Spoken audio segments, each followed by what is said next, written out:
Not all who wander are... ちょっと待ったー！カップヌードルよりカレー飯 NO! こっちもお湯を注ぐだけ5分待ったら仕上がり混ぜると無駄にうまくなるすすらなくていいから食べさせやすい Again? 麺と飯どっちが好き はいほらほらとにかくファーストバイトうわ何この感覚私が間違ってました麺より飯 NO!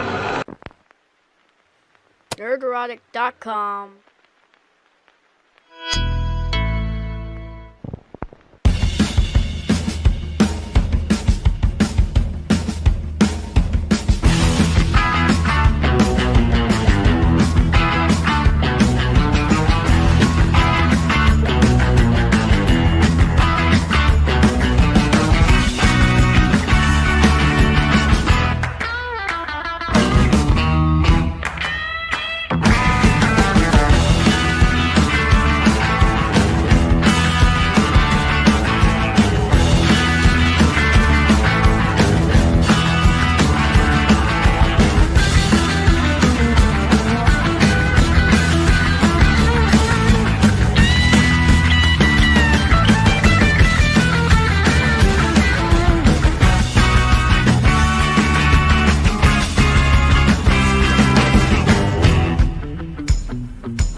Just lay back and enjoy it. Welcome to Friday Night Tights, ladies and gentlemen. Thank you. Thank you. Thank you. You're beautiful. You're beautiful. And you ended that applause so abruptly. My name is Gary Beekler, and I come from Nerdrotic.com and my mom's vagina. And this is, again, Friday Night Tights. And let's go around the horn and see who's here. Let's get right to it since we made you wait so long. Hi, Jeremy. How's it going? Hello, Gary. Happy to be back on Friday Night Tights with my bros. And we have a lot to talk about from the world of Hollywood, not Hollywood, Hollyweird. A lot going on. And later tonight, officially announcing the Geeks and Gamers video game. It will be playable for free, and I'm excited. And I have a video coming out on Geeks and Gamers where I'm showing myself like reacting to the gameplay for the first time. It's going to be a lot of fun. So later on tonight. Looking forward to it, man. Who's going to be the big boss in it? Let's say that there's a lot of Twitter, a lot of Rotten Tomatoes, and a lot of NPCs that you have to battle. Nice. Nice. There's one point these fucking Twitter birds keep killing me. I get so hate mad. that in Chicago. I hate that one. Yes. I had to leave for a while. There's 6 levels. It's NPCs. So the NPC meme, they're coming after you, and you have to fight them with facts. So they throw comments like "man babies" at you, or "TLJ is good," or dehumanizing, and you throw facts back at them. It's a 2D side scroller. It's got 6 levels, and it's very well done. That is genius. I love it. It's great. I'm assuming the facts are like Solo lost money. Raylos are weird. Yes. He worked on it for 2 years. The developer worked on it for 2 years. Fucking awesome, man. Yeah. That is great. Az, what's up? Hi. I came from Uranus. What is it with Hollywood celebrities wanting to fucking eat people? Now Bjork's ex has come out and said she wanted to barbecue and eat me. Army Hammer's been a nut job for a long fucking time. That dude has said some crazy Army shit. Hammer? Fucking no. If they invite me round for tea, ain't going. No. I ain't gonna be there with a fucking apple in my mouth and a carrot up my ass. Yeah, maybe people aren't going to be judging Harvey Weinstein too harshly for wanting people to eat his cock now. I mean, I don't think Az meant to do it, but what did you say? Apple in your mouth and a carrot in your ass. Look forward to Perry Chan's latest or his next edit, because I'm sure that's what Az will be doing. Well, speaking of Perry Chan, what a fucking opening from Perry Chan. yeah. Oh my god, that cup noodle advert just had, oh, my stomach is hurting still. It's so good. Perry Chan, you are mucho bueno. Oh, that's probably cultural appropriation and cancel. No, it's just horrible Spanish. It's okay. So Army Hammer isn't he from a billionaire family or yeah? So yeah, he probably did his whole Moloch thing at Bohemian Grove. So this is probably just another day spirit cooking, all that crap. Yeah. Hi, Odin. Hi, everybody. How's it going? What are we eating tonight? I don't have it with me, but I'm assuming the wife is going to cook up some more pepperoni pizza because it's Friday, and Friday is pizza night, everybody. Excellent. Technically, every day is pizza day. Every day is pizza You day. just have 1 day a week for pizza. I do. I have to save it. I have to save it because the people, they love to watch me eat pizza. I don't know why, but they do. I was gonna say another thing. I was gonna call you a virgin after that. Then I stopped for a second because I thought we were on Twitch where you can't say that shit anymore. All these different platforms, all these stupid rules I gotta follow. I mean, I could go grab my kid to prove that I'm not, but I mean, it is what it is. Yeah. You're such a sim person. You can't even say blind playthrough because you might offend blind gamers. Everything. Like, we even had a Twitch person got banned for the title of their video today. A Twitch streamer, a girl, got banned for the title of their video. Well, it was kind of out and I've got a dildo at my bum. I mean, yeah. close for that. I mean, her title basically did say that she was going to violate TOS. So and many other things, orifices on her body. So. basically, if I titled my stream, "Watch me say the N-word," they may not like that. Oh, by the way, shout out to just some guy who for my upcoming birthday has actually given me an N-word pass. Oh man! Great on. Certificate and everything. So Nice. I got mine from Polly the polar bear. I don't know, but Aww. Hi, Ryan. hello, Gary. I'm happy to be here with you in that hot as shit California right now. Yeah. It's 90 degrees where I'm at. It's probably just a little bit hotter where you are. But yeah, in here. It's a shame you can't go to swimming in the ocean without going to jail. yeah, we can't do anything, so I am inside. It's just whether the air is going to be on or off. That's really the determining factor here in California. There'll be a rolling blackout. I'm snowed in here. I can't. I'm in a village in the middle of nowhere.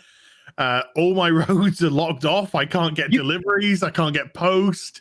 How's that different? Anyway, so. How's that any different? You can't even go and sit on a bench near the beach. Yeah.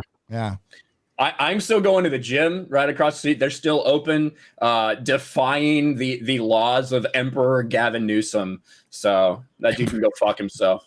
We're just over. We're approaching the number of signatures needed to get him out of here, which is a very good thing.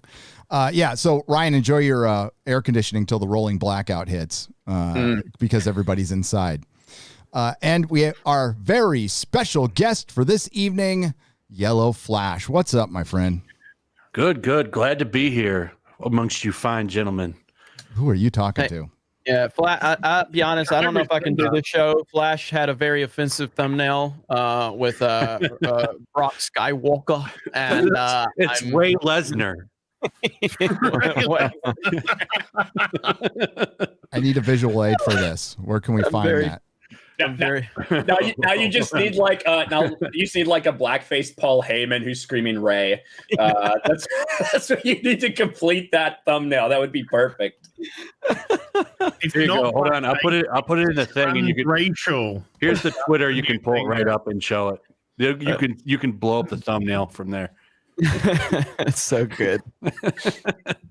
Oh, and that I remember because Flash was like, I had to take that from you, Jeremy. I'm like, I stole it from somebody else. It's just what we do. So somebody else did it though. I redid it, that version, because having the WWE title on her shoulder is like respect women. Like that's how I thought. I'm like, it's a W for women when I made that one. Hey, click on it. You can blow it up. It'll pop right out. Yeah. There we go. Seamless. Look at tits then, Ray. Anyway, her neck did get pretty big in Last Jedi. She had a pretty thick neck. So there you go. Almost as good as the big pump thumbnail. You can put big Papa Pump in your Last of Us thumbnail. Flash's thumbnails get so simple sometimes. It's just like it just puts the one. He just puts the not this one. I'm thinking about the ones that with what's her face, Greta with like the muscly arm. Sometimes it'll just be a video about nothing. It'll just be that image, and it just they hate this now on the side. What I love. Flash was like, holy shit, Sports Wars is blowing up. I'm gonna use crying LeBron in every thumbnail for like a month. He put like crying LeBron in every thumbnail, and I was like, yes. Half your audience. I like to put him. My favorites. Crying now. My favorites were when Joe Biden was sniffing him. Oh man, so good. It's just funny because you know how much it triggers them. Oh, they hate it. Oh, they hate it so bad. Star Wars cringe a minute ago. Yeah. Star Wars cringe. I'm unaware of Star Wars cringe. Ironically, the account just popped up. We've been having fucking 6 years of Star Wars cringe. You finally decide now to make an account. I know. Yeah.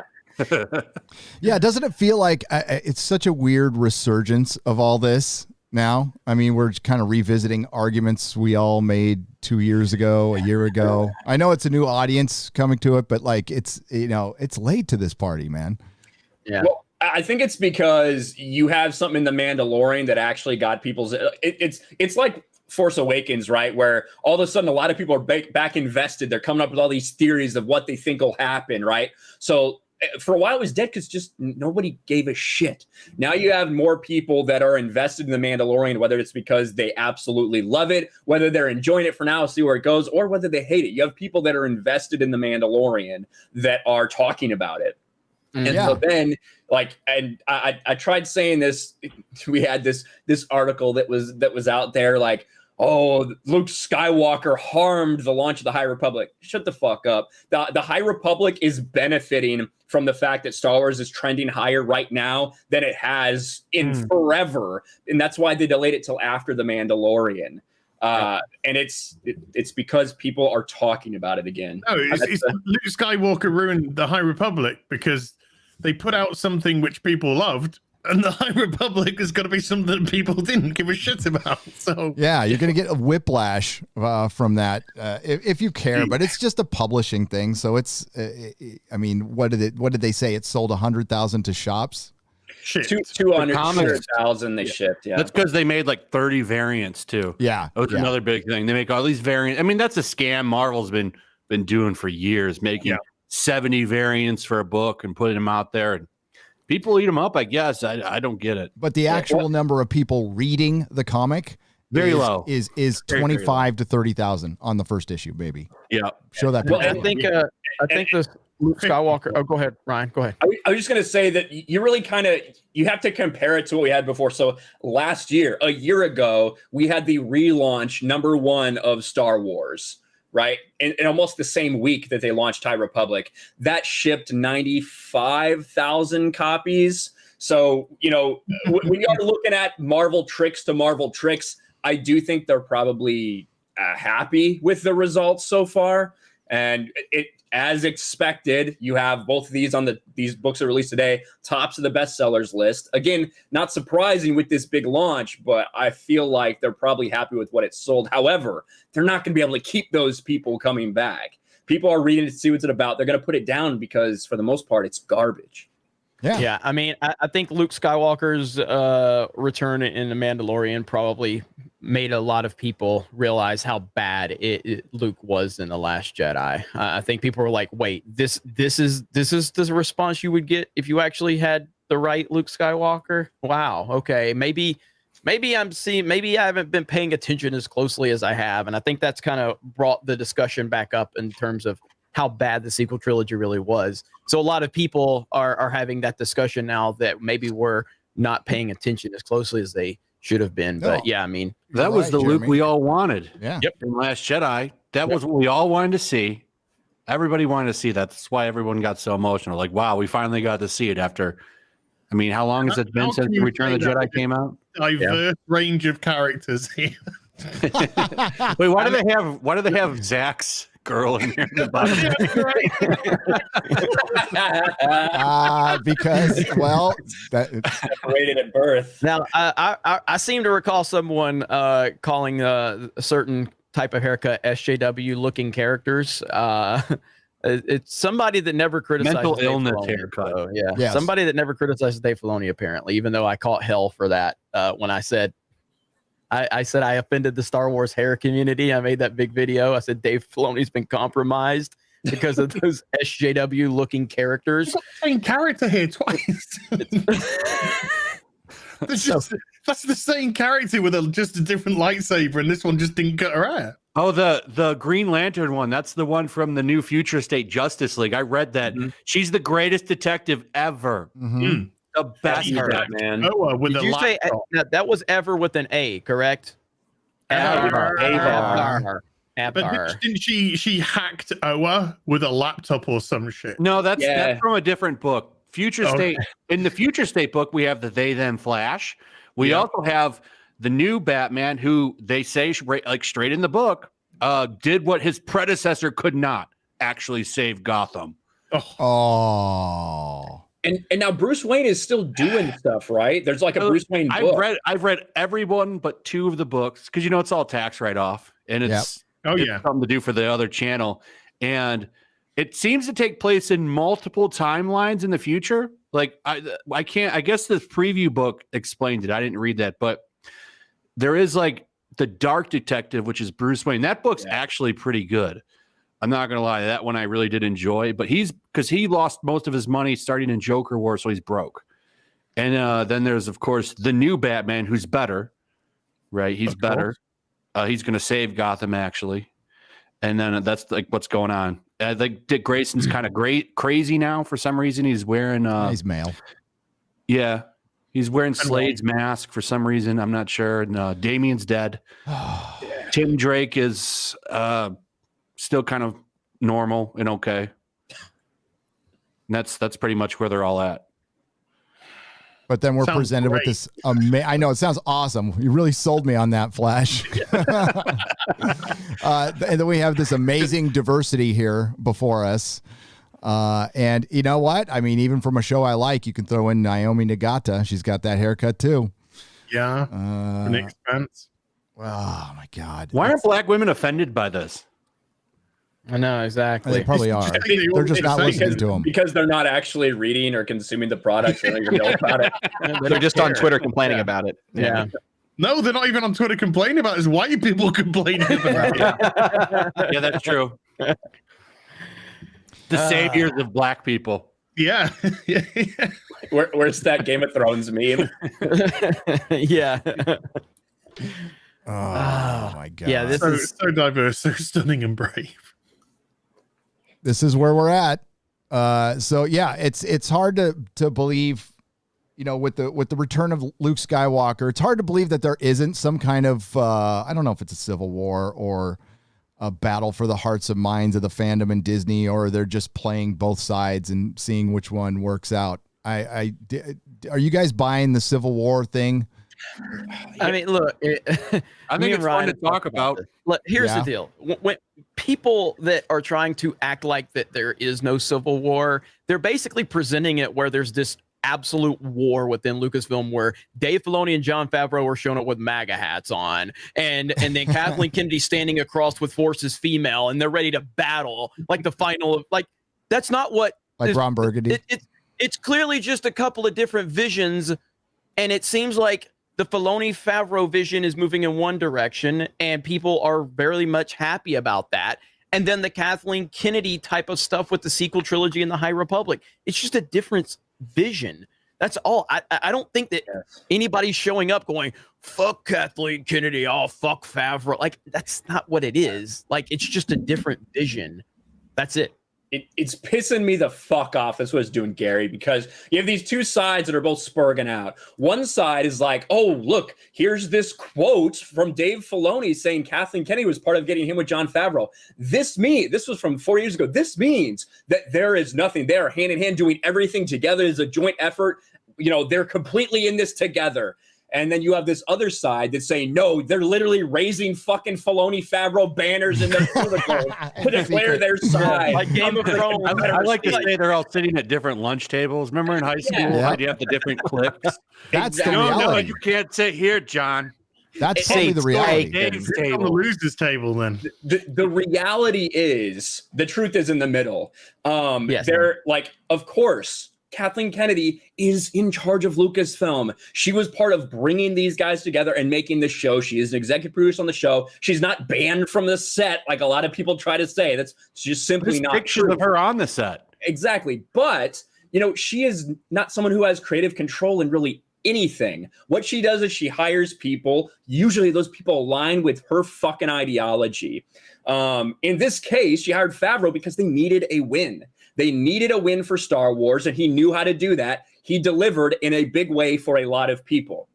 The truth is that some people see what they're doing and they see how they're treating characters. They like the way that's going on. I have my criticism. You guys all know that. But they see what's happening and they're like, wow, we need more of this in Star Wars. We have been hearing for over a year that there are people who feel like Star Wars would be in better hands with Favreau Filoni. That's just how it is at Lucasfilm. That is the truth. That is the bottom line. We've heard it from so many different places, not presented the way it is necessarily from someone like WDW Pro, but we've heard from a lot of different people. So there is people who feel like they want Star Wars to go a different way. It is not some full-blown civil war, but it's also not everything's peace and harmony and love everywhere. It's in the middle. Yep. Well, I mean, I talked about this. I heard over a year ago that there was just a divide of visions at Lucasfilm. I'd heard that a year ago, and that means nothing when you hear it, but it does mean something when you hear it, and then you actually can see that there are different visions once you see the product.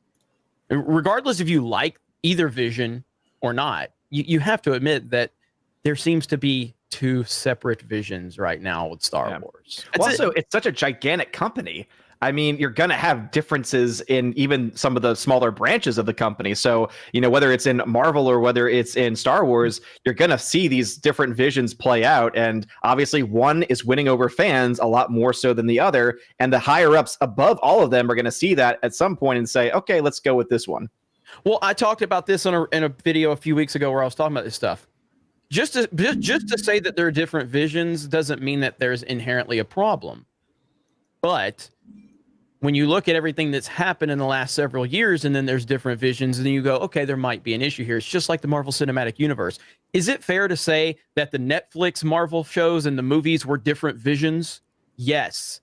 But Kevin Feige proved that he was in charge of all of it. Every time he did an interview, he was the guy. He was the man answering the questions. He was the man telling you what was going to happen. He was the guy. You got Bob Iger answering for Kathleen Kennedy half the time. You got Kathleen Kennedy answering. Then you got Jon Favreau answering. And it's just like, you see these visions and they're there. You can make of it what you want, but there are different visions. If you think there's a real civil war, there's not. There's not. But at the same time, I think Ryan has it perfectly. It all falls somewhere in the middle. It depends on what Kathleen Kennedy's, how strong her ego really is. I honestly don't know. So she brought in Favreau for a win and he got himself a win, and her name wasn't being brought up a lot in association with that win. Does that bother Kathleen? It probably has to. It's Hollywood. Come on. It's all about ego. She's got to have a huge ego. Look at her, because she's been attached to a lot of big stuff. Mm-hmm. Yep. And she's got to have like, well, how dare they know? I Baby Yoda, that was me. Yeah, but says that. Don't they know who I am? At the same time, he did probably save her job. He did. Yeah. But, I mean, she had a giant chip on her shoulder going to Lucasfilm. I mean, when you come out with the Force is female and you put up that much of your personal agenda in something, that's a fucking chip on your shoulder. Probably being in the shadow of Spielberg and Spielberg mainly. She didn't work that much with Lucas. Also, Yeah. Rob Marshall. Yep. She's not going anywhere Frank now. Marshall? But if Mandalorian had been a dump, if Yeah, it had Frank been a Marshall. disaster, she would have been fired for sure. Oh yeah. 100%. But no, you're right. The audience responding to the Mandalorian saved her job. Period. And we're stuck with her. I guess her contract was supposed to run out like the end of this month, right? She's not going anywhere. I think so. But now, does she call the shots on the Mandalorian though? That's I don't think so. She this is another thing that I think kind of drives me crazy. The idea that some people are like, whoa, the Mandalorian, there was clearly a Kathleen Kennedy mandated scene when Boba Fett got dominated by that female Mandalorian. It's like, if you think that Kathleen Kennedy is involved at that level on creative decisions, you are a fucking retard. I'll say it again slower for you.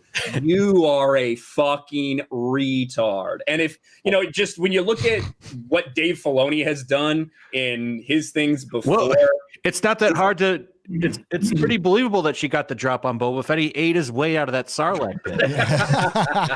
So I mean, he wouldn't be that athletic. But Dave Filoni has a history of very strong, powerful female characters. Yep. I don't think it's as over the top as a lot of other things we've seen at Lucasfilm over the past several years. But it's there, so it's not a surprise that happened. Because that was Sasha Banks, the WWE wrestler. And she was actually utilizing some of the wrestling moves combined with the backpack. So that was clearly to allow her to show off her technique with being a wrestler and allow the WWE fans who are watching to go, hey, Sasha did her douche. Because it happens all the time. I mean, even go to properties and movies and shows that have featured even male WWE superstars. Almost every time they do their move. I still remember when The Rock in the Scorpion King does the rock bottom on somebody. It's just something that they do. But you did that in the episode where he sits. You did that in the episode where he sits on a throne as a badass at the end. I mean, if you want to do that, do it in a different episode. But it definitely undercuts the character. He was supposed to believe he just come in there and took over 7 of 9 when she was in a tournament. So they always make sure that they get those moves in. So it's no different here. She did a Hurricane Rana on. And there was no agenda in that whatsoever. No. It was just to give the WWE star something to do. Well, I mean, it's like probably anything else. I mean, again, people are hypersensitive to everything that happens in Star Wars because of where we've been, which is completely understandable. It's completely understandable. But it's just like anything else. Like, could you take scenes from Cobra Kai and go, if Kathleen Kennedy had any attachment to it, could you go, I bet Kathleen Kennedy had something with that chick being so badass, Anytime where a woman does something well, It's gotta be Kathleen. Exactly. So I get it though. I'm just as guilty of that at times as anyone else. But no, I don't think Kathleen Kennedy walked on the set of The Mandalorian and said, "Okay, this scene right here." No, Jeremy, we must It's Star Trek. It's Star Trek that Michelle Paradise and Alex Kurtzman go on scenes and they specifically say this 5'4" woman has to beat the shit out of 300-pound guys and flip them with one arm. That shit does happen. So it exists. Maybe not in Star Wars, but definitely in Star Trek. Yeah. Am I the only one, by the way, who got really turned on by that blonde chick in Cobra Kai? The blonde chick? Yeah, the mental one. Tori? The one from Cobra Kai. Yeah. Tori, yeah. Yeah, she looks great. No, you're not the only one, no. Oh, good. Probably not. You mean the high school character? She's like 20-something years old in real life. I know in real life she's I know. I had to probably make sure. 35 in real I had to life. go look it up so that I would feel okay. But Now, no one who plays a high school character is actually high school.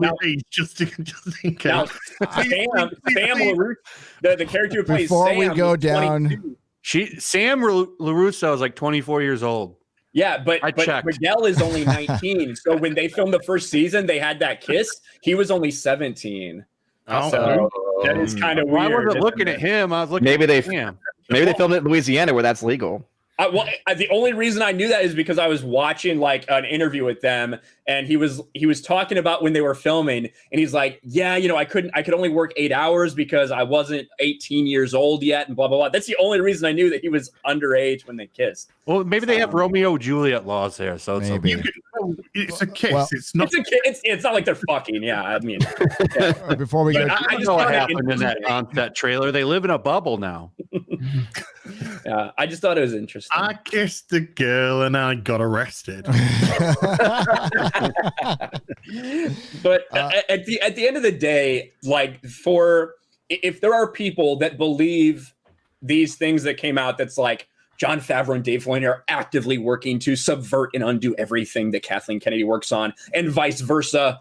A day later, an article from the same source comes out that says, but actually Kathleen Kennedy's doing everything she can to put a stop to this. I don't buy that shit. It is what it is. There's a lot of people that are running with it. And it's fun to talk about the rumors, like Flash said. But at the end of the day, I think you have to use your head a little bit and be honest with yourselves about, do you think this is actually happening? And that's up to you. And yeah, I don't mind channels running. Fucking Mike Zero was the happiest person alive at the return of Luke Skywalker. I mean, he actually probably showed emotion. And we're gonna get 5 years. He's got the best sources. He found all those on a flash drive in the parking lot of Lucasfilm. All his sources. So nobody knows more than Mike Zero. Yeah, Mike Zero went to the Presidio and found it in San Francisco. Yeah, okay, or Skywalker Ranch. But no, we got 5 years of rumors, speculation, and that's why, with the whole racing thing or whatever, they're not going to say anything. They don't have to say anything, and we're not going to know for 5 years. It's going to be 2024 4 or 5 years when all of this stuff ends, and it'll be.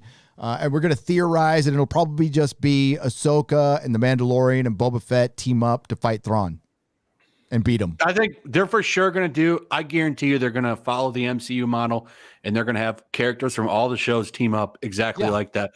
It's very obvious. That was obvious from the first 5 minutes of the Mandalorian. I thought so. I mean, it really it comes down to how. Look, when you're in business, when you are in this political climate of Hollywood, because it is political, and I don't mean like Washington politics, I just mean like it's political. You have to play certain games, and you have to make certain moves. If Kathleen Kennedy is a very smart business person, then she will just use Jon Favreau's success like Kevin Feige did, because Kevin Feige essentially used Jon Favreau. Jon Favreau is the person that really got the MCU started, and then by the time Iron Man 2 got there, suddenly his vision started getting interrupted by Kevin Feige's vision. Kevin Feige was like, I'm going to let him have his vision. He fought to get Robert Downey Jr. in there. It was the best move by far. Without Robert Downey Jr., I'm not sure they would have had that success.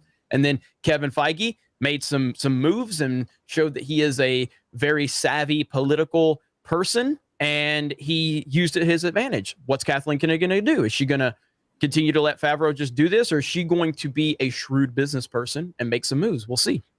And start injecting herself into more things. Remember Feige learned under Avi Arad, and this goes way back to the animated stuff, and worked his way out from Avi Arad. And you're right, man. Had that team of Favreau, what was it? Edgar Wright, Favreau, Joss Whedon, and Robert Downey Jr. was involved, and Joe Quesada. And that was that team that started out the MCU. None of them are there. They're all gone. It's just Kevin Feige now. Yeah. Because if you remember when the Avengers came out, I mean, I loved it the first time I saw it. I loved it. And I still very much like the Avengers, the first one. But if you remember at that point in time, it was Joss Whedon is a god. Mm-hmm. Look what he's done. It's the greatest accomplishment ever. First it was Favreau, then it was Joss Whedon. Eventually, who's the person left standing with the credit for the MCU? It's Kevin Feige. So we'll see how good of a business person Kathleen Kennedy is. Does she utilize this momentum to continue to elevate the brand of Star Wars? Yeah, but Feige's moved to Star Wars now. That's kind of up in the air, isn't it? Didn't he?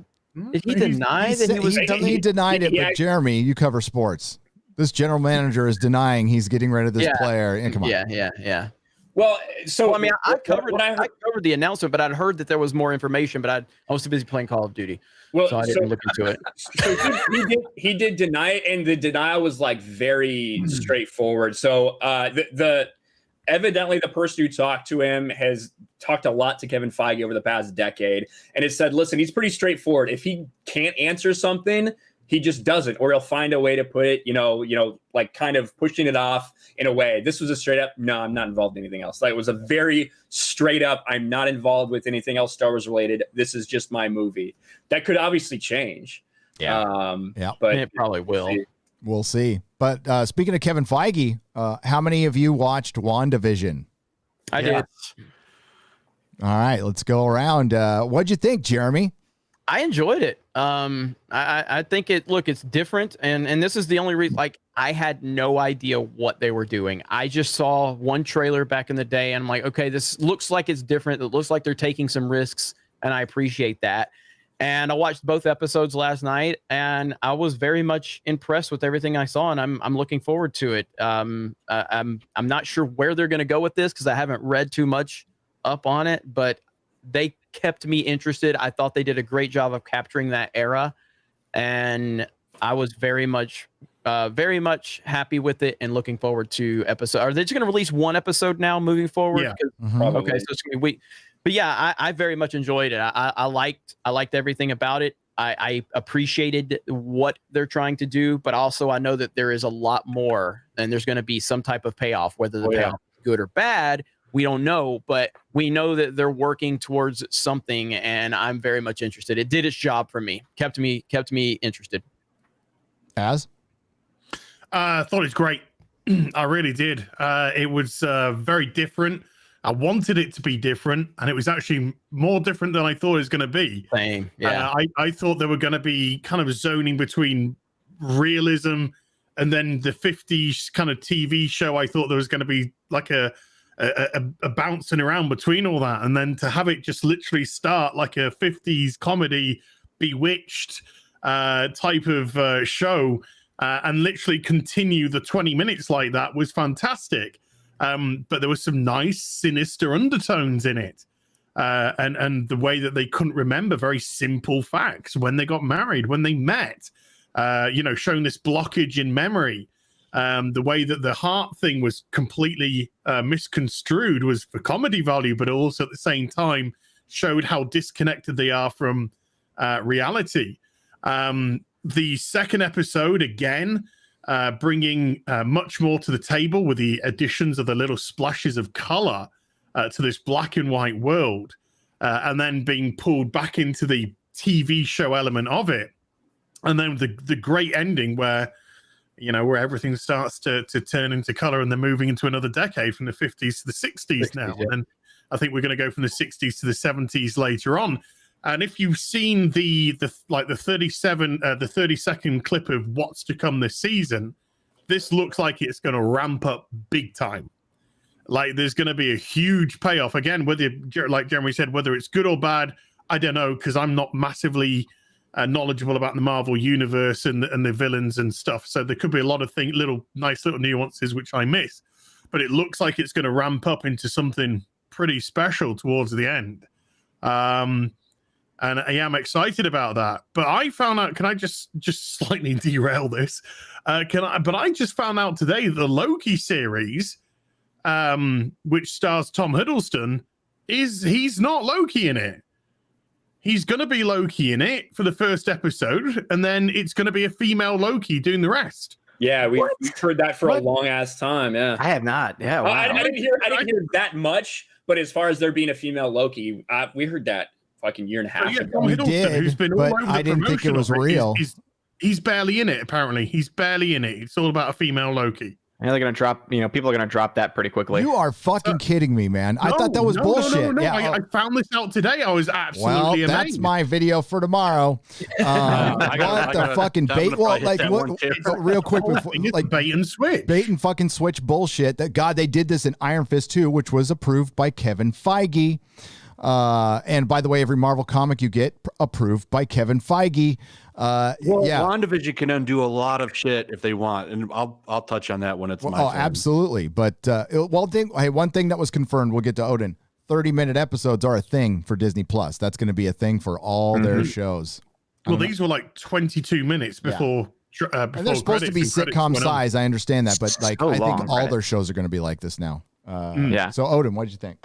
Yeah, so I enjoyed it for what it was. I think that it was very well crafted, well put together, right? It's got the acting, it's got, framing, all that stuff. I love the 4:3 aspect ratio as well that they're using for the black and white sitcom. But I'm just so like confused because the whole time I was like, wait, what is going on? I honestly I've got to the point where I understand that it's going to be building up to something big, but I think that the show is built and was almost made for exclusively to be a binge model. And because now they're doing this, week to week from this point forward, I don't know if they're going to be able to keep enough of people's attention, at least based on what we've seen so far, week to week, when it seems like they made the show specifically as meant to be binged all at the same time. The way that Disney was episodes never were going to do binge. Because what they Disney did, in my binge. opinion, they released the 2 episodes so they could set the premise that we're going to go from the 50s to the 60s. So now next week you're going to go, what's the 70s going to be like? And then when you're like, what's the 80s going to be like? So I think they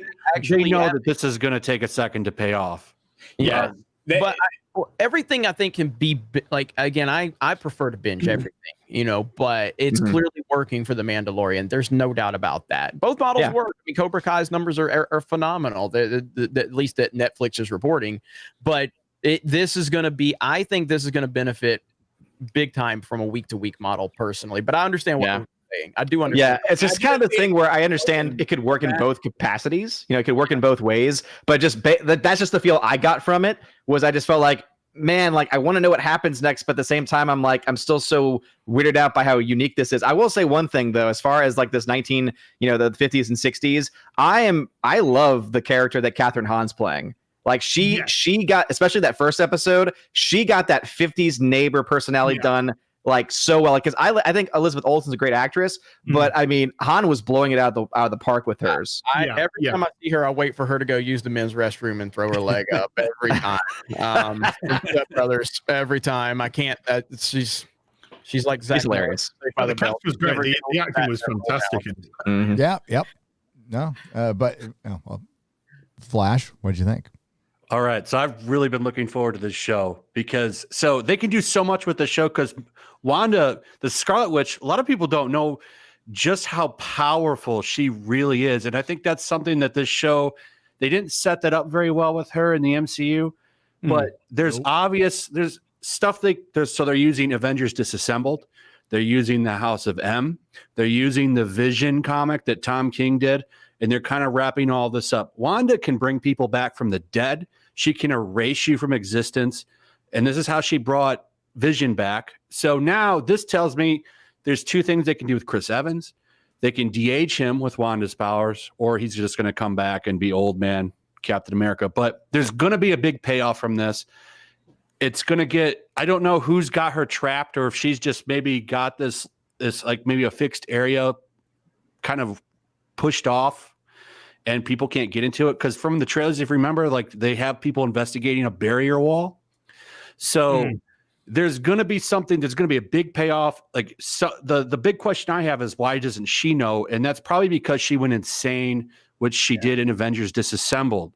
She went insane. And that's what burnt down the Avengers and led to the new Avengers and stuff. This would actually lead into the MCU's like kind of next phase of building a new Avengers. So I'm really excited for this because I thought the House of M was really good and Disassembled is really good. And if they're going to take all of that and run with this, I think this could be a really good run. Disassembled written. Hey, who wrote Disassembled? Oh, fuck. I don't remember. Jeff Johns. Was it? Jeff Johns. Right. Yeah. But wasn't there a guy Jeff on the radio Johns saying, we're going to get into Ray Fisher. The guy on the radio, I don't know. I don't know what they're doing their own thing. But he's like, Wanda, what did they do to you? Yeah. She's gone insane. She's insane right now, probably. If they're leaning into the history, because that would make sense if you go into the Doctor Strange stuff where she's going to be the villain. So this will carry over into that. So this is going to have a really good payoff. I got a really good feeling about this show. You're just going to have to. This is why the binge model might work better for this show, but because you'll be able to go into the payoff faster. But that it's going to be good. But that payoff isn't going to pay off until a movie. This is going to set up a movie that's going to be years away. We'll talk about the binge model in a moment. I'll tell everybody's wrong about the binge model, and I'll just tell you. But I like that. I can understand a lot of people are going to be turned off from this because they're like, this is so different than anything they've ever done. But I think this has a lot of potential. Well, hopefully it has it and it pays off. It'll just depend on how well they do it. Yeah. I think it's going to be mega. I think it's going to be a mega hit. I think people are going to love that this is different. Is Ryan going to be hating on it? I'm waiting. Yeah, I think it's boring as fuck. Like I get it. So here's what I'll say is I love the fact that it is different, because that has been the biggest fucking problem with the MCU, is that it is the exact same thing over and over again. So I give it credit for being different, and I give it credit for going all in. Like Odin said, the 4x3 aspect, everybody is fully on board with giving it the 50s vibe, the I Love Lucy, then the Bewitched vibe. Like you clearly see what they're doing, and I like that. However, I have no intention to ever watch these 2 episodes ever again.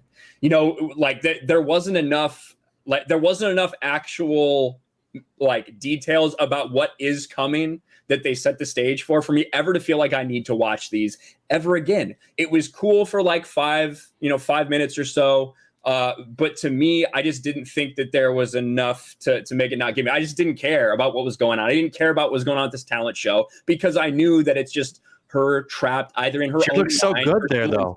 But she looks really good. Don't worry, tomorrow there'll be a sexist article about that. It's already written. I was going to say real quick, can somebody in the chat make a journalist WandaVision bingo card? She's a stay-at-home. She's a housewife. They're gonna do something about that, and they didn't address that in this show. But it's a known couple. The patriarchy of WandaVision. No gay people. But this does kind of just tell you though, like what a machine the MCU is, because they've been movies. Hey, now we're going to focus on Disney Plus. Well, we need to change our format for Disney Plus. We need a show that's going to keep people, tease them along and keep them coming back and subscribe week after week. So now they've structured this that way, and you're going to get little pieces of this mystery every week until it's all put together. And honestly, I think maybe the best, what if I really think that this show should have been set post Infinity War, before Endgame. Like, she has gone insane after what she had to do to Vision. She's trying to hold on to him in here. I think that would have been the best possible place. I don't know if that's where they're going to put it. I kind of doubt that. But, to me, she had her moment. She did what she needed to do. They defeated Thanos and everything. So I don't know exactly. But that's one thing. People can make theories about this show and where it's going. Another great thing that Disney Plus wants. They want people doing that, so it gets them engaged and tuned in the next week. The next week on a weekly basis. Such a wise boy right there. So the binge model is something that'll always be here when the show is done and it's presented weekly. The reason you want the show presented weekly is so we will talk about it every week. And I agree with Odin. This thing is probably made for the binge model, but Disney was never going to do the binge model. They did the research and they decided that weekly was the best way to go, and they were right. Because I brought up The Mandalorian. If you drop The Mandalorian all at once, then Luke Skywalker's return completely overshadows Bo-Katan, Boba Fett's return, everything else in there. Yes. And people were talking about this each week. I thought it was a little slow in the beginning. I love the artistic vision here, though. I love the 4x3. I love the black and white. I love Loosely, the Bewitched, the 50s and the 60s. I grew up on these sitcoms, and they fucking sold it. Paul Bettany's fucking awesome. But there wasn't enough to let me know what's going on, and I guess it really does depend on the payoff. If I watch this again or not. Did you get that Avengers Disassembled House of M vibe from the show like I did? Absolutely. Right. Absolutely. And those are two very good Marvel stories, like kind of in their prime of storytelling in the mid-aughts. The kids, my prediction is the kids that she's going to have are going to get killed. And that's what's going to set up that Doctor Strange movie. I guarantee it. You mean one of the kids that was originally named the Asgardian? Yeah. The Asgardian. That's right. And he was gay. Poorly named character. So He did the opposite of guarding asses. yes, Is that what you're saying? yes. I do think like we're forgetting, like if you're gonna give the MCU credit for doing something different for the first time, then you're failing to realize they've already done something different. The Marvel Netflix series are completely different from the movies. They've already done this. They have not given us the same thing over and over again. They say the same thing over and again in movies. Then they created the Marvel Netflix studios, which were 100% different studios.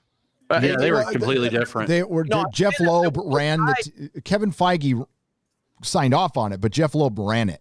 That's right. But I'm saying they weren't. The ones that were on Netflix weren't part of Disney.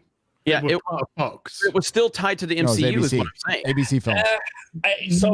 No. Yeah, it was. So it was no. It's kind of like yeah. Daredevil was. They were tied in, but they were different. Very loosely. Yeah, very loosely. They still existed in the same universe. Is all I'm saying. Like, and that was an interesting dynamic that they created. So WandaVision is just another step in that. Again, I'm not an MCU guy, but you got to give credit. No, it's different in their approach. Their artistic approach to doing their first Marvel TV show on Disney Plus is a parody of a sitcom. It's bizarre. It's a bizarre move. Yeah. Oh, it absolutely is. But it absolutely is. It's and to me, it was just like after 5 or 10 minutes, I was like, okay, I get it. Like I just didn't need 25 minutes of, oh, hey, remember, we're doing this like Bewitched. Like, I get it. I was ready to move on. I wasn't enjoying the parts where they're doing the dinner thing and she's trying to make everything work. I just wasn't engaged.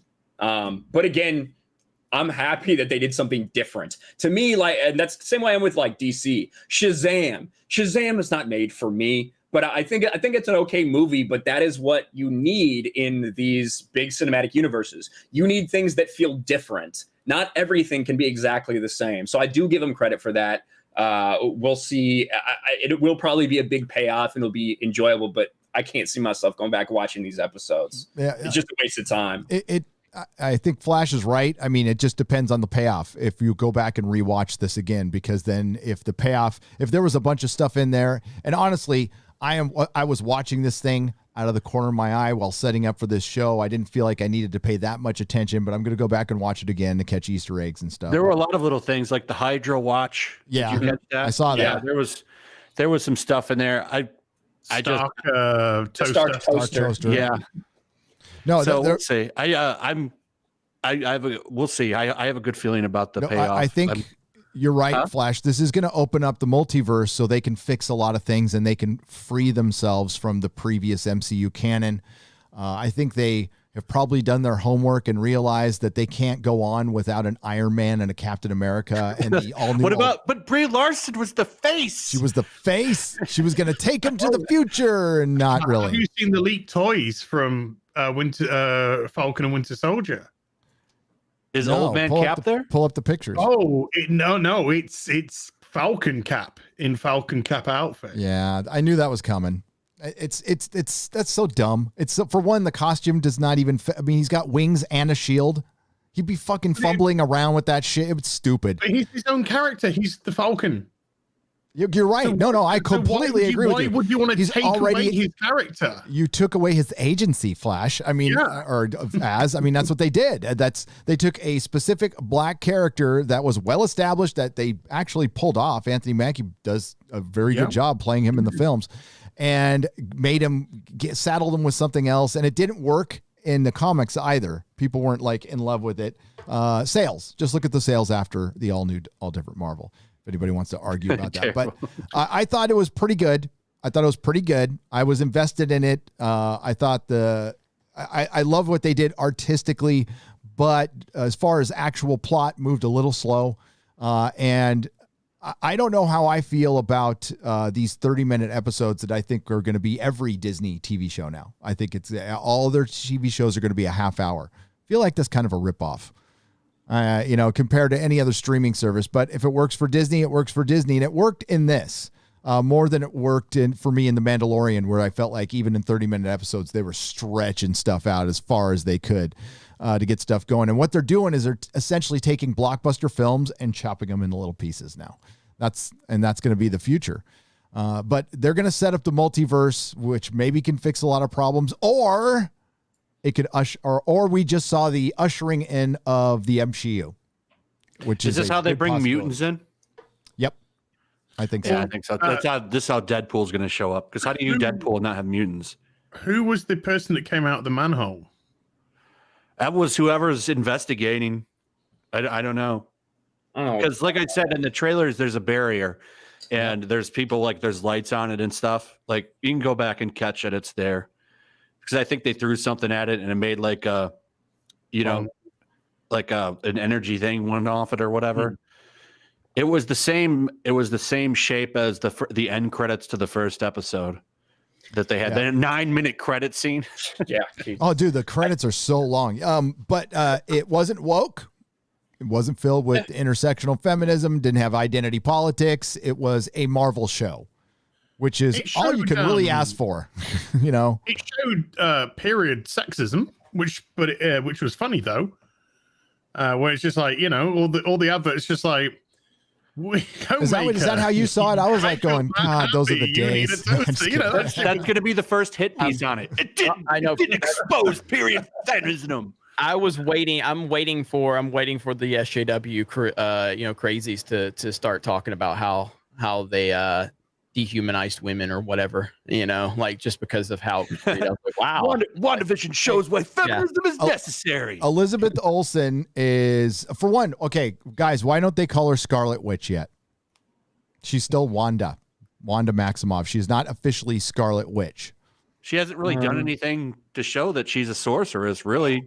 Well, so I believe before.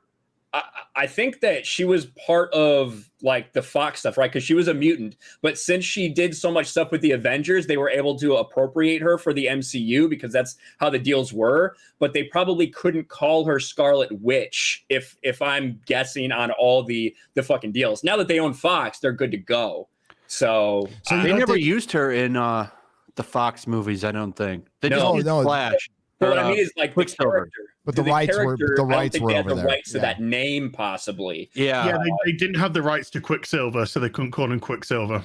But there was some weird loophole that they could both use the Maximoff kids. It's because the Avengers, if like these characters appeared in enough issues of comic runs with the Avengers, then they were kind of a shared property. That's how they did that. Yep. The only thing, listen. Even if I don't like the show, the one thing I demand from it needs to explain how Wanda lost her accent so fucking quick. That's what I'm expecting from this movie. How did she go from that heavy ass accent in Age of Ultron to just, we good now? Oh my God. Hey, the second episode had Anya from Buffy. So I was very happy about that. So I don't know. The paranoid person in me thinks that they don't want to use the word witch associated with a woman. I think there's a little something there possibly as well. Yep. But there could be just a rights issue. But yeah, I would give it 7 or 8 out of 10. We'll see where it goes. I don't know if I'm chomping at the bit waiting for the show to come out every day, but it was a good move. It didn't hurt Marvel in any way, shape, or form. Considering, this is is this the first thing we've seen since what was the last Marvel movie we saw? Spider-Man. Yeah, I didn't like that movie.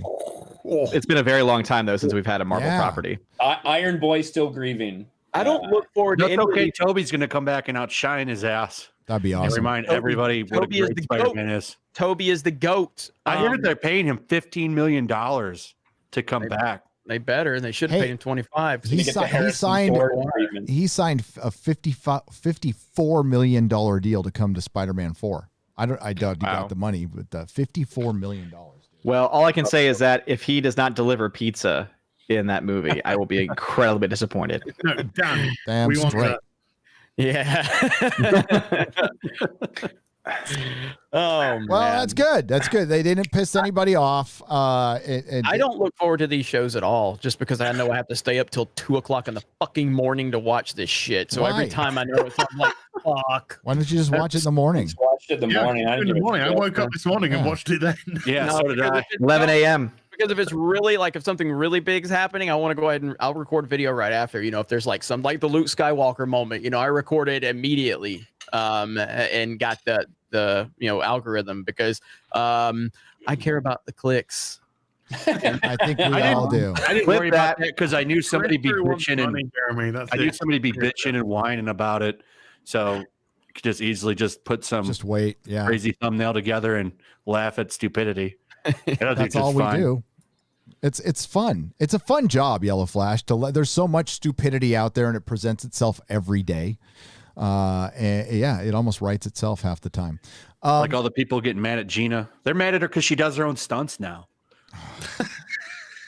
Yeah, seriously? When did that come out? Oh, somebody on Twitter was whining about it. Like, I know who was the real drama behind the scenes, Grace Randolph. And they highlighted how Pedro said, I appreciate stunt doubles. And then it pulled up Gina's interview, and she's like, yeah, I just like doing my own stunts. Yeah, she's like, look at who doesn't respect all the people working on this show. It's like, almost like that's why like a certain Captain Marvel lied about it. Yeah. Oh, man. She pushed a car uphill, by the way. Don't you ever forget it. Yeah, that was like a 0.5% grade up that hill. I know. Right? And they changed the angle to make it look a lot more than what it was. So weak. Hey, don't you mean so weak? Chris Evans is coming back, and we have to. I mean, like, I think we should all admit that Chris Evans has been far worse than Brie Larson in any way, shape, or form on Twitter as far as attacking people. Not even close. So now he's coming back as Cap because he wants a career. How do you guys feel about it? I talked about it yesterday a little bit. I am completely meh on. I think they ruined the character at the end of Endgame for me personally. That was just contradicted anything Cap would ever fucking do in 1,000 years. I truly am Gary's son. Yeah, it's fucking unbelievable. So, but then him coming back after being horribly abusive to a lot of fans on Twitter, and if we're going to be critical of Brie, we got to be critical of him too. I could care less about his comeback, to be honest with you. He's just going to be old man Cap to validate and praise the new Black Captain America. That's what he's going to do. I guarantee it. For 2 movies, a couple of flashbacks, and that's it. Yeah. I think Chris Evans is a terrible person. I think he's a worthless human being. I have zero respect for him as a human. I won't even call him a man. I have zero respect for him as a beta. I respect Daniel Kibblesmith more than I respect Chris Evans. That's a true alpha male right there. I fucking hate Chris Evans. I really do. With that said, I think his Captain America is fucking fantastic. And I don't mean like what happened with the character after. I just mean like his portrayal of the character in these movies. Winter Soldier, The First Avenger, Civil War. He's great in the role. There's no doubt about that. But I'm kind of over it. Like I don't care to see Chris Evans come back in this role. I don't need to see it. I appreciate what he did in the role. I also think he's a shitty person. And I think that he realizes that his character, that his entire career is based off this. He's not a star. You're not a star, Chris Evans. You're a bitch on Twitter that runs your mouth and attacks people. And you realize that you're not that important unless you're attached to an iconic character. Nobody's going to see your fucking movies. I don't care how many millions of followers you have on Twitter. Nobody gives a fuck about you in anything else unless you are Captain America. That is your golden ticket. And so he'll continue to go back to it. But I don't care. I think the reporting's all wrong, actually. The scoopers are wrong. He's actually coming back to play Johnny Storm again. So they're going to link in Fantastic Four that way. Honestly, like when I look at this, I kind of laugh at the idea that Endgame was kind of this ending and this send off to these characters. And it was so moving to so many people. Now you're just going to cheapen the fuck out of that experience. Robert Downey Jr. apparently is coming back in some form, whether it's hologram or whatever. That cheapens the fucking experience. You're bringing Captain America back. That cheapens the experience. Now, there are stories to tell. Chris Evans just took a briefcase that was full of like 6 Infinity Stones. There's a lot of stories they could potentially tell there about him going back and delivering these things that they can tell outside of the timeline, that they don't have to worry about anything like that. But to me, this is just like I'm just laughing at them because Phase 4, MCU, diversity, representation. Oh, by the way, now there's rumors that both Robert Downey Jr. and Chris Evans are coming back. The two white males who built the fucking MCU. Need them to come back so people fucking care. Well, that's the thing with Wanda. WandaVision can bring them both back to prime. She can restore a dead Tony Stark, and she can de-age him. They could set all of that up if they want to. I don't think they will. I think he's going to be in Ironheart's suit. Yep. Yes. And doing voiceover, and that's it. And I think they're going to use old man Chris Evans to validate the Falcon. They need two white male leads to usher in the MCU. That's all they're going to be there for. Is to you're going to see Chris Evans in fucking Miss Marvel or Captain Marvel 2. Captain Marvel 2 is going to be filled with fucking Avengers. Yeah, Chris Evans is going to be go on. They have to because she can't carry her own film. Yep. Gary, I've just shared my favorite Chris Evans film is actually not part of the MCU. It's Playing It Cool, where I think Michelle Monaghan decided to Photoshop the poster for the movie because holy fucking shit, man! That's a real poster. Yeah, that is the actual movie poster. I shit you No not. way. Maybe she couldn't stand him, and so they couldn't, get them to pose together. No offense to YellowFlash, but YellowFlash's thumbnails are better than this. I think they're not even together. I think the Ryan's Harvey Weinstein and Harvey Weinstein's former personal assistant Photoshop looks better than that shit. So Yeah. Yeah, no, YellowFlash's Ryan's Photoshops are better than fucking me. Hold on, I'll make one real quick with this. You better conserve it. You don't have too many left. You can't turn too much off. Oh, I'll find new ways. I can shape your head. But all kinds of this is what he does when he's not doing Avengers movies. This is the shit he gets. Yep. Chris Evans has a hairpiece in the MCU. Yeah, he does. Yeah, but is that just for Cap, or does he need it like in IRL? Probably just for Cap because, yeah. like Elizabeth Olsen, she wears wigs for this and stuff. So. Yep. You might have to ask whoever's dick pic that actually was on Chris Evans' phone. Since they sleep with him, maybe they know. Yeah.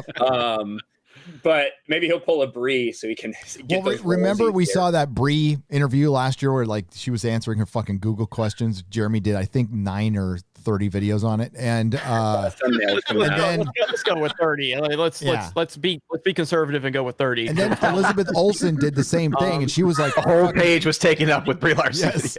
videos. Yes.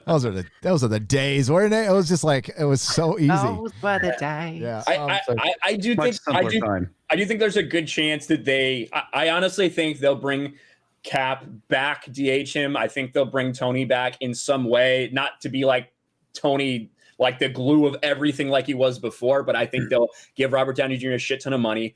From what I've heard, a lot of rumors I've heard, I think they might be going with Secret Wars, and that would be a way to pull the Fantastic Four. That would be a way to pull the X-Men. Everything that they kind of have planned to culminate in a big, Endgame Infinity War like scenario. But how are they going to do that with the Skrulls being the good guys this time? I don't know. That's just what I've heard. Well, no, those scrolls are apparently it's just those scrolls that are good. There's going to be they're factions like of- escape. They fucked that up so bad though. The scrolls are Big one of the time. best bad guys, and you could Secret Invasion would actually make probably a better movie than it did comic book. You could introduce characters. You could have you could put in cameos of anything. Oh, you could have so much fun with that. But No, but they had to make it about, they had to make an immigration allegory. Yeah. That's what they had to do. Important. You're right, Odin. It's so much more important to get that agenda in there. Yeah, I gotta read a couple super chats here, but I've got that stupid thing going on with. By the way, this stream is brought to you by Chocolate Cake. Nice. What's your microphone brought to us by? it's I would say increased volume. Titty boom boom. Wait, did it go up? A little bit. Yes, it did. What? I didn't do anything. I'm sorry. Is it better now? Yeah, there we go. There we go. That's good. Into the chat. Okay. I didn't change anything. I didn't touch anything. No, it can just Story. Don't worry about it. You've got that Rode soundboard in it, right? That should. Yeah, I just handle dropped it down a everything. notch. That should Here you handle go. Absolutely. I made it real everything. fast. There you go. Oh wait, let me see. Sorry. Yeah, I shared my screen real quick. On it. Oh. He tweeted it before he shared it. I love how it's like this giant head.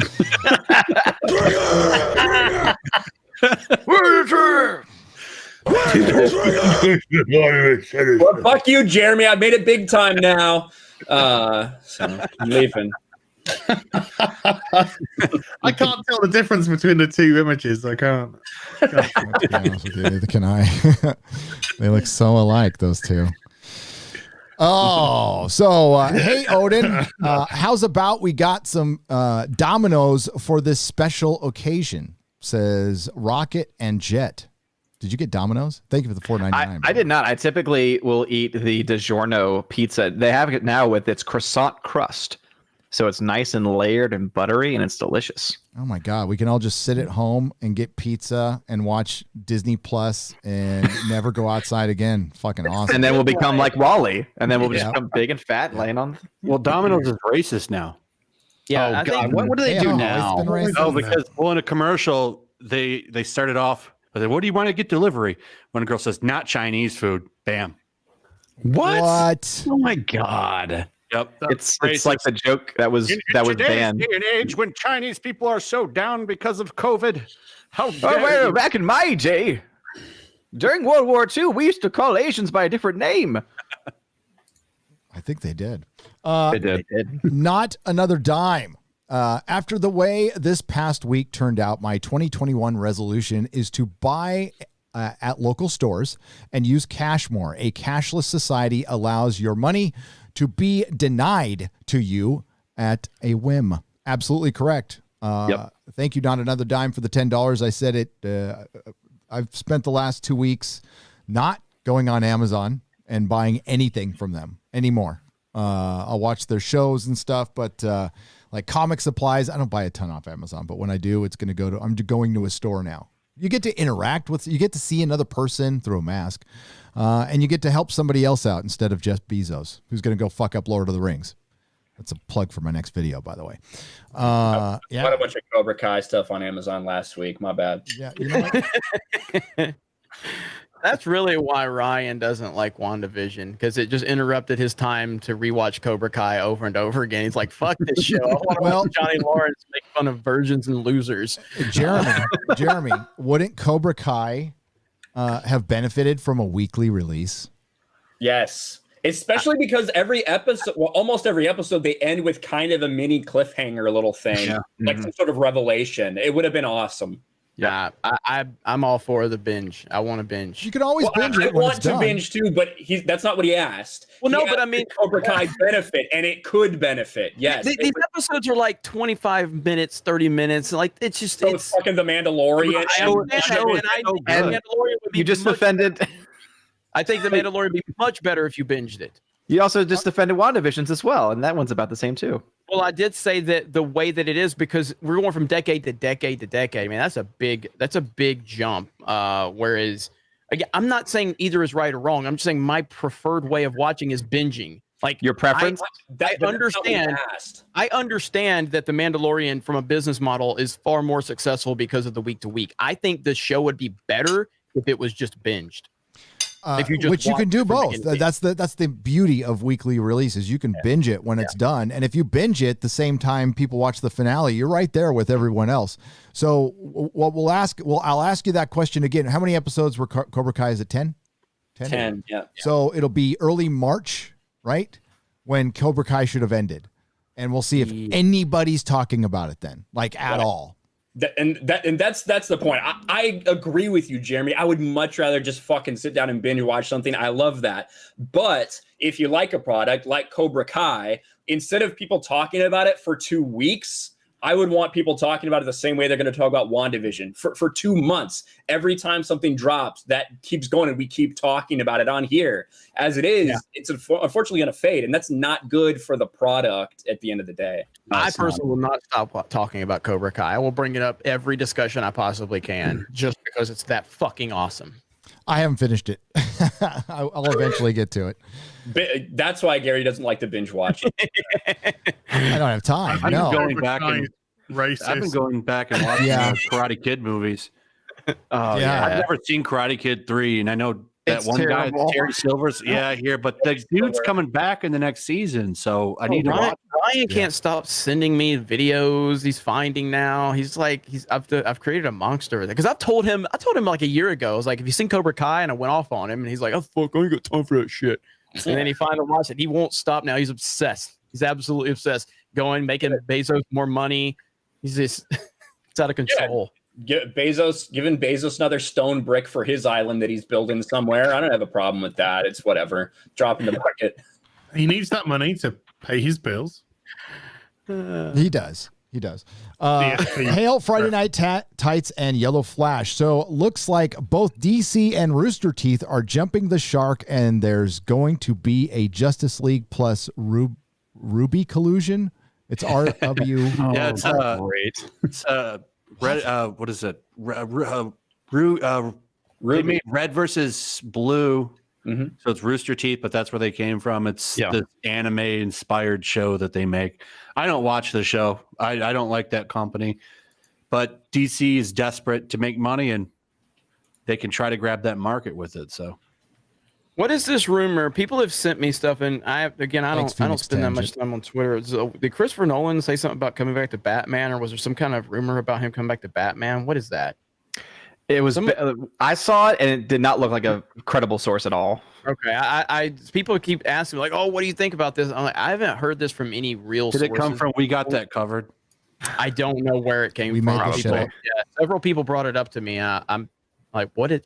Nah, this doesn't sound right. Yeah, we got this covered. It was 10 days ago, and their headline. Just ignore that then. Hell yeah, I was like, Yellow screw that. Flash. It's not real. YellowFlash. We got this covered. Watches our live streams and fucking makes articles on our speculation. That's what they fucking. Yes, that's what they fucking do. I've caught them like 3 times, and not just my shit, other people's shit. So thank you for watching, hilarious. assholes. You're welcome. So okay, I saw this in the chat that's not moving for some reason. Why is it not moving? Why is it not moving? I can't figure this out. The Punisher is. They want to cancel the Punisher again. Yes, Yes, they do. Give him a flower as a logo. There you go. And it's because of the relation to that event, right? I don't know what was related, but they did it with the cops. Somebody had a patch. Do you That's think what it was. Marvel will eventually shit can the Punisher? They've already kind of silently canceled him. I don't think there's any of his books on the horizon. So if an event happens in the future and Captain Marvel's logo is on it, will they cancel Captain Marvel? No, that's different. Damn. They'll give it a new spin-off series. You do know that there's a difference between fantasy and reality. Apparently not. Yeah. You're talking to people who need to see themselves in every character they watch, meaning they have to pretend they're that character when they're 45 to 50 years old. So no, these are not people who understand reality or anything else. And that's what we're fighting against. Joss Whedon said that if he took over Marvel, he said this 15 years ago, that he would kill the Punisher. That'd be the first thing he did, was get rid of the Punisher. Yeah, because the Punisher might actually go after him for his continued aggressive pursuit of every woman who he's ever on set with. Yep. So yeah.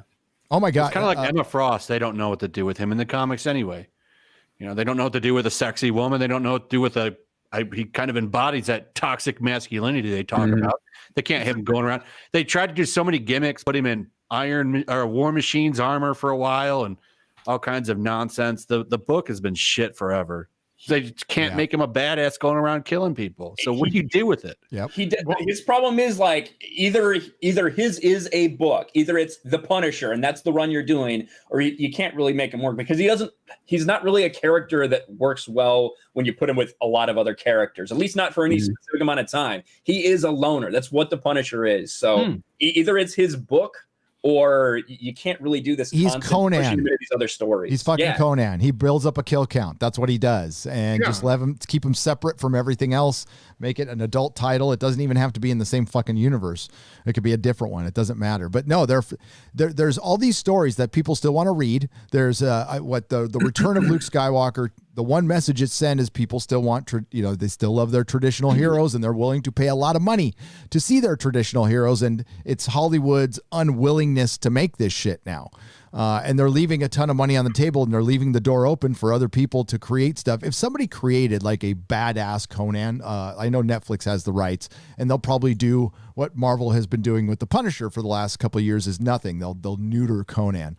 But if you like made a legit rated R badass sword and fucking sorcery Conan decapitating like 7 people an episode, I think would be a fucking huge hit.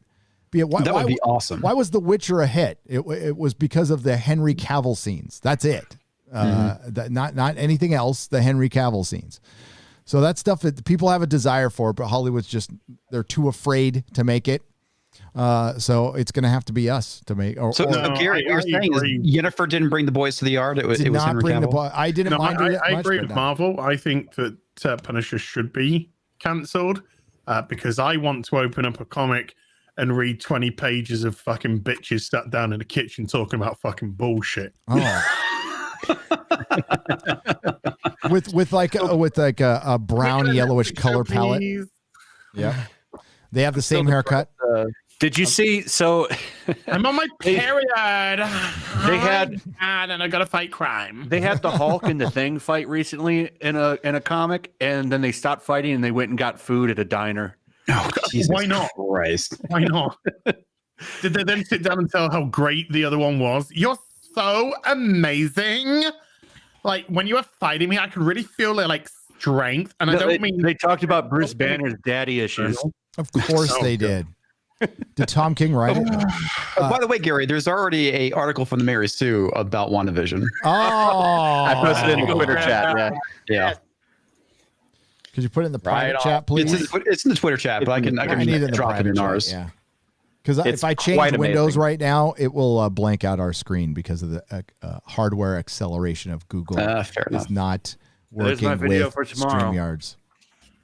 I've got 2 videos for tomorrow now. What the fuck? All right, it's in the private chat. You guys are taking away from my Call of Duty time. I don't want to have to make these videos. I don't have to now. Ryan, keep yelling at me. Make a fucking video, Jeremy. Marvel's WandaVision tackles time period sexism in a fun way. It's been a long time since I've read a Mary Sue article. Oh, come on, we need stuff. Somebody make that bingo card. We need that bingo card. Oh boy. But it doesn't tackle sexism. It just shows it in a fun way. It doesn't tackle it at all because the show's not sexist. Not at all. Got to make sure this is not working. Of course, it's not fucking working. God damn it. Hang on. Well, you see, back in my day, we had green screens, and they were quite simple. So I'm gonna have to blow this. I can't read this because it's too small. So somebody else is gonna have to read it. My favorite game was Carmen San Diego. I never know. I never knew who she was. You want me to read it? Yeah, I can't read it. It's because I got to read it on the screen, on StreamYard's screen, which is the type is too small for me. All right. Marvel's WandaVision tackles time period sexism in a fun way. The 1960s, well, yeah, it put her in a nice outfit in the second episode. The 1960s were not exactly fun for women. Yeah, right. You didn't have to do shit but fucking cook and get fucked. Sounds like a good time to me. Drink wine all day. Yeah.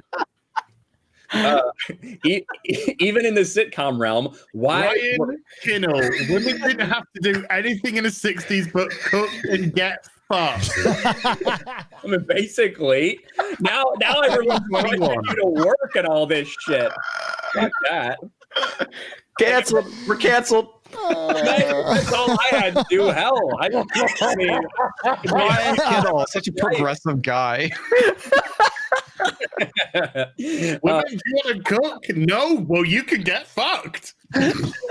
Literally with Trojan condoms. Even well, if we're talking, I don't like that deal. If we're talking condoms, even in the sitcom realm, wives were at the home, and even when they were genies and witches, they were resigned to whatever their husbands wanted to do. Sure, there was some breaks in the mold, but for the most part, women were in the kitchen and men brought home the bacon. In Marvel and Disney Plus's WandaVision, we see Wanda Maximoff fitting into the sitcom world almost too perfectly. But the show doesn't completely erase the fact that sexism existed. Instead, they have a fun commentary on it through the first 2 episodes. Let's explore that. Oh, boy. Let's do it. Spoiler warning. There shouldn't be spoiler warnings. There's nothing that really is spoiled other than you get a Bewitched episode. Yeah. Most of the 1960s were filled with strange seduction techniques. Yeah, you mean men were fucking men. I'm almost more shocked by the fact that an investing company is investing in ads on this website. Like these people have any money to invest. Right. Tom Patty's look at this rapid wrinkle repair for the old fucking piss stained cat piss bitches. Before that, it was a Charles Schwab ad. Like, yeah, I'm sure the readers of the Mary Sue have lots of money to invest in the stock market. Yeah. New year, new home because you're at home fucking looking after the kids. Flash, let's be honest. It's us who is reading it, and we probably have money. So That's true. Most of the 60s were filled with strange seduction techniques. Whoever's writing this, if they work for the Mary Sue, likely no one has ever approached them to want to have sex ever. So anything is a strange seduction technique to them. Even though I'll find her picture. Hold on. even the word hello. even did you just Is this one? Is this article written by Princess? What's her face? You look nice today. No, Rachel. Okay. Oh, Sorry. I know that name, Rachel Leischman. Yeah, she's terrible. Yeah, shocker. I don't know how real life situations worked. I was not alive. My idea of this era, like many others, is completely reliant on shows like I Love Lucy and Dick Van Dyke. And trust me, childhood me was very confused by the 2-bed situation. So by saying most of the 60s were like this, I don't know. It's just what I've watched on TV. How fucking dumb are you to Pretty say dumb. that? Like, I Love Lucy taught me how things work. It's historically accurate. Yeah. WandaVision had somehow mastered the art of playing in the sitcom space while still calling out the sexism that very much existed. Under the guise of Wanda and Vision being an unusual couple, the show lets their dynamic thrive by placing those sexist aspects on other couples or in the commercials that litter the episode. I guess Agnes, a character that recalls I Love Lucy's Ethel, still falls victim to the sexist ideas of that time period, making jokes about how she's a housewife, having a gourmet meal at the ready. Yes, having a meal for your family at the ready. How very 1960s. We should reject those things. Just let the children grab a bag of fucking Doritos. She has a very sexist Twitter. She's talking about how she wants to fuck Pedro Pascal and Ethan Hawke and Oscar Isaac. She's like, how am I supposed to survive watching Moon Knight now? She's saying she's going to masturbate the whole time. But that's okay. She's allowed to do that. It's different. Ew. It's different when you're being sexist towards men. That's okay. Objectification only goes one way. Well, the thing I think is so funny about it is they're all freaked out because this is like a period piece. It's like, oh my God, I can't believe they're portraying these tropes. It's like, that's how that time period was? What? Come on, think for yourself. I mean, if you said something in the 1940s, you might see Nazis as the villain. You might. You criticize. What you should criticize is when people run around calling each other that in 2021. Maybe that would be something to call out. Agnes says, and bringing the husband issue of a magazine to help Wanda prepare for an anniversary that neither Wanda nor Vision can remember. She's an interesting look at tackling those archetypes in these shows. But even when WandaVision plays into it, they still have subtle jabs at the ideas that filled the show of the 60s and beyond. Women were taught to do things to get the attention of men. It was always about how you could change yourself for the man in your life, not the other way around. In the first episode, Wanda and Agnes discuss a seduction technique for Vision, who is already Wanda's husband, and read that one such technique is literally fall so a man can pick you up. Okay. seems weird. Head injury that's plagued the females for a long time. Sure, it's a laugh now because none of us would fall into the arms of a man. Well, not on purpose. I'm a klutz, so it could still happen. As she's talking about flicking her bean to Oscar Isaac and Ethan Hawke watching Disney Plus. Okay. The commercials, though, selling products to women to benefit their husbands, that's where the show really drives home the time period sexism that very much existed. It wasn't really what made a woman's life easier. It was about her husband being happy with her work. This woman stinks of cat piss. Yeah. And never mind the fact that, yes, labor-saving devices were definitely a huge game changer to society. So it's like, whatever. Like, and that's the thing, too. Yeah, guess what? The majority of women were homemakers. That's just how it was. That's not a big deal. That doesn't mean to say that a woman can't do something. Of course they can if you want to, but most women chose to go back and stay at the house and do that. So of course their primary. Well, what they don't understand is these idiots don't get is that labor-saving devices is what officially allowed women to enter into the workforce. Yes. Yeah, I got a picture if you want to see what she looks like. No, right.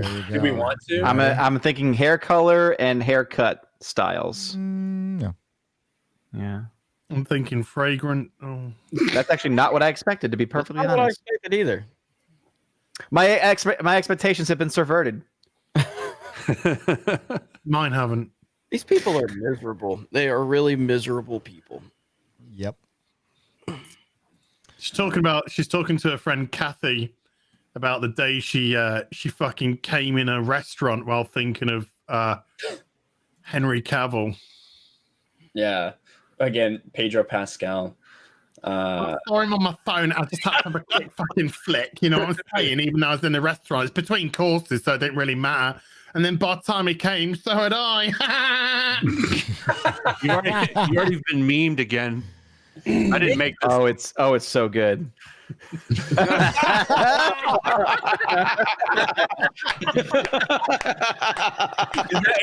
ABC? That looks like an ABC. We did it. Yes.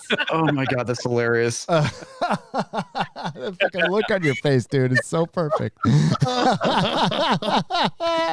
All women have to do in the 60s is cook and get fucked. There you go.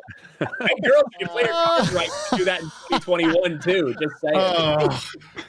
Hey guys, I think I found our first shirt. I think this is it. First official Friday night shirt. Dude, that's the mug. That's the mug. No, Is that the mug? Yeah, take it to work. Show your pride in Friday night tights. Impress your female boss. Yeah. Yeah. That shirt might get you arrested in 2021 now. I hope so. Oh man. That's why you have it, for your coffee, and then if they look at it, it's a conversation starter, As is just like imagine going outside. You'd be shot.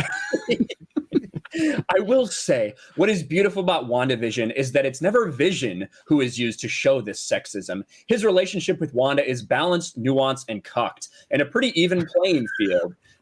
When Wanda is cooking and can't figure out dinner, she and Vision switch places. He literally puts on an apron, and it reminds us of the fact that that's how Wanda and Vision bonded in the first place. In Captain America Civil War, Vision is watching over Wanda like a creeper. Vision kind of is an incel in that movie, honestly. He's just like, he's watching her. He's watching her. He's like through the walls and shit as he cooks for her, despite not eating himself, which is sort of the same problem they have. No, he leaves that to Wanda. So, if the author of this article is ever wondering why she's at home flicking her bean to Oscar Isaac and Wonder Woman, it's because of this point of view. Just pointing it out. The egalitarian stuff, so problematic. God. Go on. Sorry. There we go. But the show doesn't lean into too much of the sexism itself. They're just little jabs at it, pointing out that it's absurd and carrying on, especially since Wanda is in charge for the most part, even telling him what to do when his boss, Mr. Hart, is choking and on the verge of dying.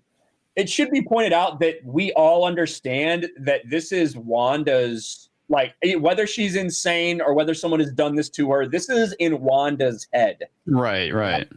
I do believe that's very much the implication here. No, but she's looking. She is searching. To all the people telling me to get back in the kitchen and make them some food.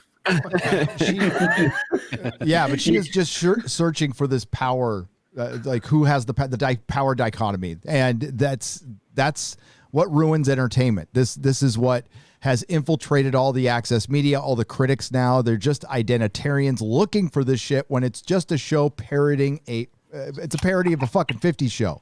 So yeah, there's going to be some of that old sexism in it, but this is looking for shit. It's incredible. Well, this is what this article is like to me. It's like trying to take jabs at men, but not attack the show, because the show is Elizabeth Olsen as a female lead on a Disney Plus show, so they want it to succeed. But they still want to criticize men and criticize toxic masculinity and the old way of doing things. That's what this article seems to be. And then they go home and flick their bean to Oscar Isaac at night. That's right. Lonely. I wonder how many times she has to push her cat. I wonder how many times in the middle of masturbating she has to push her cats off of her. Several. I'll put the over under at plus 3.5. 3.5. 3.5. Well, she definitely has multiple cats, so. Let's see. Especially. I'm fucking flicking my bag. Come on, fucking next week. Come on, I'm nearly there. There's just a fucking she's just fucking sitting there trying to get into it, trying to imagine that a man actually wants her, and the cat just comes up and does that fucking kneading thing. Yes, and then she goes, flick, bean, get out of here. She drops the vibro. It's all going fucking wrong. Yeah. Right as well let you know, man, you're going to hell. Well, hey. It's company. It ain't breaking news. The mobile phone goes off. There is this. There we go. I thought of this before on my fucking vibrator. I have to pray for Ryan every night. Yeah, you just give up. Let's see. In the second episode, we meet Dottie. She's the kind of housewife who's always the villain of sitcoms, too perfect for the star, completely in love with her husband and her children. Yeah, villainous. Dottie leads the planning committee meeting and seems as if she is going to be the character that leads into this sexism. But much like everything else in the show, her character is flipped on its head with one simple exchange. When a radio starts to call to Wanda, she is shot still and snapped out of it only when a glass breaks in Dottie's hand. Before leaving to tend to herself, Dottie asked Wanda a question about the blood and white linen. Expecting some kind of typical housewife response, I was shocked when Dottie said, by doing it herself. And it drove it home, for me at least, that WandaVision wasn't going to play into that aspect of sitcoms, but wasn't dismissing that it existed either. What I do love, though, is watching how the commercials tackle it, though. What I do love, though, is watching how the commercials tackle it. Got a cat on her face. On her face, huh? What WandaVision does is poke at these sexist narratives, and watching them in the modern era drives home just how absolutely nonsensical they were back then. It's always about the husband, always about what he needs, and juxtaposed with Wanda being the star of the show, plays beautifully into how far we've come and where we still need to go with how we explore our female characters on television. Wait. I'm pretty sure Samantha was the star of Bewitched. Yes, she was. I mean, Darren was just a side character. I'm pretty sure main character. Lucy was also the main character of I Love Lucy. Yeah, I'm pretty sure she was. And also, she was literally the most powerful woman in Hollywood at that time. She was.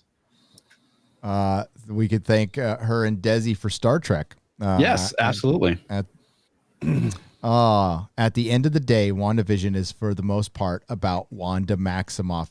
Yeah, it is. It's in the title, Wanda, and then Vision. So obviously she's the lead. Yes, and she's alive. Most figured this out already. She's alive and he's not. Yeah. Oh my God. That too. But no, this person wakes up in the morning and goes, when I'm watching my Marvel movie, God, I hope they tackle sexism. Thank God they tackled next week we'll have an article talking about how there's not enough black representation in the show. Yep. Oh, that one's already written. It's already written. Not enough alphabet either. The worst thing you could be is successful and popular these days. And if you are successful and popular, if everybody generally likes what's going on, they will find reasons to bitch about it. Yep. That's essentially what it comes down to. They hate unity. They hate people that are on the same page. They hate when people are happy, and their job is family life. They hate, absolutely. They hate married couples. Mm-hmm. Yes, they do. Yes, they do. Hate the nuclear family.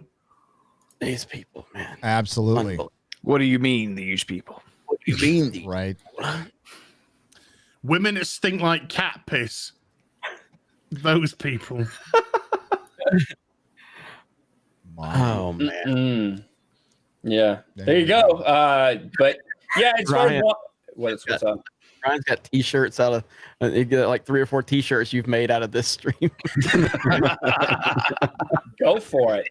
Ryan is a walking t-shirt machine. My fuck Naughty Dog shirts are still selling because they keep giving me material. So speaking of Ryan, Kinel's 3-inch erect cock for $4.99 says, "Hail YellowFlash and Friday Night Tights crew. Have you heard of the reboot of Walker, Texas Ranger? Chuck Norris might have to smash some SJWs if they ruin his legacy." Yeah. It's Jared Padalecki. Yeah. I thought it was the girl that was going to be the new Texas Ranger or something. No, he just got long hair. Jared Padalecki from Supernatural. That's where he's moved to now. Not the right brother for that role, I would say. Well, Jensen Ackles is going to The Boys season 3. I'm okay with that. I like him a lot. I'm not looking forward to season 3 in any way, shape, or form, especially after what's his nuts are just like at Donald Trump. Stop giving me so much material for the next season of The Boys. He literally tweeted that. Oh, Jesus. Yeah. Just what people who like the show want. No one's going to fucking care at that point. Nope. It's ridiculous, man. Oh, They had a great opportunity with that show, and they did. Fisted it. All gone. It's the same thing that happened to Westworld, man. Westworld was great. Time's Up happens, completely derails the show, turns to shit immediately.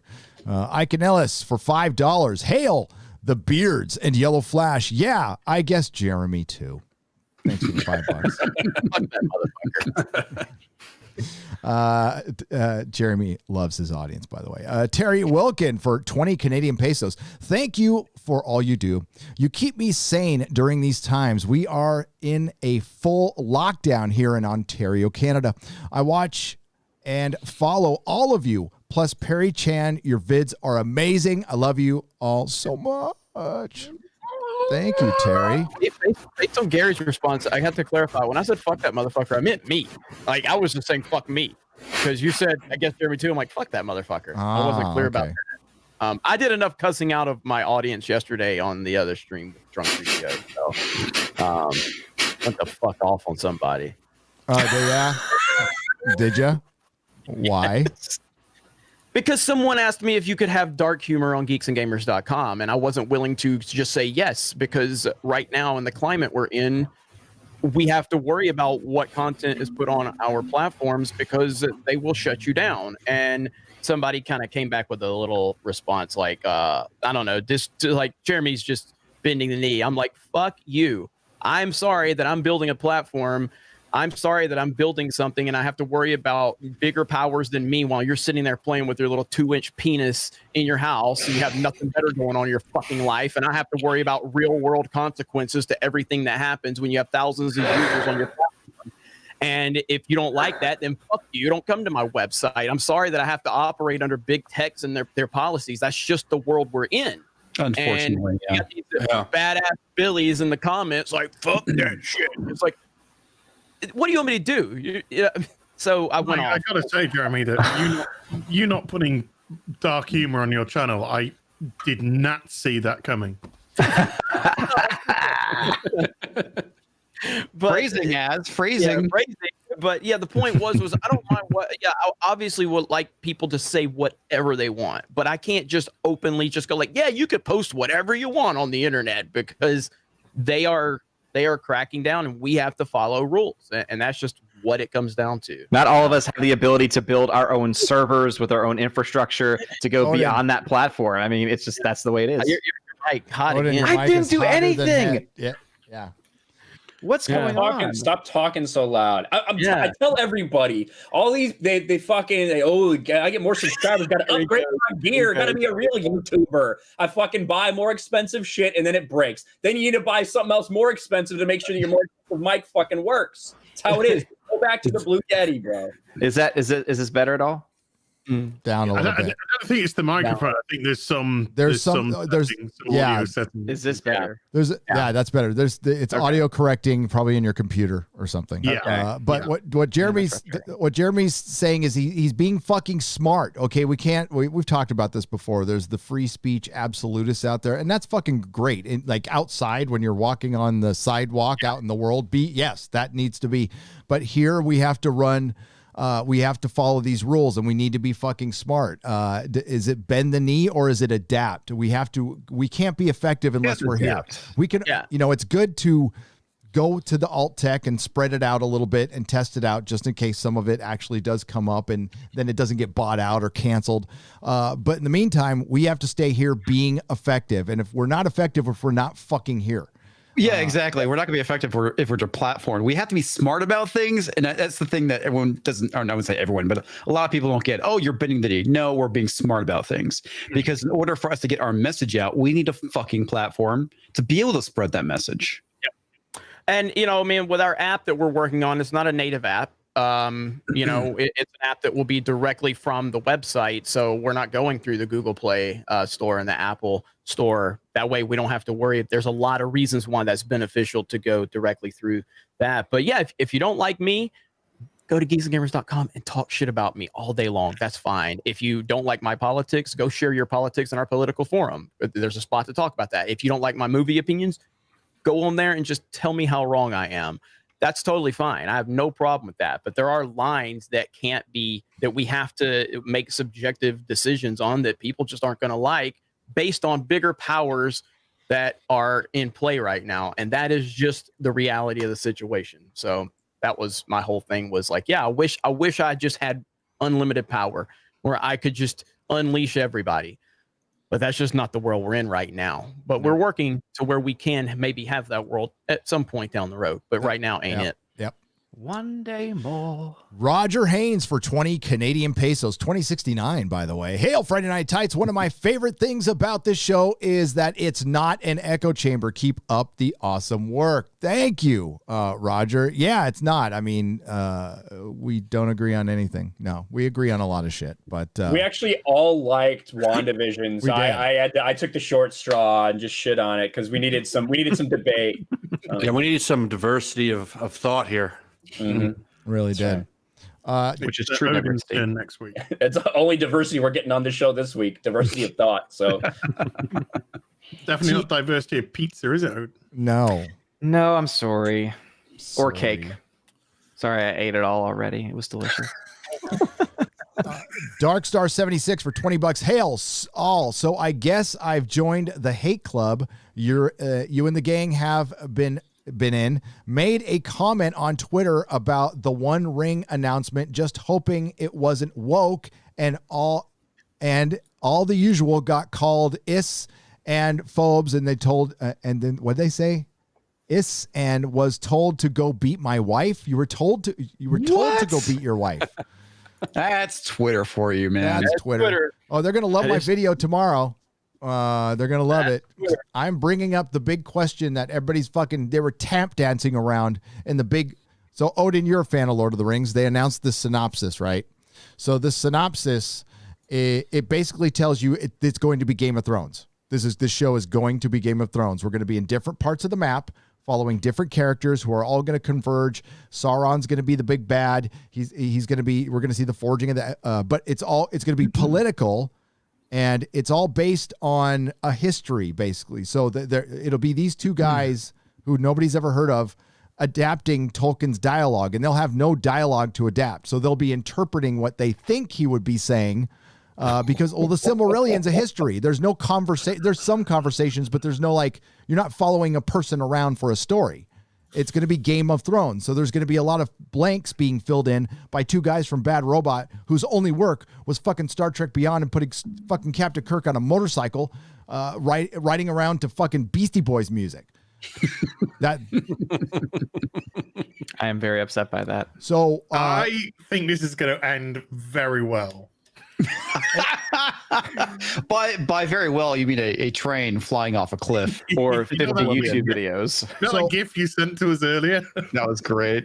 Just like that. I want you all to be prepared for gay elves. Gay elves are coming. We are going to get gay elves. Are they gay for dwarves? And this is the conundrum they're in. This is a story written that was supposed to be English mythology, written by a devout Catholic, and they're going to try to sell us that Tolkien would have been completely okay with gay elves in his story. I can And confirm he Wiping their ass with his material. Did they say that there's going to be gay elves in it? there's going to be, no, they didn't say it. They're going to have LGBTQ representation. It reminds in me Lord of the that- Rings. if They that can't- Can't line- the state cancel that shit though? Huh? His It estate. doesn't. Yeah, don't they have control over that? The estate, do you think they care? The one guy that would have Yeah, I stopped don't know. it is no longer there. Yeah, sadly. Christopher Tolkien died last year, so this is all Yeah. his heirs, and they. He was the only thing holding back the flood of Yeah. wokeness getting into the material. I think we've learned that Amazon certainly does not care. They'll do whatever the fuck they want. There will Pretty be, apparent. and that's the conundrum. It's like, how do you present that? It's not.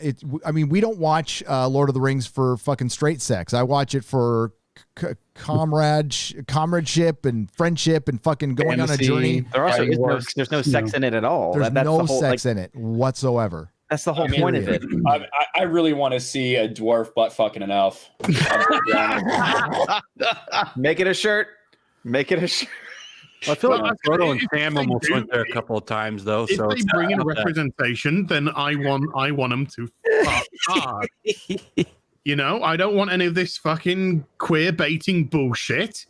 If you believe in the representation, if for you it. think it's absolutely necessary to the show, then I want to see them fuck like rabbits and hard. I want to see sweat. I want to hear grunting. You know, I want you to go all in. I The want Last you of to Us Part show us 2. You want the how Last of much Us it Part 2. actually, yeah, I want you to show us how much it means to you. I want to see I want to see Fellowship of the Cock Ring. That's what I want to see. They've already Let's done make it that. happen, Amazon. They've already done like- that. Jack Black did that on the MTV Movie Awards. You didn't see that a long time ago? What is that? I didn't watch MTV. It was 20 Jack years Black ago too. when people watched the MTV Movie Awards. say, It even was I still know that, funny. yeah. Yeah, and there you go. Jack Black has a cock. The One Ring is his cock ring. I guess my big thing is it goes back to the quote from Clerks 2 when the guy's mocking the Lord of the Rings and the Hobbit. He's like, oh yeah, those two are totally. They give him that really gay look. He's like, they're not gay, they're hobbits. They're not gay, they're elves. I have always said for a long time. Listen, I know that Sam got married when he went home. Like I know, but like, listen, Frodo wanted that. listen. Come on, Sam. Hey, You called him my Sam several times. Obi-Wan and Anakin spent a lot of time together too.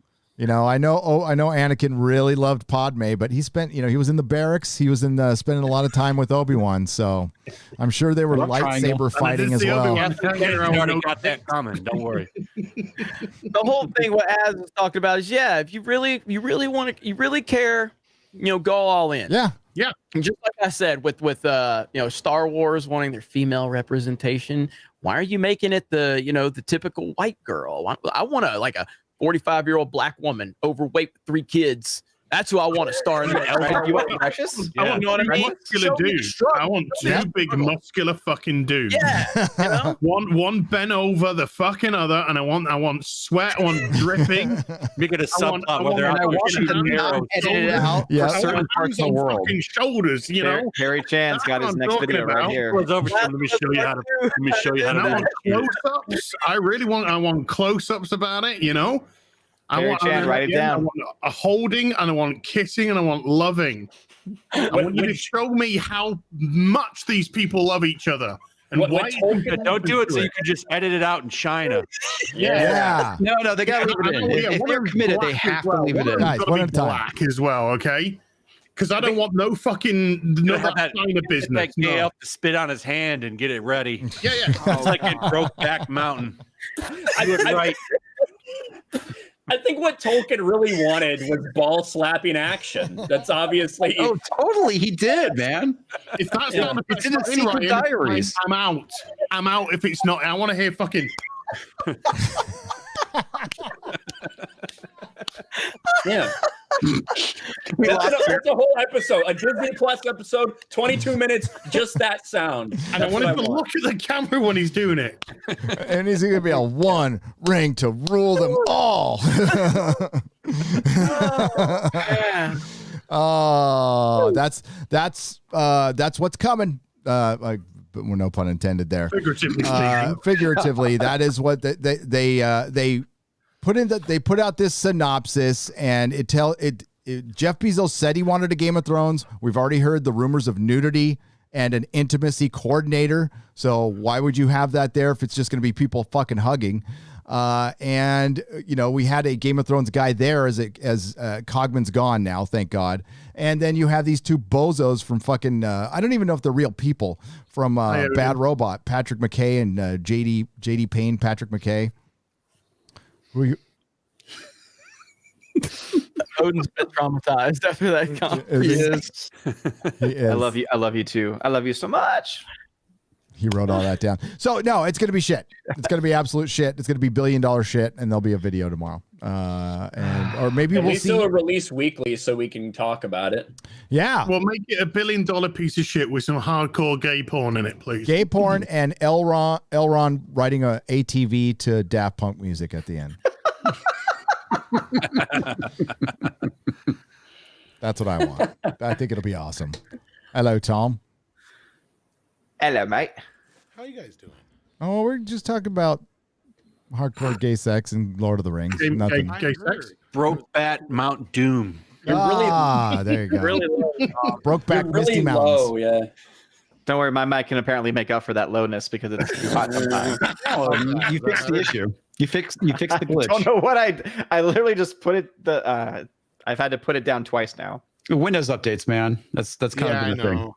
Is that Yeah. better, guys? Or Yeah, it's better. That's all right.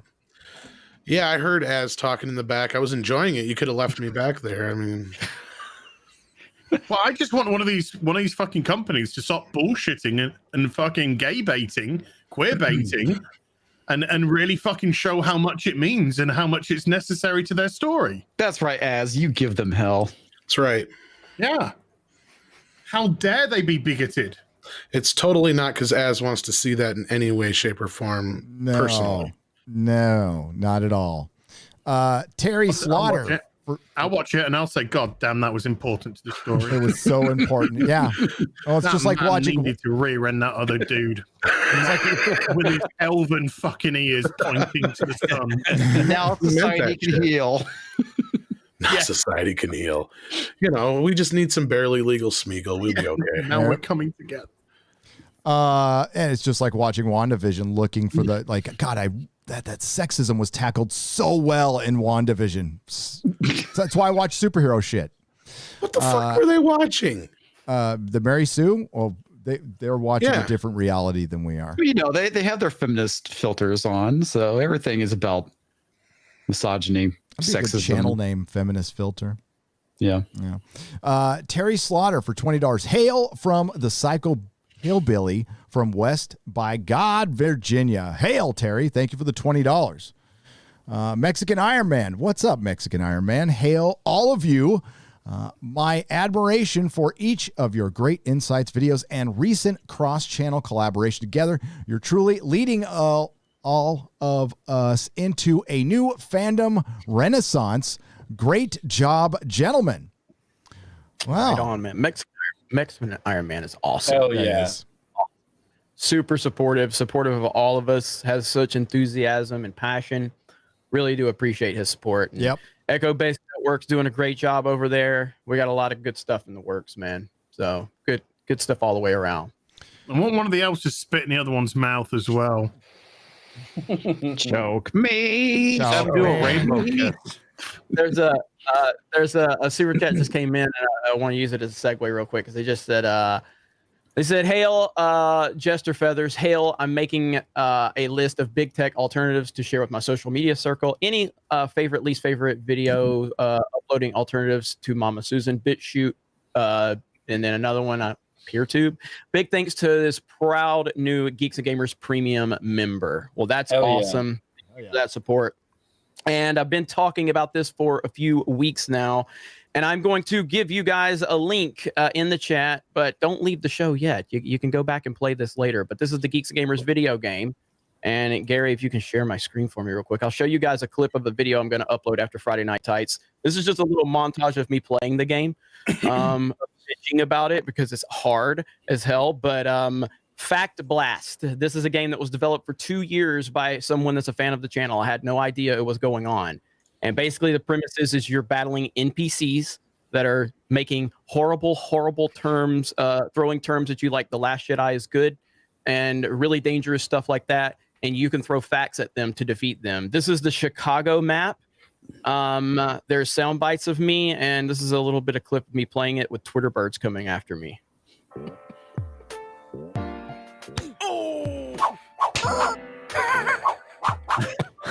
There's no holes in his jeans. Okay. All right. We got a rhythm now. Never mind.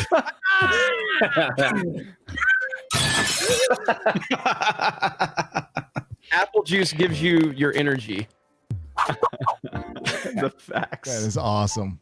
Man, fighting off Twitter. You really don't deserve this game at all. Snowflakes. Snowflakes. Oh, that is awesome. The NPCs are the best. Oh no, the man baby's got him. The faces of the NPCs change after you hit them. Look, when you die, watch this. When you die, they cheer.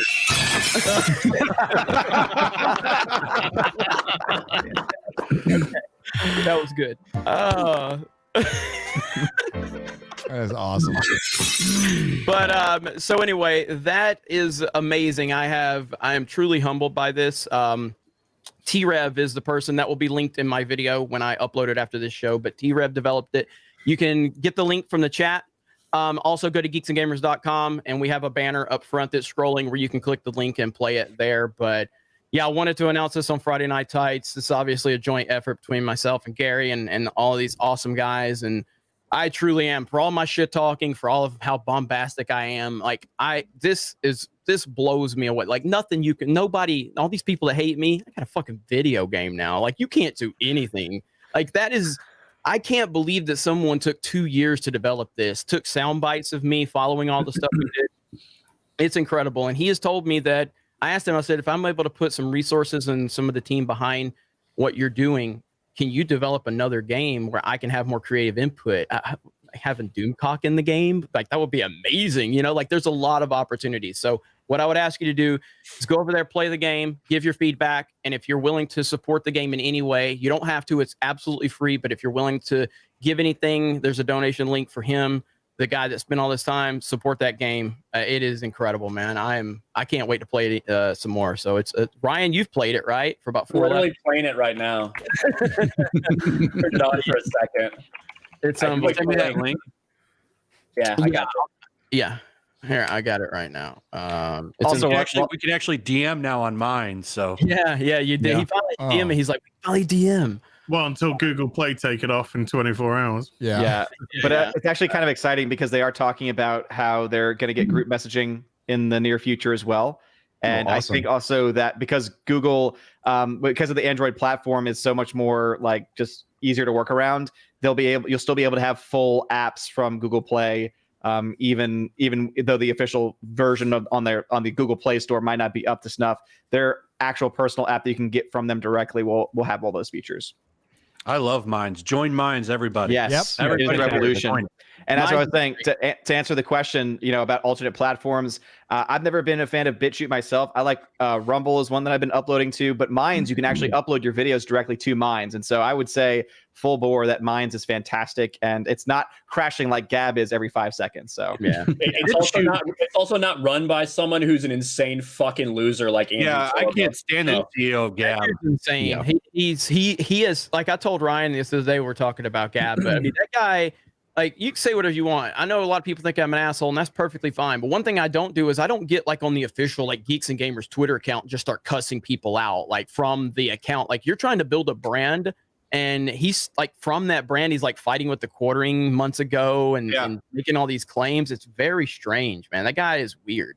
Andrew Torba does not believe in free speech. He believes in his speech, and that's the bottom line. If you want to go to Gab because you think it's a platform that you can speak your mind, that's fine. But just be aware if you're there for free speech, anything like that. No, Andrew Torba is a fucking insane person. Yeah, go ahead. I like the guy that runs Minds. He seems like a good dude. I'm not going to have multiple social media accounts because I think social media sucks, but that place is all right so far. I'm not going to invest time in like 4 different social media accounts. Yeah. If you want to go to Gab, that's fine, but I think that guy is weird. Yeah, and the whole thing is like he is vehemently against porn, which that's fine. Like that is fine. There's no problem with it. And I honestly don't think like with Parler and with Gab, like Parler doesn't allow porn on that platform. Yeah, that's fine. You know, and I don't personally have a problem with that. I can go to Pornhub if that's what I want, right? That's not a problem. I don't care about that. However, what I do care about is how he treats anyone that doesn't agree with him. And like, that is the problem. What's great about the same way that the fucking woke leftist SJW losers treat other people. That what's don't great align about with their thought. Yeah, what's great about Minds is that they do have like not safe for work stuff, but you have to label it. Like one of the rules is you have to label it as such. And if it does pop up, it's blurred out unless you click on saying I am okay seeing this, which I think is a great feature to have. And also it's a way of letting people continue to have that kind of conversation if they want to have it, but also allowing protections for people that don't want to have anything to do with that either. Well, I don't get how this didn't blow up before. Like this is, in my opinion, and I spent time on Parler. I got good growth over there, but I think Minds is better than Parler. Like we can actually DM. And you can get free cryptocurrency just by interacting with each other. Yeah, that's awesome. Minds is better than Parler, at least up to this point. Like just it works better. It it's smoother.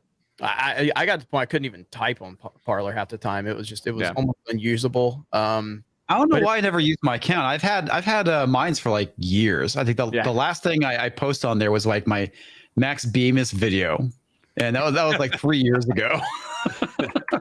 What's Max Bemis? Didn't he get canceled? Yeah, he got canceled. He got canned from Marvel, I guess. I guess he still does his music, but he's not writing for Marvel anymore. Yeah, he was probably the stablest of guys. Started to learn how to use Twitter. No, honestly, with this whole thing, I mean, again, this is my only thing about it. I see this as a little bit of we're almost making it too easy for them to conquer and divide us by dividing us, and we're almost doing it on our own. I don't care. Twitter, that Jack Dorsey guy's a piece of shit, and I get it. Twitter. Have you seen the Veritas video on Twitter? Is to make money. I don't like any tears of fucking woke weirdos. I agree with you, YellowFlash. I mean, there's a point where we can't keep cutting and running everywhere, but Jack Dorsey's fuck that guy, man. He's a piece of shit, and I think everybody should probably just leave that platform. Az and I were supposed to leave it at Twitter the beginning of the If I wasn't a content creator, I would not be on Twitter. I'm very close to with mine. Gary, now we're going to leave Twitter, but we were kind of like, we're a few days late. We're probably going to go sometime in January, and then they shut down Parler, which is where we were going to do our social media. Yeah. So now we're kind of like not stuck on Twitter because that'd be a bit bullshitty. But now we kind of like have to extend our stay on Twitter while we sort, maybe have a checkout of mine, see how that goes for a bit, or something like that. But Jack Dorsey's a cunt. Oh yes, he is. This guy is who the fuck gave him the right to say, and Google? We gave them the right, man. We gave them the power to do this. Well, we kind of did and we didn't. I know what you mean. I get where you're coming from. I fully understand what you mean. But I don't understand why there should be these monopoly laws which are in effect to stop companies from being this, because right now they are being antitrust competitor, competitor, because they're literally going, oh, look at Parler's getting traction. They organize and talk about killing people on Twitter every day. Yep. People to go fucking Every kill themselves day with they do. diamond shit. Yeah. AOC has been more How about popular shutting down than competition? for- Parlor was real competition that was going to make money, and they were going to bring all those active users that they have that are gone now, by the way. Yeah. Not only are they purging accounts, but people are walking away too. You heard about how Twitter signed an agreement with AWS to basically have like a multi-year contract with them, right? And that's like right after that they killed Parler, which was basically smothering the competition, and Parler's suing, I guess, Amazon for that. Yeah, they broke a law. This is the problem. These giant tech companies fucking own all the politicians and laws, so they can just break laws. But there's a thing called collusion, which you're not supposed to fucking do. And they colluded to get rid of the fucking president and then other people. And Jack Dorsey said, you heard him say, he's not stopping there. That's just the beginning. Not. And that's what we were all fucking saying. It's like, then they're going to come after your guy. And then when do you think, and then that fucking, oh my God, Twitter, they put up that shit about, was it the Uganda election? Uganda that was fucking golden. The violation of human rights. No way. It's just got that flash. It's such an old meme. Right? This is such a good one, though. Yeah, and that is the thing. And I said it last week. I'll say it again. For all the people out there, they're their own company. They can decide what they do, and that goes against TOS. They're all working together to unperson people. And then what did I say would happen? I said then the next it'll be the payment processors. And sure as shit, that is what we've seen. Whether we're talking about an individual or whether we're talking about platforms, DLive just deplatformed a bunch of people because their payment processors came to them and say, hey, we're not going to continue processing your payments with these people on your platform. Okay. They're top earners. Exactly. So then they got rid of those people. That's what happens. Just make your own website. Just get your own web server hoster. Get your own internet. Oh, wait, you can't bank. You can't get people to process your payments. Make your own bank. At some point, people need to stand up, even if it's not happening to you. You have to understand that this is not just one company making one decision. This is all the big tech companies organizing together to deplatform people who think a different way. And that's why we need to starve these people of money. It's the reason why we need to stop buying so much from Amazon. It's the reason why we need to move off of Google for mail and go to something like Proton Mail. We need to take money out of their hands because that's when they'll stop, because that's when they start losing their power. Mm-hmm. Yeah, and I will say I am kind of happy to see. I mean, obviously, there's a long way to go, and they're obviously all in bed with each other. But it is kind. Am I booming again? No, you're fine. You're fine. Okay, I saw Ryan. I was like, oh gosh. Okay, I'm just cringing because you're talking. I'm just kidding. Sorry, I feel like Charlie Brown right now. Anyway, so. But I was and now I've lost my train of thought, and it's my stapler. Anyway, what I was gonna say was Minds is great because guess what? You can edit your post. Oh yeah, that's awesome. Mind is cool. It's just, is it going to be another fucking thing? And I know it's decentralized and everything, but it's still got servers. And is there a way they can fucking do this again? And the answer is yes, because they run so much fucking shit. It's more difficult. But what fucking Amazon did was fucking bullshit. That was fucking that was over the fucking line. And here we are. We're in actual fascism now. It's actually happening. It's so ironic that the anti-fascist people help usher in a fascist age. Listen, but we also have to stay here.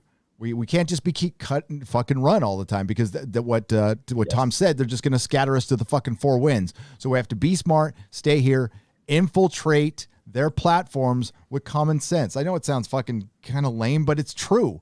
The more of us that are here, the harder it will be to get rid of us. And you would think that the commonality between all of us would be to have common fucking sense.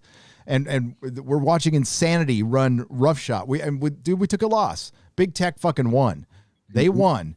And we need to kind of lick our wounds and kind of figure out what we're going to do next, while staying on their fucking platforms. And they run out with this bullshit that they're still an arena for conversation or whatever the fuck Jack Dorsey said, and totally full of fucking shit. He's a liar. Yeah. I mean, there's things I'd like to say now I can't. But we'll just have to figure this out day by day at this point. But I guess Minds is the best option. I'm over at Minds. We're all at Minds now. Yes. Yeah. And also, I will say that Minds, it is based on the Amazon Web Services platform, which is the same platform that was pulled from Parler. The difference is that Minds has been a platform for a while now, and they have been building backups and alternatives if they ever, for any reason, have their membership pulled. So they do have contingencies put in place, which is what Parler didn't, because they were obviously an up-and-coming company and did not have the ability to do so. Yeah, I'd love to say, we need to vote in politicians who would be running a platform of being kind of bringing tech to heel. But they have in the past, and every time they get in the office, they get bought off, and it never fucking happens. And they're blatantly breaking laws right now. And well, if we find one we like and try to vote them in and get a lead, mysteriously at 3 a.m, suitcases of votes might show up. Well, it's happened in Georgia too. Missing votes just showed up at 3 a.m. It's crazy.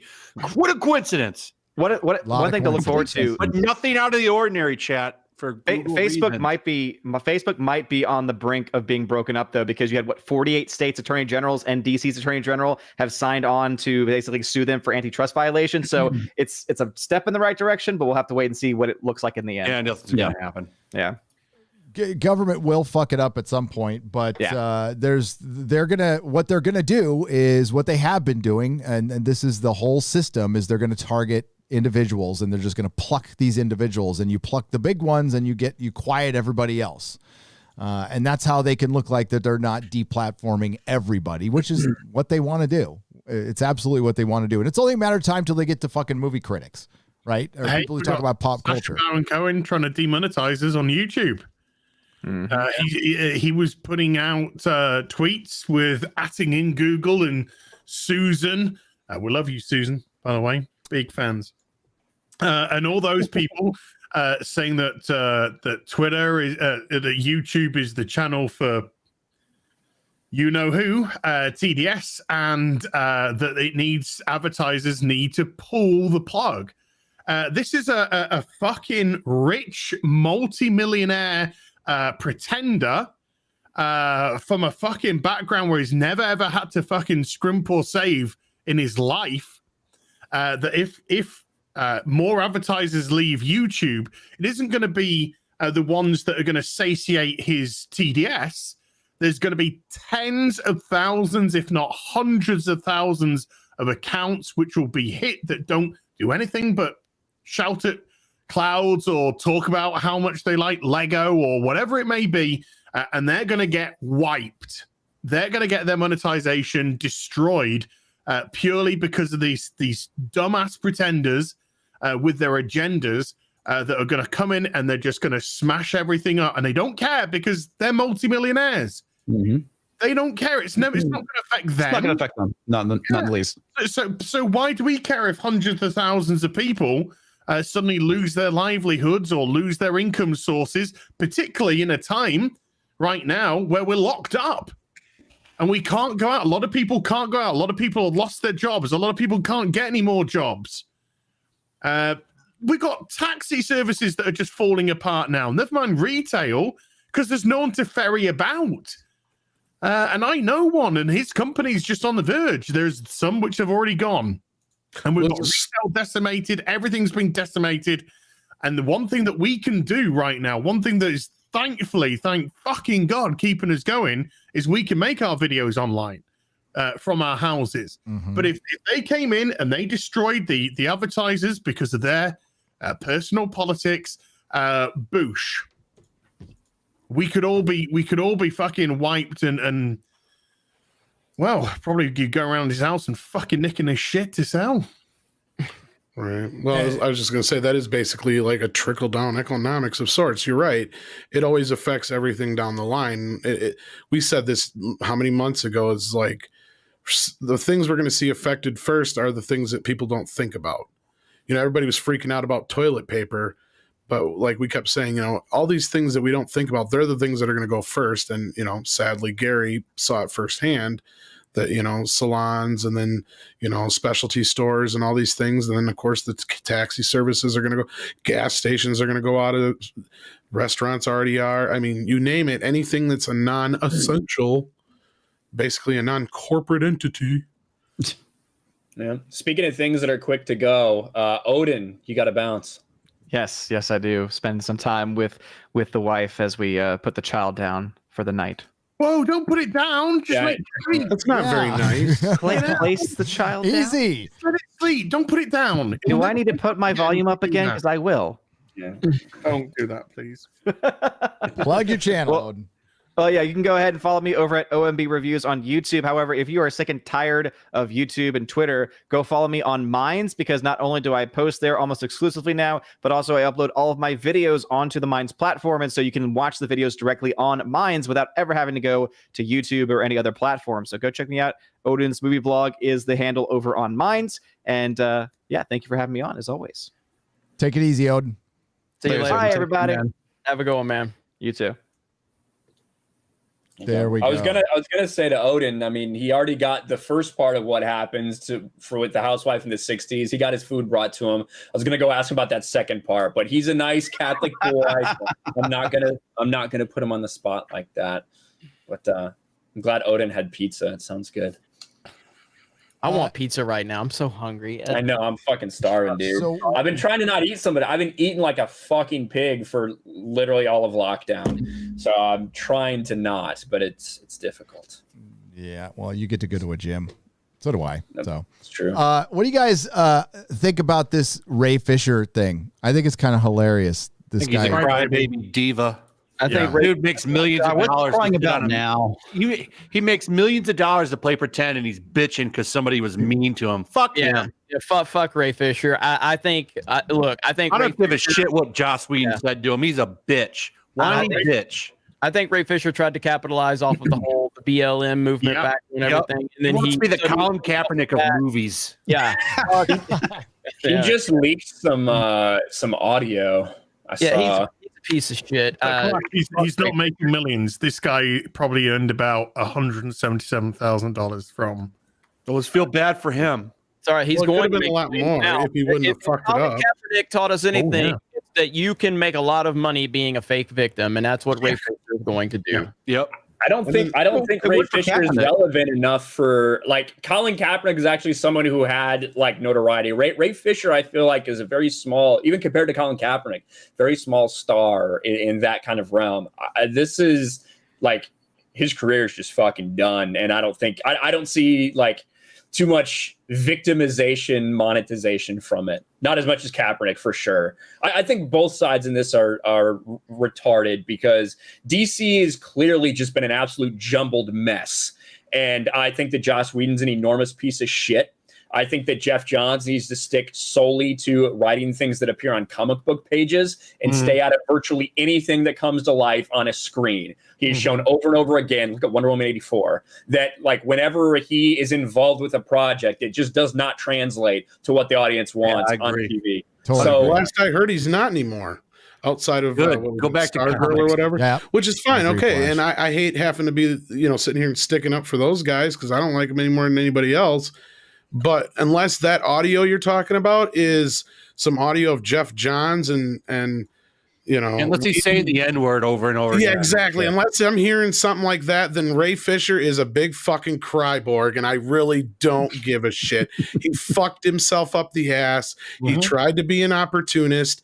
Jeff Johns, you know what? You may not have liked what he was doing, but 2-3 years for the last few years, motherfucker's been behind billion-dollar movies. Guess what he's doing now? Writing comics and working for TV shows because of fucking Cryborg mainly. So, I mean, is that fair?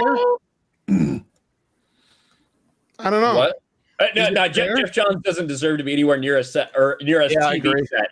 Like just I'm bottom not saying line. that He's part. a I'm much not better. saying He's all very that good at shit writing aside. comics. All that shit aside, though, this guy was in charge of billion-dollar movies a couple years back. Now, because of all this bullshit, he's delegated now to television and comics. Now, I'm not saying he's not in the right place, but how is that fair to his career? What did he fucking do to Cryborg to deserve that? Just Just like give him enough lines. You wanted more lines. He's a fucking diva. Exactly my point. I don't give a shit about that Jeff Johns. I don't give a shit about Jeff Johns either. But I'm fucking worried about the precedent is what I'm fucking talking about here. Because fucking Cyborg got his way and he's still acting like a little bitch. The precedent is that Ray Fisher is never going to work in this industry again. That's obviously what's going to happen. He is getting annihilated. He's getting demolished. Now, do I think that Joss Whedon was a fucking asshole on set to everybody? Yeah, especially considering the other people that have kind of sided with Ray Fisher through this whole thing as fellow cast members. Do I think that Jeff Johns, quote unquote, threatened his career? I think probably said, listen, if you don't fucking stop complaining, just do the work you're told, you're not going to work here again. Yeah, I do think he said that. Yeah. I think that Ray Fisher's being a little bitch and overplaying his hand. But the biggest problem in all of this that I see is that, once again, this is something that is wrong with DC. They have no leadership to set things straight. It is these constant little infighting between all these groups and different factions. There is still no clear leadership on what they want to do. I haven't been able to listen to this yet because I'm on stream with you guys. This is evidently leaked tape. Let's see, a clip from my final conversation with Warner Media's independent investigator. Hopefully it lends itself to the truth of the investigation, the credibility of my current claims against Walter Hamada's behavior. Do I think that Walter Hamada probably tried to tamp down some of this stuff so they wouldn't have so much fallout? Yeah, I do. At the end of the day, you do kind of have to play the game sometimes, especially if you want to change things. Ray Fisher decided to nuke everything, and he's nuked his career in the process. And I don't really think achieved a whole lot of change.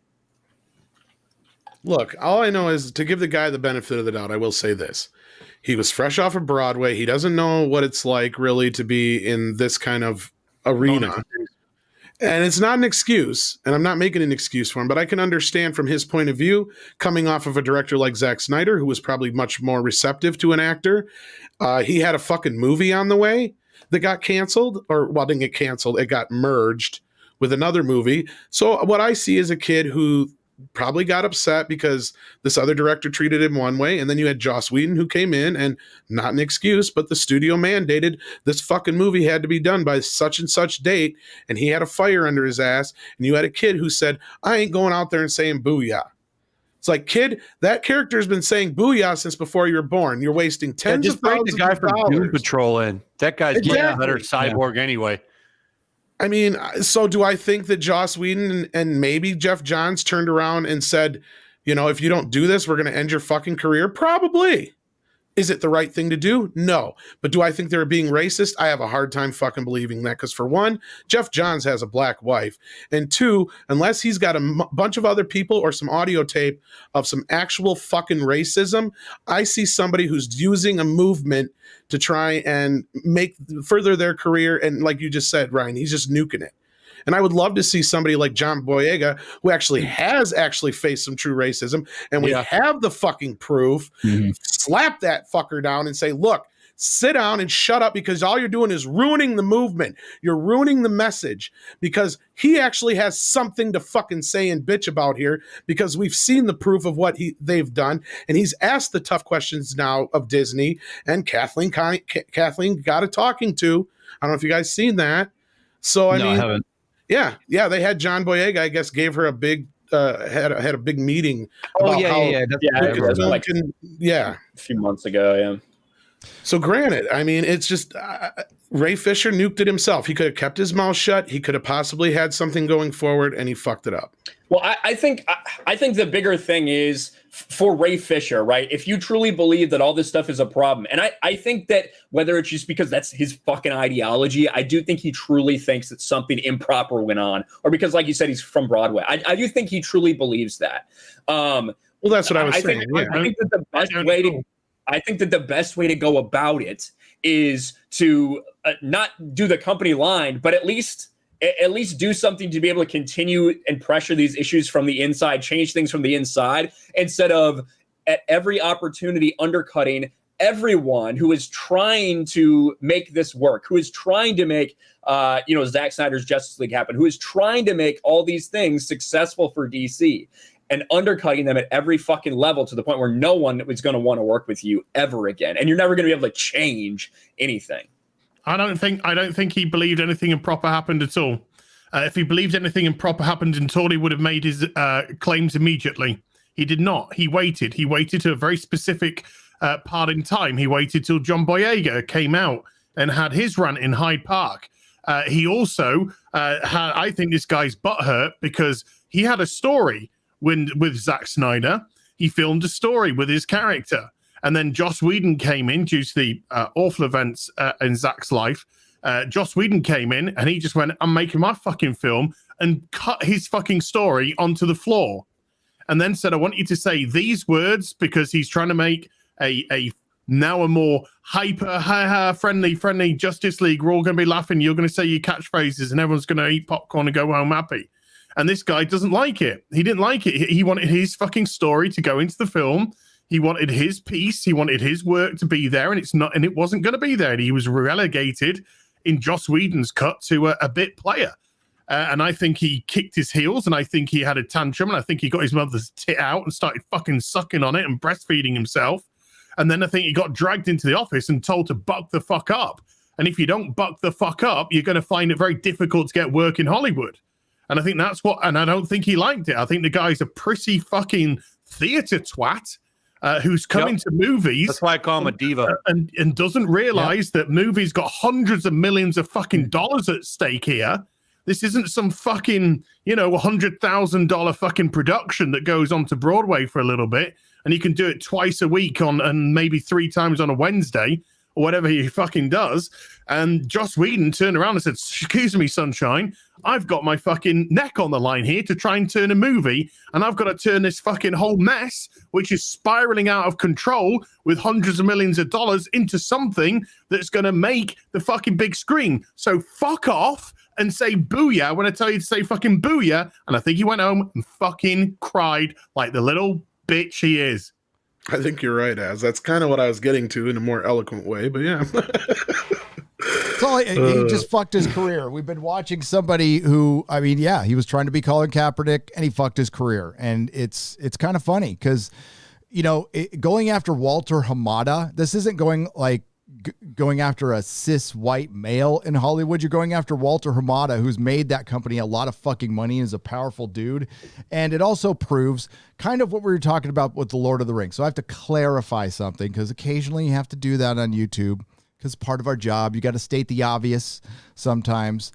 Nobody gives a fuck about your fucking cause, your BLMs, your LGBTQ movements in Hollywood. No one cares. They care about making money. They want to be able to sell certain movies to certain people. They still want to get the best actors possible, and they're just trying to piss off the least amount of people. And the path of least resistance right now is bending the knee to all of these organizations that are putting giant political pressure that can do a lot of fucking monetary damage to these companies. And this means choosing them over the paying customer. When we were talking about the Lord of the Rings and bringing in the LGBTQ stuff into the Lord of the Rings, we weren't being anti-gay. If you've watched my channel for more than 5 fucking minutes, you know how I feel about that stuff. I'm not going to pull out the whole, I've got gay friends. I lived in San Francisco. No fucking problem. Gay doesn't impress me. Gay is fucking normal. Gay is normal. Okay. LGBTQ is normal, which means I'm going to give it shit. We're going to give everything shit, but we weren't giving people shit. We were giving the creators of the fucking show shit because they're going to use that to prop something up to get a fucking headline, and they're not going to do anything with it. They're just going to use you, just like Star Trek used you this last season, and they put this poor transgender couple or whatever on display. Anyone that thinks like that they these were people fucking care little is a toys. fool. Yeah. They don't give a shit what do they about do? you. Look at Rise of Skywalker. Oh, there's a lesbian kiss. What they do in other nations where that wasn't proof, they cut it out. Mm-hmm. And what do all these companies use forced labor in China from slave camp? You think these people give a fuck about any of these movements? They don't give a shit. And it's so funny that all these people that champion that, they never talk about any of this on Twitter. It's a blind eye. It doesn't matter. Yeah, all these companies that change their shit to the rainbow during Pride Month, except in the Middle East. Then they don't. The one place where they actually need people to speak up for gay people. How is China on LGBTQ plus issues? They don't. And did you guys, I caught most of the show, but did you guys bring up the whole thing about the High Republic and the Chinese only edition? I brought it up very briefly, but yeah, I mean, but somebody actually hang on, guys, hang on. Somebody actually responded to it. Hang on, please. Guys, is there ads dropping in the middle of this fucking stream? Because that's what people are saying. Yeah, okay, so that's fucking YouTube. I just went in and manually unclicked I didn't know it was even happening.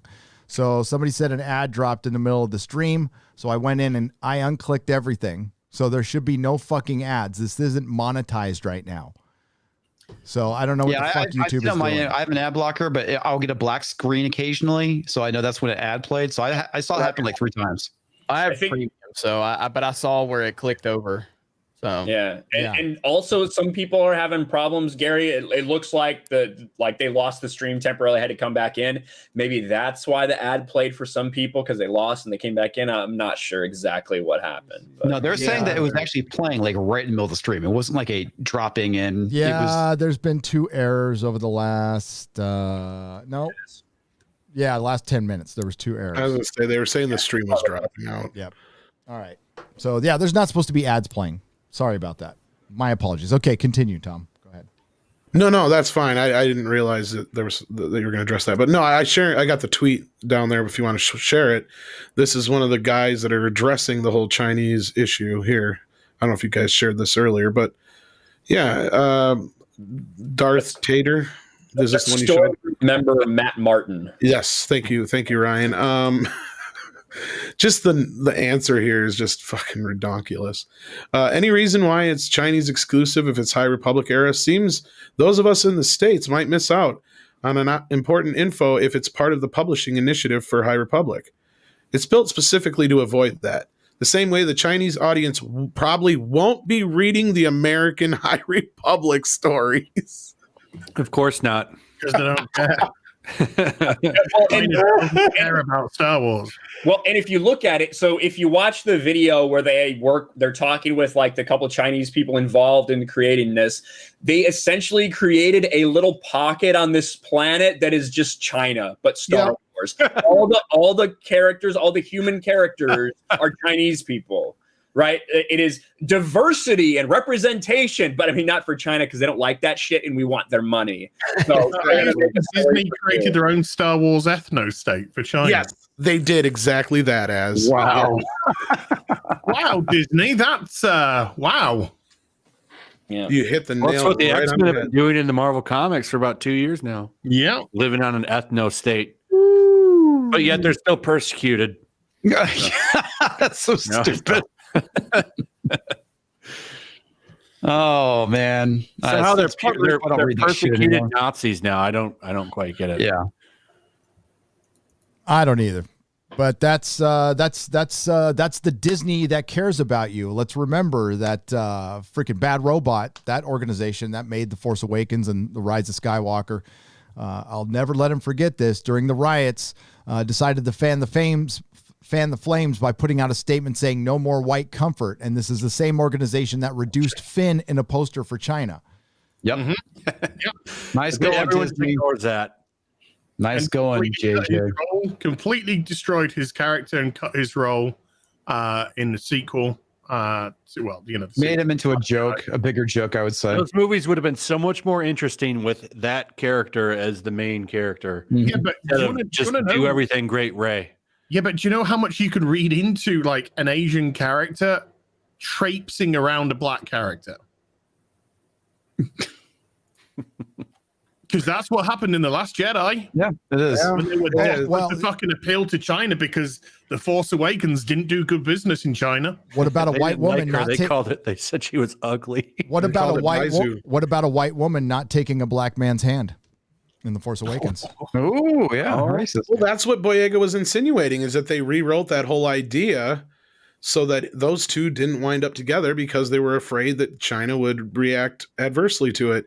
And I got nothing to support this, but you know, that leaked treatment from JJ, I've been hearing, not only is it real, but I've been hearing rumors, and this is again rumors with salt, that Boyega might have been the one to actually fucking leak that. It would make sense if he's trying to prove his point. It would, yeah. Well, didn't one of the scripts get taken out for Fall Skywalker out of somebody's hotel room or something like that? Was that Boyega too? That turned out to be a bullshit story It from did? I remember, yeah. The one that was put up on eBay. The story That was a to try and script, though. build some hype. Yeah, that was just a script. Well, that's the one that Jar Jar mentioned on fucking Good Morning America. Yeah, it's a bullshit story. They made up that story to try and generate some hype about some hype, or cover the fact that the spoilers were absolutely right that were out. Yeah, some of the spoilers were fucking spot on. Flash. Yeah, Flash. How Flash about those? Hey, how about those spoilers for fucking Wonder Woman being fucking spot on? Yeah. No surprises. They had a year that they could have just re-edited the film to make it even somewhat not what it was. What about those spoilers for Rise of Skywalker that were accurate? Yeah, the ones that were on 4chan. You mean the ones we were just talking about? And The Last of Us Part 2. Yes. All right. Okay. Damn, this hardware acceleration's pissing me off, man. It sucks when your badass computer is outdated in a year. Not another dime. Gary, it might not be your computer. I was having that problem for a month, and then all of a sudden I got an update for like OBS, I think it was, and it quit. Software related. Yeah, I was going to say, I think it might be software related. Yeah, I'm getting tired of OBS. Not another dime for $10. Freak the corporate algorithms for example, for your own and around other people with devices like Alexa. Say, Alexa, how do I cancel my Amazon account? Oh, I've never done that. I have an Alexa. I do. The wife likes it. Nikki D for $5. I will ask next time. Morbius and No Time to Die has been delayed again. Do you think Wonder Woman 84's lukewarm box office returns scared the other studios? The fact that they're not so Joe Average and Sally Average out there in the public, you're not going to be getting the vaccine till December. That's why they are delaying all the movies, because the movie theaters will primarily not be open at full capacity for the entire year. Just be prepared. No, I don't for think. that. Oh, go ahead. That's I think the most it'll be open is 50%. There'll be states, like the flyover states and stuff. You guys will probably have open theaters, Wisconsin, but California, no. Well, the world's top scientist, Bill Gates, says we're going to have lockdowns in 2022. I mean, he's a genius when it comes to medical science. So he is. He's going to be getting us that medical app. No, I think digital passport. What I think happened with 007 is that the talks with Apple fell through. Is my guess. Nobody gives a fuck about that film. That movie's going to be a big dog. No, I know somebody who saw it. It is a big pile of dog shit. I'm looking forward to shitting on that film. I am too, but we're probably gonna have to wait till next year to do it. That's fine. Yeah, more like No Time to Cry, Mr. Bond. No, let it go out. Right. I kind of wanted to see Morbius though. I was looking forward to that one. Yeah, that actually looks surprisingly okay. I did just hear that Godzilla vs. Kong got moved up to March, though. Yeah, I'm looking forward to March. Move up to March to play where? Well, you know exactly where it's going to play. Oh, on HBO Max, right? That means they probably ironed out the deal with Legendary. Yeah. Okay. Yeah. Tom already spoiled it for me, though. If I was told me about Mecha Godzilla. If I was HBO Max, I would try my ass off. I wouldn't spread the fucking movies out. I would do 2 or 3 a month because you're trying to get subscribers. That's all you're trying to do at this point. Well, I think that's kind of what they're going to be doing. Yeah. Hey, Garrett, the chat's frozen. The chat's going to be frozen. That's fine. Here, okay, we'll just deal with that. The actual chat's still going. Though. The chat I'm seeing is frozen, but the one on the screen. That's fine. Again, hardware acceleration. Nothing's working right now, so it's kind of makes it hard to do this shit and live stream at the same time. Jason Smoot for $20. Have you seen the trailer for Willy's Wonderland? Cage is still insane, and it looks fantastic. That movie looks great. Oh, it looks awesome. Do you guys think he's gonna speak in it at all? I think it'd be awesome if he doesn't. He didn't speak once I got a minute into the trailer and he hadn't said a word, I was wondering if he was. And then he screams twice that I can tell. And then like there's a little thing at the end. It just shows him looking crazy. And it's like somebody like, I love a man a few words. And like, so maybe he just doesn't speak. It'd be kind of He'll fun. have like some crazy one-liner at the end. That's probably it. But that movie looks great. Yeah. I hate sand. Of course. The rough gets everywhere. Willy's Wonderland. Okay, I was just reading the synopsis. I'm not going to watch the trailer right now, but I will check it out. Yeah. He goes to a Chuck E. Cheese and there's like some weird robot that moves around, like those animated things you saw at Chuck E. Cheese. Yeah, the So it's like that. animatronics. What's Yeah, that? he's there as a human sacrifice. What's that He video just starts game? killing him. What the Freddy's? My kid. Five liked it. Nights at Freddy's. Nights at Yeah, a lot of Freddy's, people saying yeah. it's like ripping that off. I don't know anything about Friday at Freddy's, so all I know is Nick Cage making crazy It's a very faces, similar tearing shit comment. up. That sounds okay to me. It's a very similar concept, except you're stuck in it for like 5 nights and you're a security guard. But it's very similar. Frank Sarko for $20. I fast forwarded through Dr. Karen's holiday special, The Revolution of a Fan Base. The worst 10 minutes I've spent. Captain Jack was the only character with any heart and gravitas. What a steaming pile of chibnall. Frank, I can't believe you watched it. I can't believe you watched it. So, yeah, Jodie's quitting. They're filming the next season. They're going to bring back fucking everybody under the sun to try to make people watch the show one more time. She's gone. We don't know if Chibnall's gone yet. I don't think he's staying. I think I think they're thinking about canceling the show. I think it's just good. I think there's a possibility that it might go. Yep. Legit.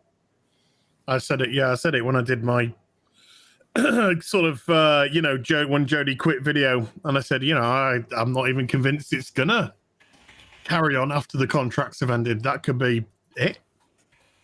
Well, they have not. It has not been commissioned for a season 14 and 15. A lot of people were running with that. That was bullshit. And HBO Max, what it purchased was the license to play old Doctor Who on HBO Max. It's not paying for fucking new seasons.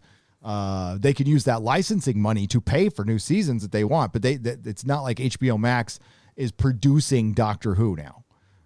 They just have the right to have it on their streaming service, and they already got what the ones they want. They got the David Tennant shit.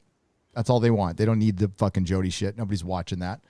Nobody's going to watch it on HBO. No, the show's doomed unless the show's doomed. It's not just a matter of getting rid of Jodie Whittaker and Chibnall. It's the philosophy at the BBC now that's destroying the show. So unless that changes, it doesn't matter who they replace with the doctor or the writer. The chances are they're still going to just push out the same shite. You're right. I mean, we're watching Star Trek and Doctor Who just play out now. If CBS and BBC want to fucking throw more money at it and just watch it burn, that's your money to burn. Great. Nobody's even going to like Star Trek Discovery season 4. I doubt I'm even going to cover it. I don't give a fuck. Like it's so dumb. I can't sit through that shit anymore. So did they go back into the past and into the future? Still in the future? No, Yeah. they've got communist uniforms. I'm not even joking. Yeah. They're like fucking commies now. They've got their grey and red. Commissar fucking Burnham is now leading the fucking Discovery, and they're just heading out into space where she can fucking be the bestest ever to everyone. And they ended it. It was so. I'll grab an image. I ain't fucking taking. I have thrown down the gauntlet. I pretty much told Andre, I don't give a fuck. You better hope there ain't no season 4 because I ain't watching it. Yeah. I would love to see the photo that you're referring to. And I mean, it's like nobody gives a shit really that much. I mean, they get excited when they hear it's going to cancel, but like nobody cares about specific episodes anymore. They're just fucking done with it. Did you share it, Az? I'm getting a okay. Go faster. A nice image of fucking hell. There we go. She's even smiling, the dumb cunt. Right, Jesus Christ. I'm so happy to be a communist. This is great, right? Just in a quick edit, Gary, then I'll stick it up for you to share. All right, I'm going to read a super chat in a sec. We're going to say Jason Smoot for $20 says, did you see Belle Delphine dunking on commies? Twitter is insane and hilarious. Belle Delphine dunking on commies. Twitter is. And she's got them doing her marketing for her, which is hilarious because she's doing this and she doubles down on it. She does this risque like bondage kidnapping porno, and it outrages everybody, of course. So they start sharing it. It's probably made her loads of money. I'm going to imagine Millions. Yeah, she makes $1 million a month. She shared that on a podcast. So she's probably making 2 or 3, 4 million now, thanks to them, because every time she posts these, she trends all day. Yep. There you go, Gary. Fucking Commissar Burnham. There we go. Ready to take the. Just like Mao.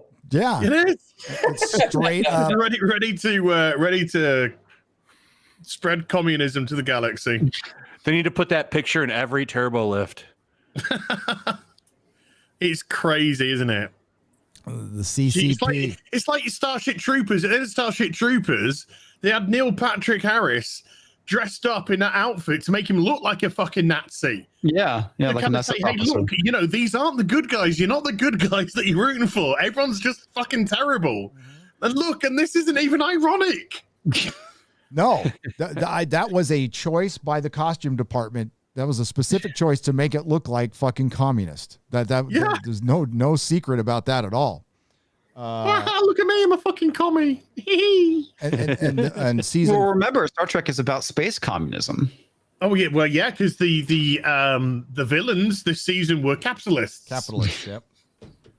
A mercantile that were green, by the way, green. So lovely. Right, and here we go. Thundar, the Barbarian. Thanks for the work, guys. If private business can be regulated based upon interstate commerce clauses, then so should big tech.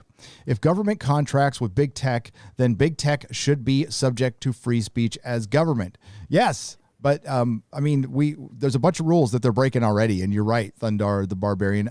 They're just really fucking rich, and those rules don't apply to them. Mm-hmm. So all that, yeah. Mike Harlan, there's a big club and you're not in it. And then when they do come and they go to DC and these people get put on the hot seat and questioned, they just lie about it. They just lie about it and are never brought back to be like held accountable for anything that they said.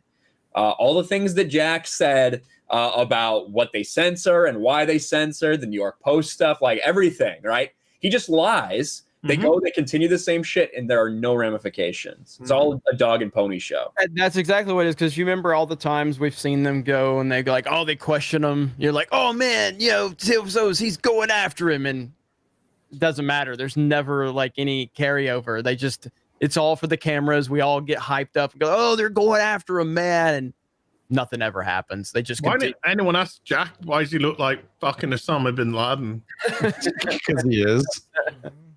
Jack, what made you decide to cosplay Osama bin Laden at this meeting today? No, because he's a social terrorist. He's my hero. Oh, shit. Yeah.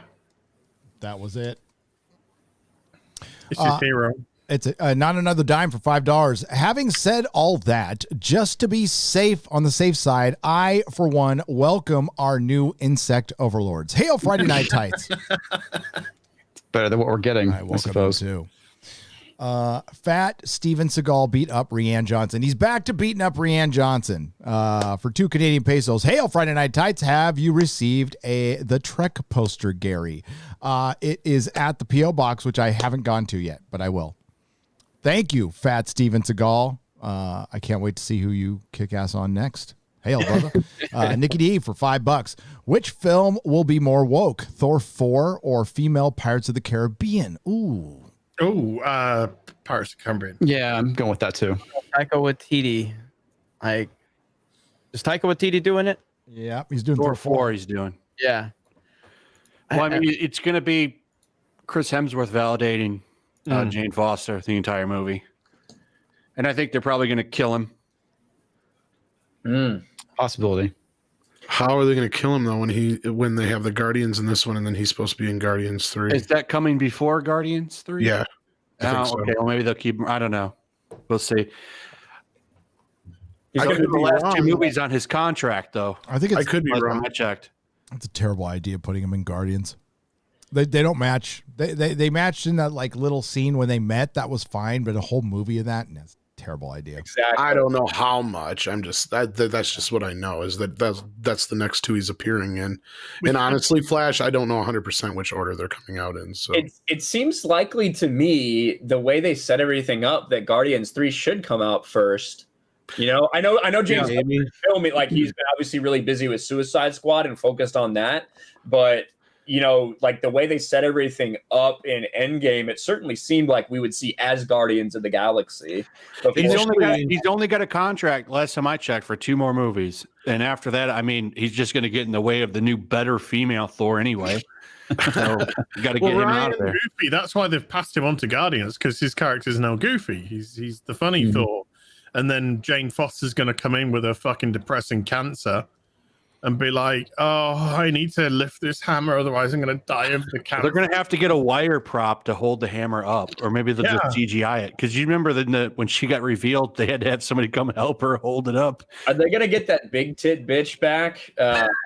What's her name? Yeah, Kat Denning. Yeah, she's supposed to be back. Yeah. Oh, God. The one with the massive tits who's just supposed to be funny in the Thor movies. Yeah. No, I think Ryan's right, though. I think initially Guardians was supposed to come first, but since everything got all out of whack, because if I remember right, I think Thor is already filming. Yeah, because like I think Guardians 3 was in the works when James Gunn got fired, right? Right. That was supposed to be his next movie. Yeah. Yeah, and then he took the job, did the Suicide Squad, and then got hired back to do Guardians after he finished the Suicide Squad. So I don't know. Who knows what is going to go on? Could be one of those situations where, I mean, you could be right, Flash, to where it could be like Thor happens after Guardians, and Guardians, you know, drops him off, and that's where Thor picks up, and then we just get Flash back in the other movie. Who knows? He might have 2 films left on his contract, but look, Robert Downey Jr. is, you know, potentially coming back to do some voice work. Chris Evans potentially coming back to do a few cameos. It looks like if they flash a nice little paycheck in front of him, he'll go, yeah, I'll fucking get to it. I'll walk into a scene and go, all right, here's me hammer, and fuck off. But I don't think they don't really fit in with the new MCU, because, I mean, the Eternals are all gender fluid now. Sorry, he'll walk on then and say, here's my hammer, you're the bestest ever, better than me. Here's my hammer, here's my fucking balls, and then walk off. Yeah. You're seeing how their vision for whatever they're wanting to do with the MCU moving forward, it's not working. That's why they're having to actually bring back the male characters, the ones that people care about. Well, this is why I think Feige's gone out. I mean, Feige's kind of like trying to steer the ship, because I think they realized that this is not the direction that is going to work. So what you're saying is it's heading straight for an iceberg. Well, it's you want to see some top-notch Eternals artwork. The wheel, and they threw it over their shoulder, and they're just Brian's in it. Again, I think it's kind of like me and Gary's brought up a lot of times, where they can release these shitty, TV series on Disney Plus that nobody's going to watch, that's got all of the identity politics they want in it, and then they can give you a couple of really well done shows that are going to pull the numbers, and they can pretend that these woke shows are actually doing better than they are. Like that's the problem. You couldn't do that with Ghostbusters 2016. You couldn't do that Jeremy, floating around. It's going to be hard. That's top tier artwork right there. Oh my God, it is. It's going to be hard to have a cinematic universe without cinemas. Oh my God, that is fucking. What the fuck? Oh, and they're all gender fluid now. The entire team. Are you serious? Fluid. Oh my God. Yep. Whoa. Okay. I need the context for this. How? I don't know. There was an announcement. So everyone's baseline by like they are in Star Trek now. Is that what you're saying? Yeah, maybe. And the human race is on the verge of extinction because of it. Jesus Christ. And there's that color palette, YellowFlash, in the background. Yeah. That blood and semen, yellowy brown color palette that's on everything fucking now. It's like they're fecal matter in there. Yeah, it's like smog or something. I don't know. It sounds like a Witcher 3 expansion, blood and semen. Blood and semen and fecal matter. Good God, that is terrible. Why did they give that man little boobies? All right. That's a they them. Oh, Careful now. It's they them. Oh, they them's going bald. They them has male pattern baldness, I should say. That's a they them. So They them got their hair back. yeah. This is pathetic. I'm so disturbed. Eternals art is really, really bad. How is this turning me on to watch the film at the cinema or wherever it may appear on TV and part with some cash? Well, as that's very simple. It doesn't. Exactly. Exactly. This makes me think, oh no, this is a joke. These characters are a joke. Why do I want to watch a film where you have a bunch of joke characters that you treat like jokes? But you're in a diversity inclusion, aren't you? That's the reason why. I don't give a fuck about your fake virtue signaling. I like to connect to things that I can understand. This is look. Well, that just makes you nystophobe.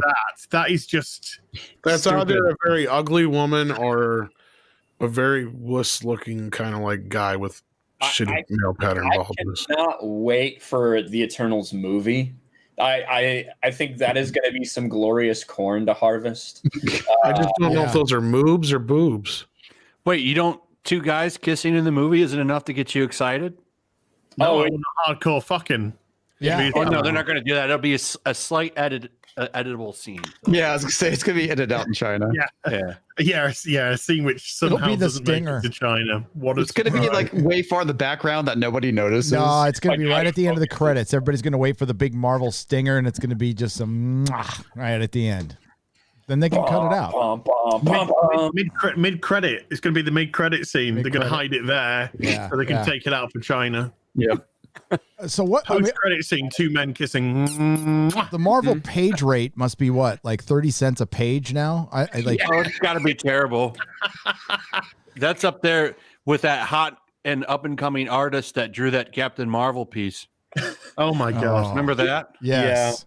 Yeah. You know, Marvel, unlike Star Wars, actually does well in China. Like, Endgame made an absolutely astronomical amount of fucking money in China, whereas Rise of Skywalker made $20 million. Hang on. Rise of the Skywalker, right? Yeah, Rise of the Skywalker. That's what I've heard from expert YouTubers. Skywalker is rising. On the Star Wars. Palpatine. Yeah. Terrible title. It's a bad title, but so Marvel needs to be careful because with something like that, they could lose a lot of that Chinese audience that they really want to pander to. So it'd be interesting what they do with Eternals. It's going to be edited out, man. You know it. Rise of Skywalker Kiss wasn't edited out in China. Yeah, I thought it was. It was not. Stayed I there. know it's it's a Singapore, Middle Eastern country. Yeah, Middle East countries, but it stayed there in China. Of course, they knew no one would watch it, so maybe that's probably why. Dude, I don't think we appreciate how bad Rise of Skywalker really was. I've never seen it. That's how bad it is, Jeremy. I think we were so like just destroyed by The Last Jedi that we just don't appreciate how bad that fucking movie was. Fuck you, J.J. Abrams. That shit was terrible. Oh my Lord. Oh yeah, there's that article. Ugh. The back and there. Is that like a Peter Pan sexual outfit? What is that?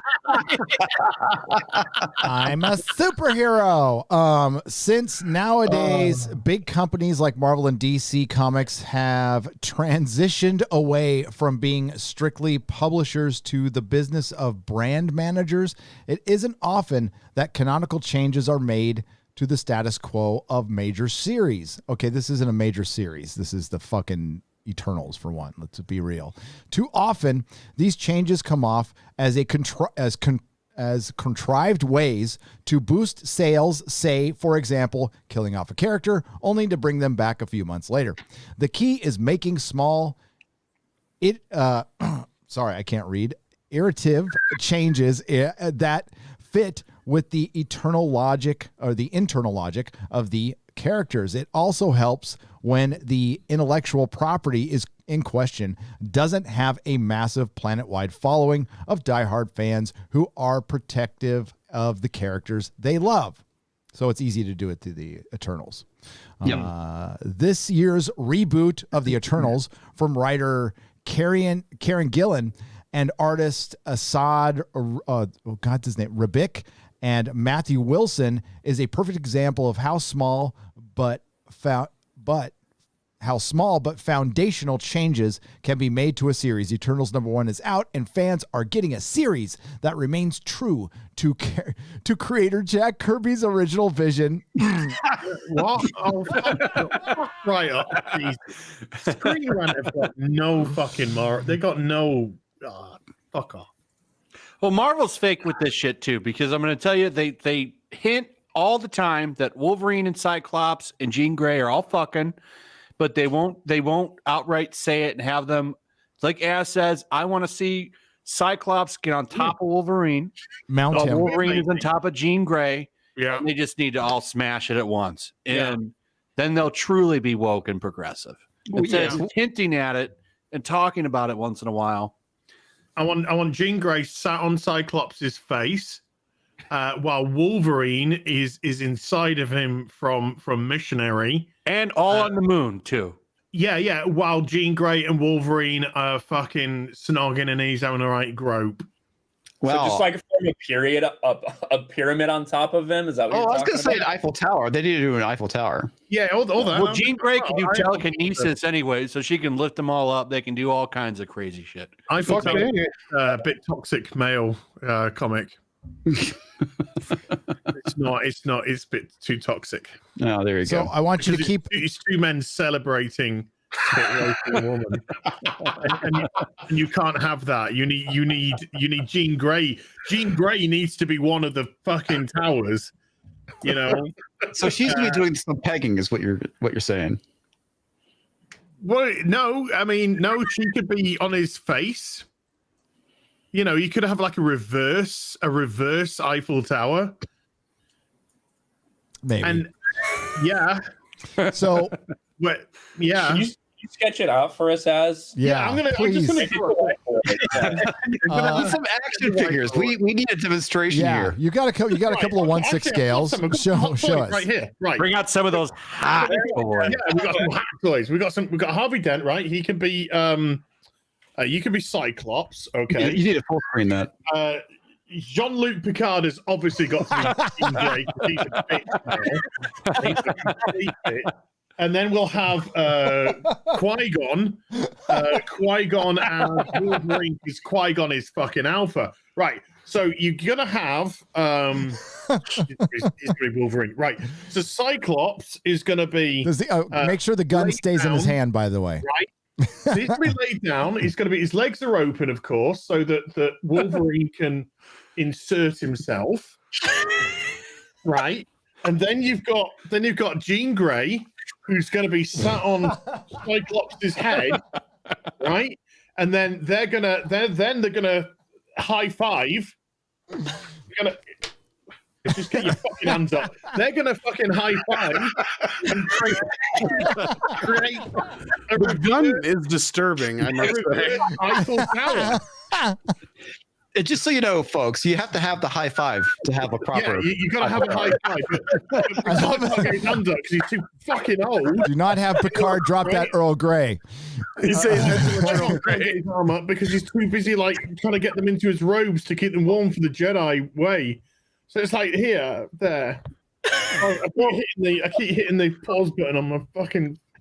So there you go, and then Cyclops is like, you got to eat box, eating box, and Qui-Gon fucking getting is in there.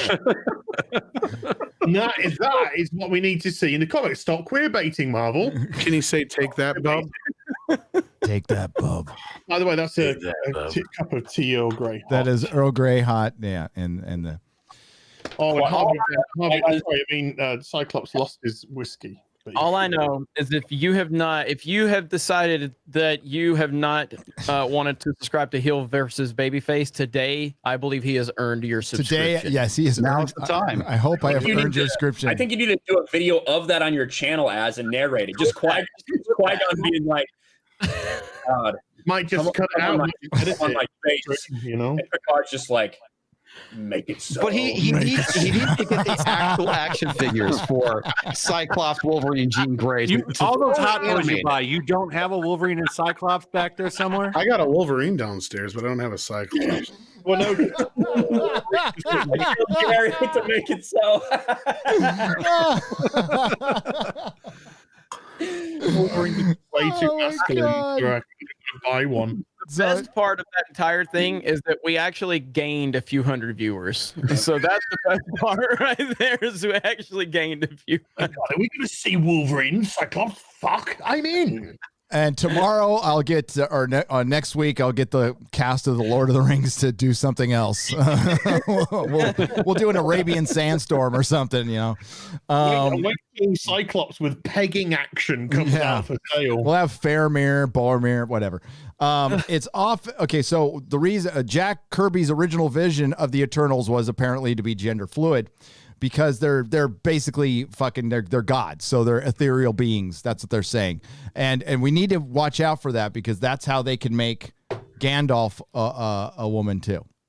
They can do all kinds of crap to our favorite properties, find little loopholes, and then say Tolkien absolutely intended for Gandalf to be a woman. Jack Kirby would be totally down with the gender fluid fucking Eternals. Absolutely. He wouldn't have done that. Jack Kirby, that wasn't even a thing. No. Gender fluidity. What? No. The fuck is that? Yeah, gender fluid is a thing that's been constructed. Just like when Johnny Lawrence asked what the chat works fast. Gender fluid is a social construct. Chat works fast if you want to pull that up real quick. I shared my screen. Jack Kirby would drop a few F-bombs that you wouldn't like. That's what he would do.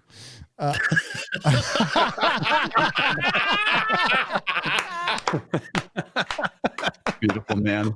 It's beautiful. I love the internet. It's a beautiful thing. Two faces, one cup. I mean, I don't know. The fact that he's holding the gun on Qui-Gon is still quite disturbing to me. It's like he's forcing this shit. It's kind of close, because if it was Wolverine, he'd have his claws out. Yep. This is I've got everybody's reaction to when people that just tuned into the stream. This is what they did right here.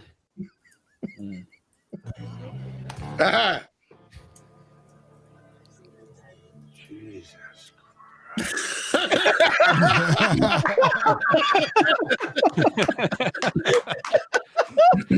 Thank the Lord for Cobra Kai. That's all I have to say. I don't know how we top that. I'm so sorry, guys. I'm really fucking sorry. No, you're not. Don't lie. The card, though. You can fuck off now. He's talking to his toys. He's still not sorry to his toys either. I'm kind of sorry to Harvey, but I am sorry, definitely. Whatever. Sorry. Harvey had a gun on everybody. He wanted it to happen. Right, Master Qui-Gon. I'm sorry, Master Qui-Gon. He went. Well, he does have a special set of skills. And I will totally forget everything you did to me. Qui-Gon. Yeah. Qui-Gon tells every boy they're the chosen one. So, like, he says that to all the boys. Want some candy. Jason Smoot makes me interested in checking out the show. Bro, you need to. This is the episode I want my mom to see.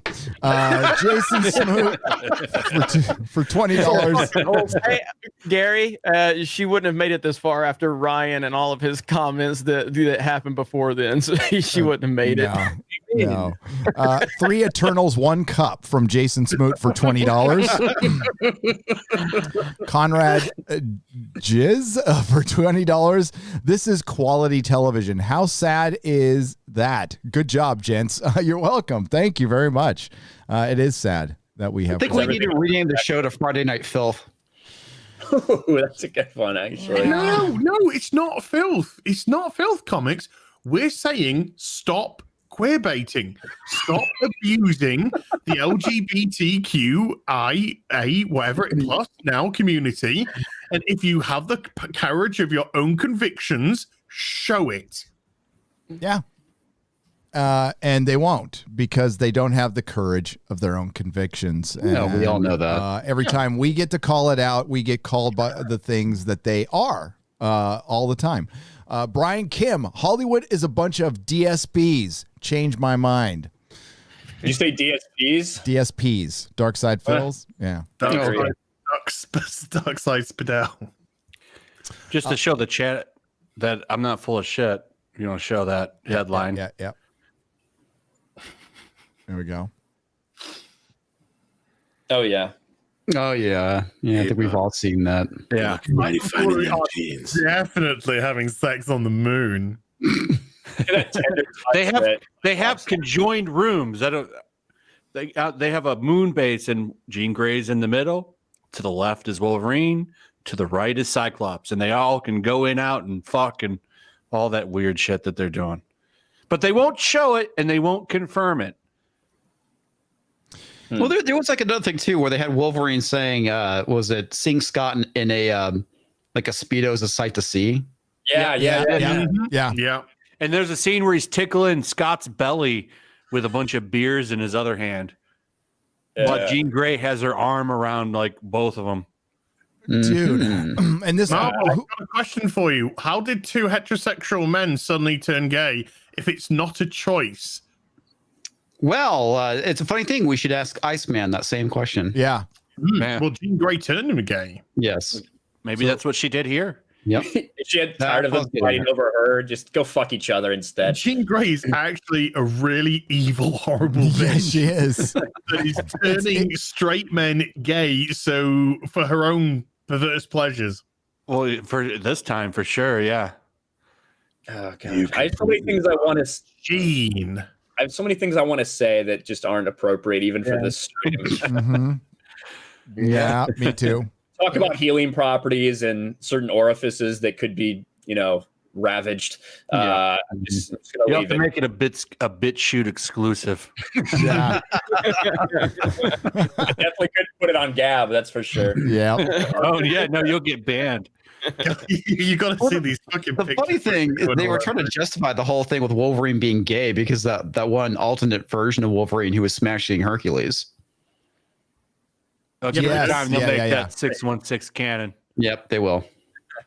No, this is your comic industry. They instead of creating new characters, or I don't know why this is an issue in superhero comic books, but so when they're not, I guess, fucking each other, they're just sitting around talking about food. They don't actually fight villains anymore, or fucking Galactus or anything. No, they just fuck. They just fucking eat food.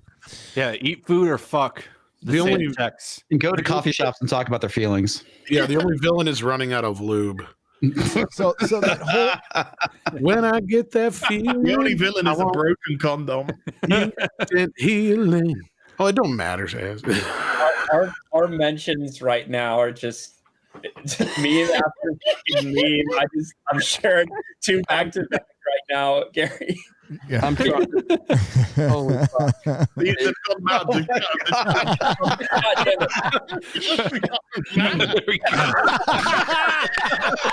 Oh, that's some angry sex.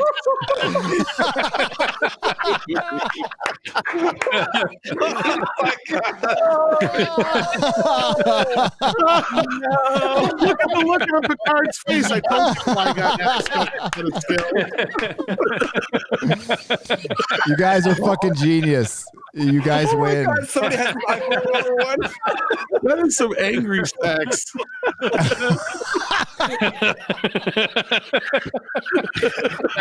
That is gold right there, dude. Renee, that is gold. Oh my god. That's one of the best. Oh my god, this is insane. Oh, I didn't see it. Yeah, I didn't see the normal mention of calling you a racist in there too. That must have filtered all that out. Yeah, that's in there. Yeah. Yeah. By the way, you're a fucking racist. Racist. Well, we were talking about gay sex. Man. Don't listen. Nobody's ever going to look at their 1/6 scale Hot Toys the same way again. It's all over. Jonathan Shar. Yeah, I can't wait for your next Hot Toys fucking live stream with Robert Myburnett, dude. If I could post it, if I could post what Robert Folks, this is what a rusty trombone is. Jonathan Shar for $2 Hey Gary, teach me. I am your podcasting Padawan. Well, get a 1/6 scale action figure and show people what. Yeah, I can't. All I can think of is the Arabian Dust Storm. I don't know all the other ones. Gary, I'm so sorry, but please don't apologize. Don't just do it. Ask.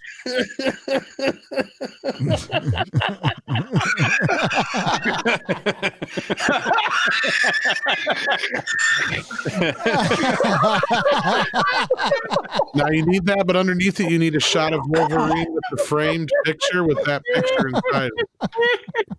Oh, that's perfect. Yeah, and then have it with that. No, get the action figure one.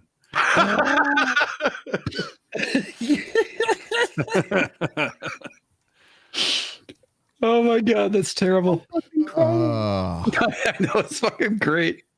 You never know what's going to happen on these live streams. Where's my country gone for $5 or for £5? Sorry.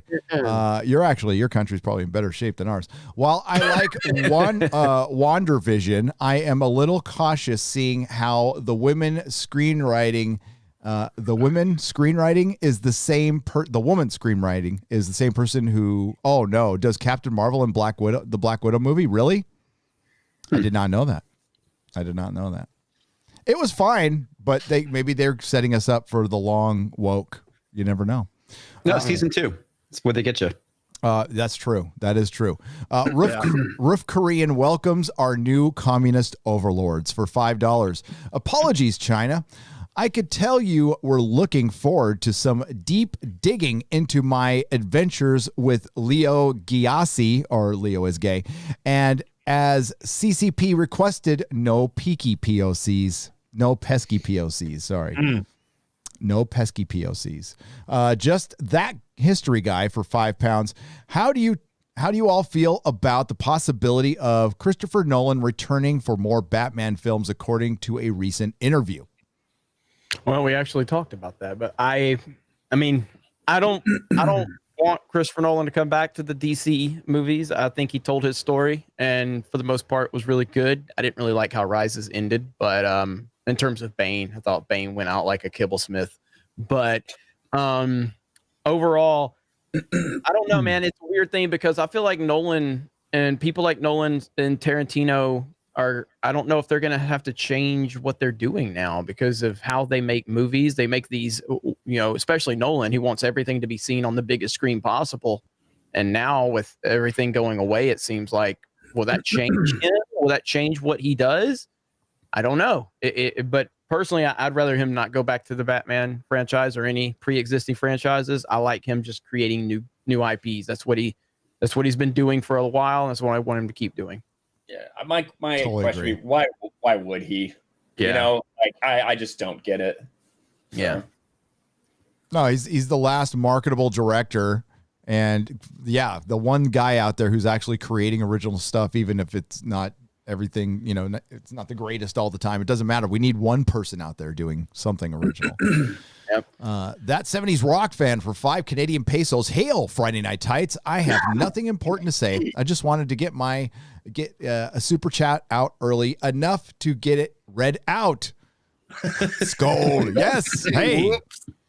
Achievement. 3 hours and 15 minutes. Yeah. Well, this is a live stream with yours truly and Jeremy and Az and Ryan. I'm surprised any of us get a word in edgewise. With Az here, I'm surprised any of us get to talk. So any words Right, that speaking of Rich, Az, have you denounced white supremacy lately? Well, I don't think we've done it in a couple of episodes, to be honest with you. We're fired. I know. I'm really starting to enjoy it over here now. We're getting too comfortable in our white comfort, guys. Come on. No more white comfort. No more white comfort. Culture Casino, what's up? Culture Casino for $5 says, "Hail friends, happy Friday Night Tights. Should be a great stream." Yeah, absolutely. Gather around the family. Watch. Sean Connery versus Applesauce. Welcome to the proto-molecule level. Lord Fadlwad. Lord Fadlwad. Hail Friday Night Tights. Would you guys ever consider starting your own website with member subscriptions comprised of all of your channels like The Blaze/Daily Wire? I don't want to get too far into it. I mean, but my long-term vision is to have our subscription model that we're trying to build right now in Geeks and Gamers to where we can eventually, once we establish ours, once we've perfected it for us, I want to start branching that out to have other people, and we get no cut of it. I'm not worried about getting a cut. I just want to give people like Az and Gary and Tom, whoever else, anybody that's in our little hub there.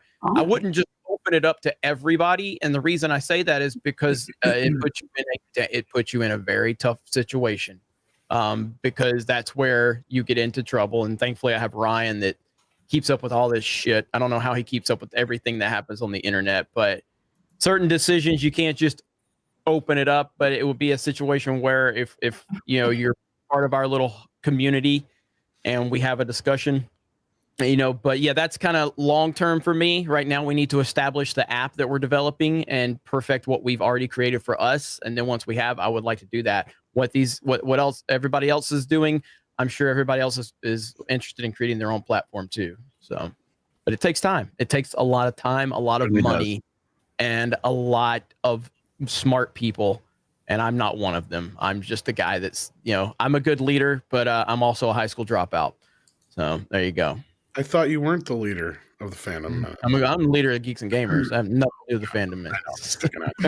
Yeah, I'm open to that because I don't want to build my own shit.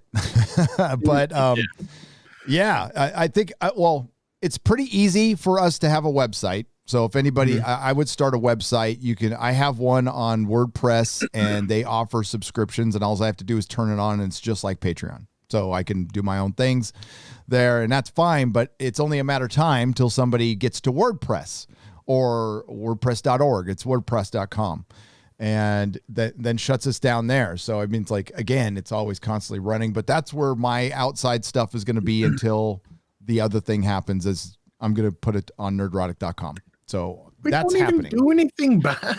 I know, that's the thing that's so ridiculous about it. No, but no, they're not going to be guilty of wrong things. It doesn't have to be us. It doesn't have to be us. So the way they were taking down other channels was the chat. What people were saying in the chat, which isn't fair either, because that's what the chat's for. It's for a free exchange of ideas, however good or bad. But not anymore. The chat just said I should make a short film about SJWs being present in a Modern Warfare 2 lobby. I could get Ryan to play the COD gamer easily, just saying all the horrible shit that was said in Call of Duty lobbies back in like 2012. That sounds like a BitChute exclusive. Gary can't say Kinel for £5. NRA, it's Gary won't say Kinel. NRA filed for bankruptcy. Who will be the next target politicians blame? Huh? The NRA filed for bankruptcy. They did? They're moving to Texas too, apparently. They filed for bankruptcy? Chapter 11. Chapter 11? Mm-hmm. Oh, okay. Because it depends. Well, yeah, it depends on the bankruptcy, but that's terrible. 7 and Chapter 11. I never remember which fucking means what. Chapter 11 is restructuring. 13 is fully closing down. Yeah. Now I'm just thinking of 7-Eleven because I want food and snacks. If it's personal, yeah.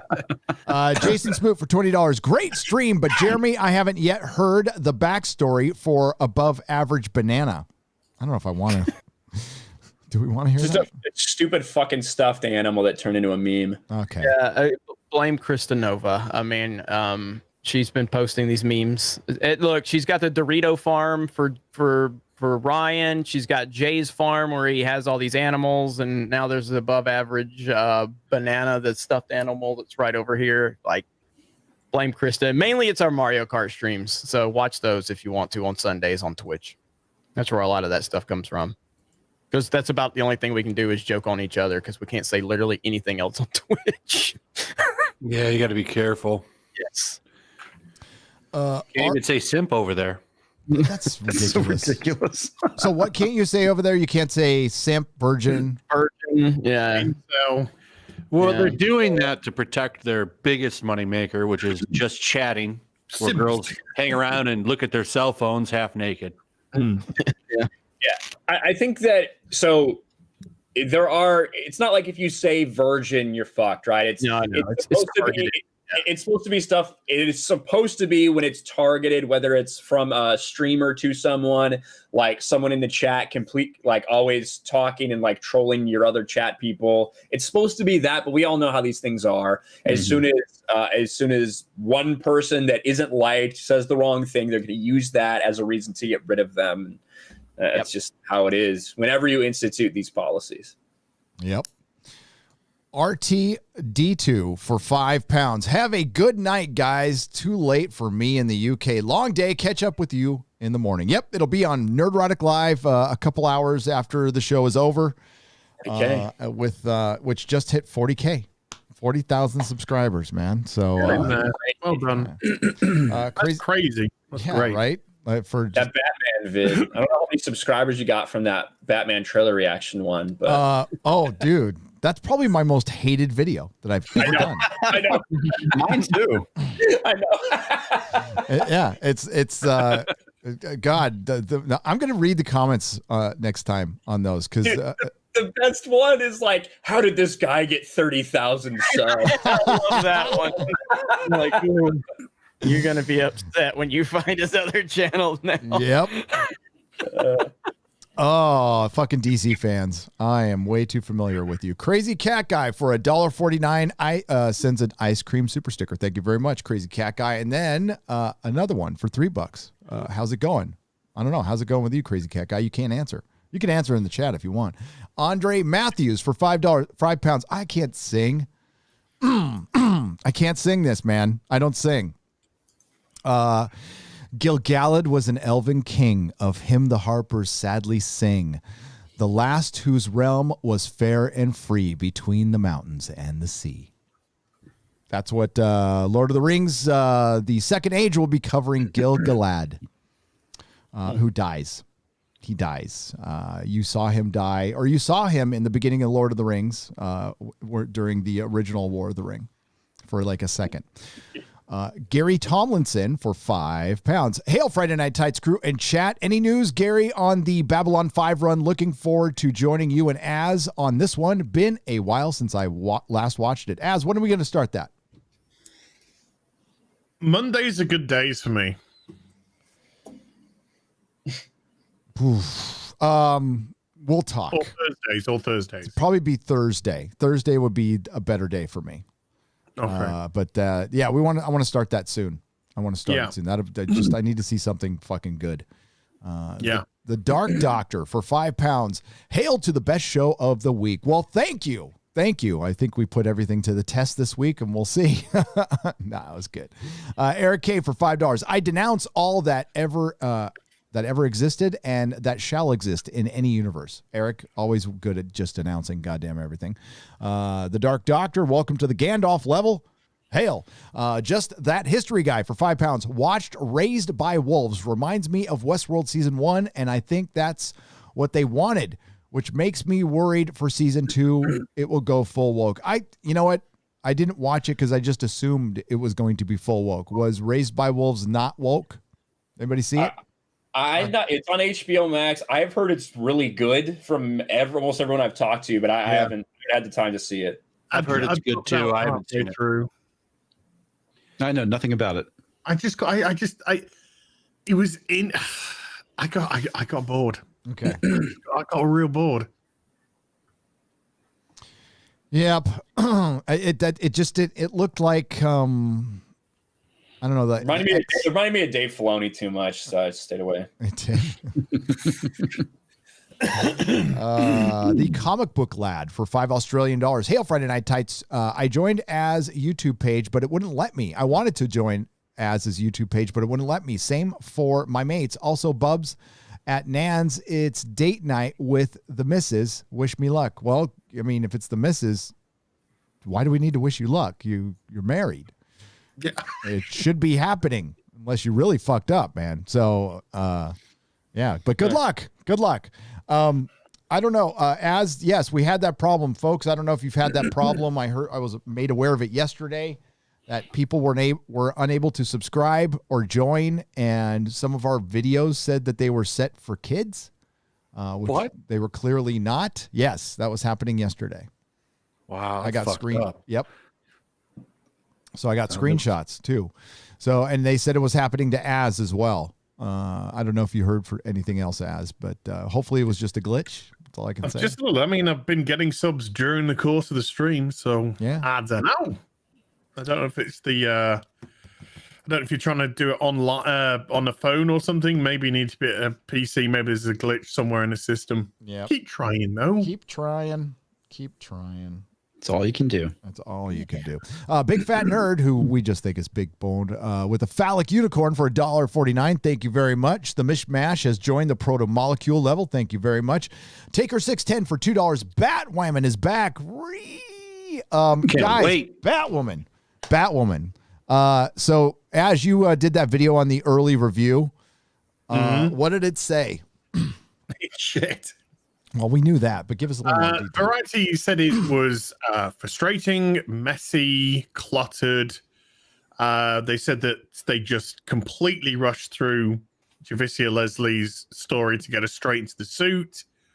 They bounce around on too many characters that they don't even focus on her enough. So she's kind of playing a little bit second fiddle in her own show for the first 2 episodes.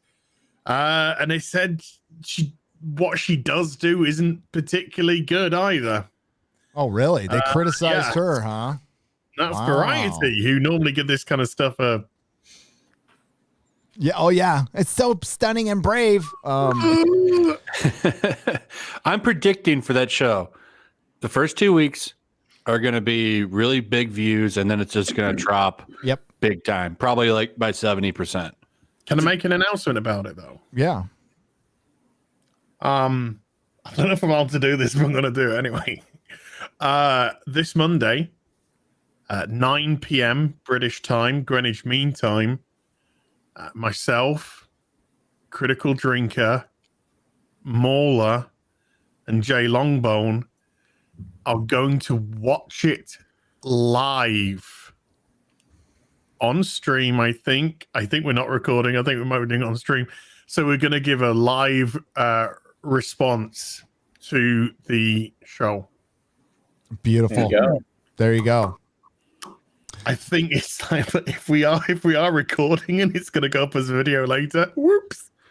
But I think we're doing it live. They were able to do it. Now they did it last year, and they were doing reactions, and they were able to get away. I don't know if they just don't care if they get hit, because they won't block it. They'll just take your money. We won't obviously have the show on the screen, but we'll be watching it.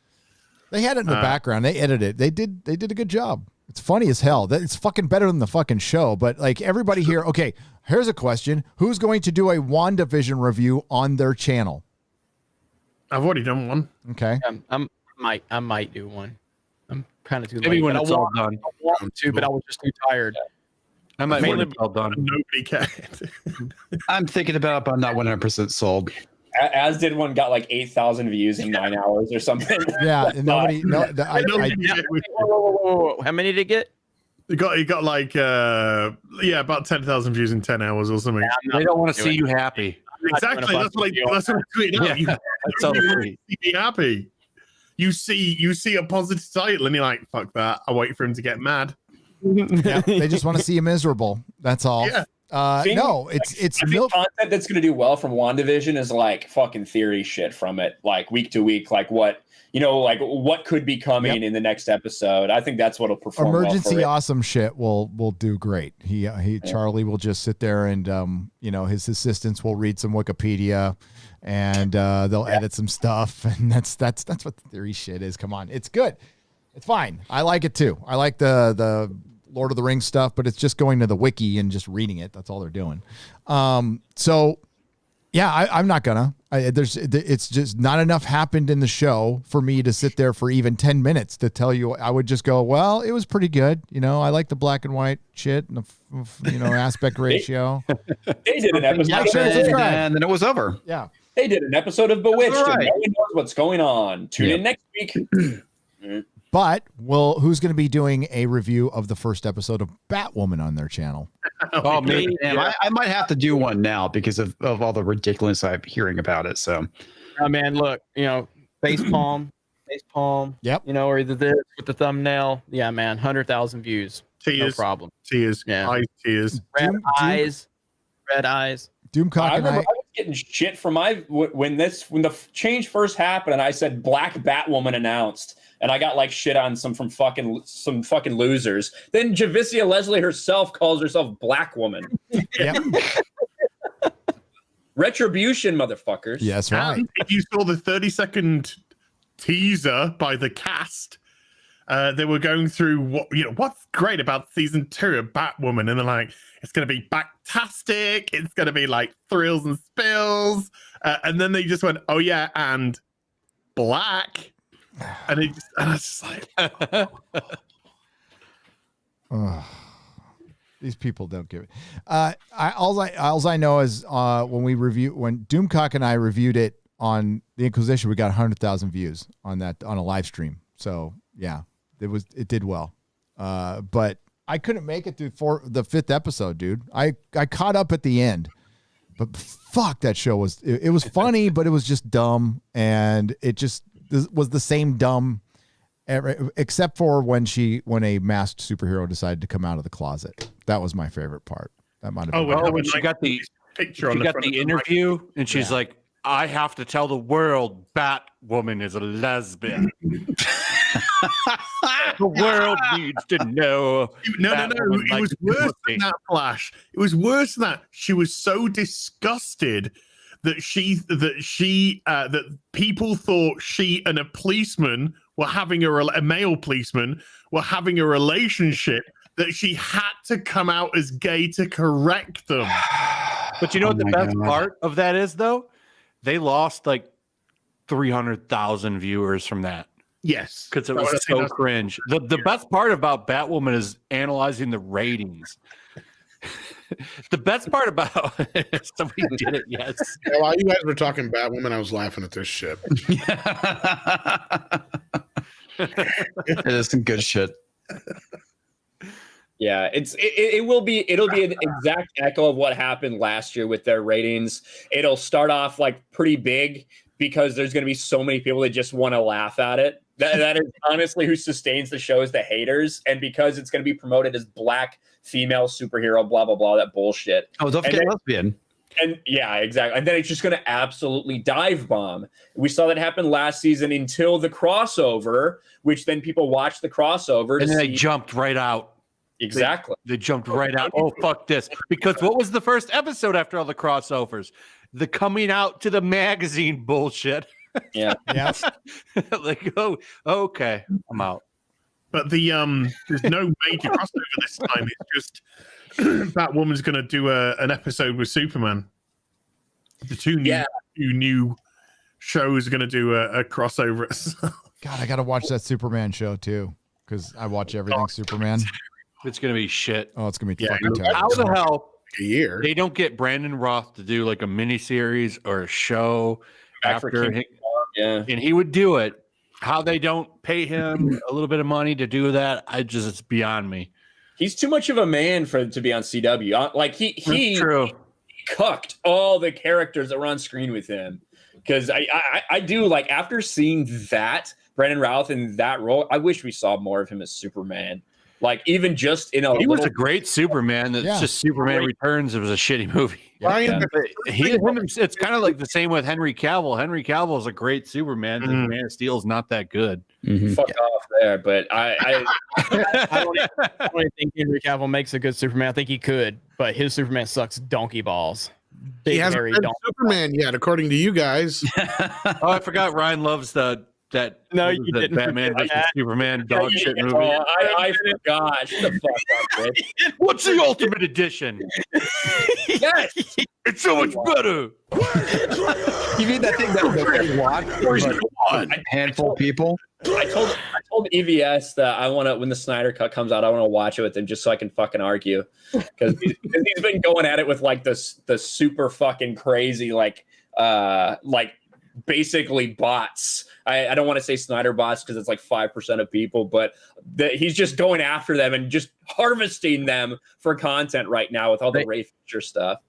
Snyder fans are insane. I've been dealing with them for a long time. They're fucking insane. They really are. Hey, I'm happy that movie's getting made. I'm happy the Snyder Cut's coming for the fans, but from what I've watched, I just have not cared for his DC movies. And I like some of his movies. I like 300. Sucker Punch, Watchmen. Can't stand I Sucker like Punch. all three of those movies. I did not care for what he did with the DC movies. And I think he's a nice dude. Yeah, I think he's a pretty decent filmmaker. I like some of the stuff. Yeah, he's an awesome dude. So what's worse, Jeremy? The Snyder fans or the Raylo fans? Oh my God, it's not even questionable. Like one of them are Raylos are terrible. Like, Raylos are weird. Snyder fans, like Ryan is a Snyder fan. Lethal's a Snyder fan. These are good dudes who can take, somebody taking some, criticisms at their movie. Raylos, it's not even a comparison. They'll try to kill you. Like they want to kill people. Didn't they send Adam Driver like a doll of his wife or something? Yeah, they're like, we're gonna kill your wife so you can be with Daisy. Wow, bunch of weirdos, man.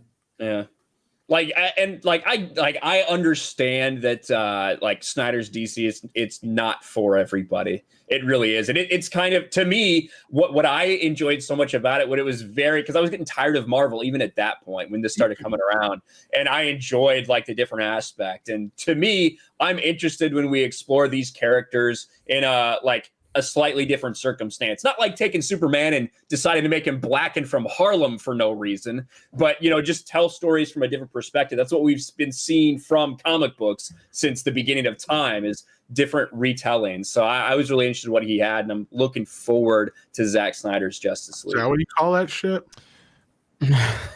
What? I just gotta get to your present. I just know the Ray Fisher thing is ruining any good thing from the Snyder Cut shit right now. That guy is just, it's fucking killing it. It's stupid. He's an opportunist. He's an opportunist. Yep, and he decided to fuck up a positive thing. When is Snyder's Netflix movie coming out, Ryan? I don't know. It's very soon though. He's been releasing some images of it. Yeah, I'm interested in it because I do like Dawn of the Dead a lot. I love Watchmen. Yeah, that's what I forgot he made Dawn. Yep, that's a good movie too. Yeah. What's the movie? That was pretty good. Did you like Sucker Punch? No, I didn't. I didn't. I thought I 300 liked a was lot of good. the action scenes in it. It wasn't his best movie, but some of the action in it was really good. I don't know when it's going to come out. I can't find. What's it Army called? of the Dead release. Army of the Dead.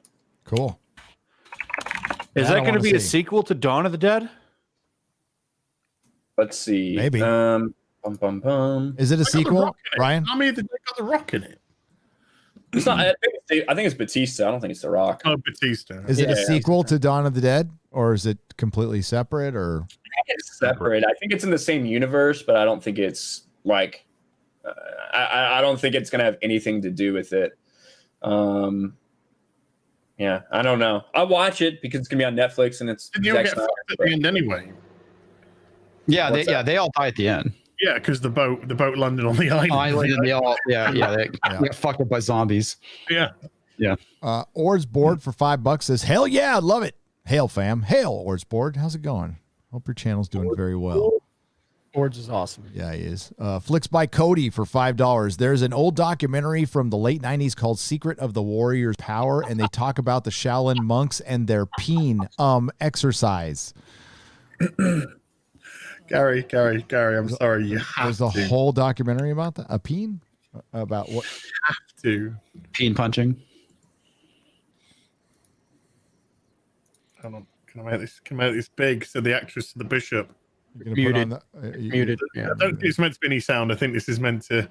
I'll put it up, but I think it's just meant to be quiet. You need to just read the subtitles.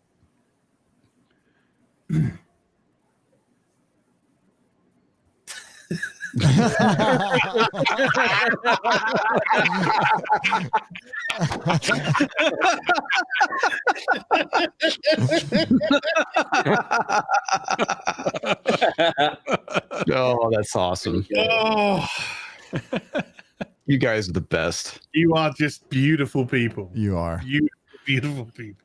Oh, did you see that other one that somebody posted? The YouTube closed captioning picked up when I said when my lunch was brought in, and I said, "Yeah, we're talking about gay sex and X-Men right now."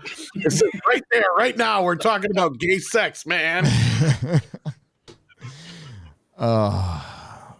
Chris Foster for £2. In your best Hawkman impression, Gordon's alive. I did my best. Bionic Belly Button for $10. Thank you for the Flying Super Pair Super Sticker. It's double super.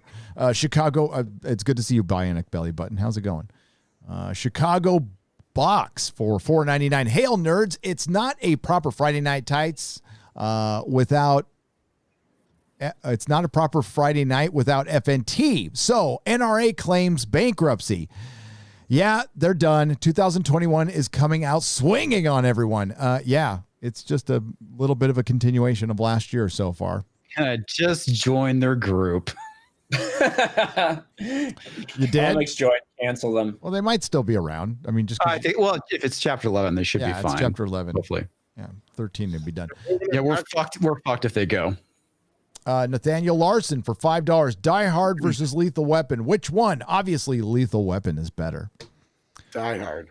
I was gonna say Die Hard. I'm looking at Die Hard. Yeah. Die Hard, yeah. I agree. Putin's Power Squat for... It just jumped on me. For $5. You guys see the HBO Max Mortal Kombat picks? I would like Jax with Winter Soldier type arms and Kano with an eye plate, but Kano as an eye plate. I don't know if I don't fucking play Mortal Kombat. Neither does Josiah, but he made a whole video and butchered every name for me. Thank you. Exactly. So I don't make videos on things I don't know anything about. Did you see Steve Harvey was trending because they thought Jax looked like Steve Harvey? Fantastic. What? So It's great. It's somebody's put a picture of them next to each other and you can't unsee it. Can't unsee it afterwards. Kano with an eye plate. Oh, it just jumped on me. With an eye plate, but as long as fights plus banter equal good. It's HBO, so it'll probably be a woke Mortal Kombat. Yeah. I never pass up on the opportunity to roast Josiah, even though that was my fault, because I was busy. I was like, dude, Mortal Kombat news, you got to. He's like, okay. And then he like butchered literally every name. And then the comments were just like, this fucking guy's never played Mortal Kombat. Why is he talking about it? But I haven't seen that. But I want to see the Steve Harvey picture you guys are talking about. Can anybody find that and drop it in the chat? Chat. Not playing a game, not knowing anything about a movie or a book has never stopped anybody on YouTube from talking about something. That's for sure. Oh, that's very true. Yep. Skywalker. Right. Trenna is pronounced like Trend Guthridge for $2. Was blue today till I remembered it's Friday. Yay. Well, I'm glad you're not blue anymore until you watch this episode. Sorry, Trenna. Diego Flores for 10 pesos in Peru, Peruvian pesos, by the way. We can't go to the beaches and it's summer. Granted, most people with the coof lie about having it in beaches. No one respects social distancing just to get a spot, but still the idea hurts. How bad is it down there, Diego? Yeah, I don't know. Yeah, it was freaking warm today. It was crazy. This jumping aspect of it is starting. It's been pretty chilly here. I did a picture of what's his face if you wanted to show it quick. That was Lady Gravemaster, you don't have hang on. Lady Gravemaster, you don't have to worry about graying them out anymore. Just I got it from here because it's jumping way too much. What do we got? I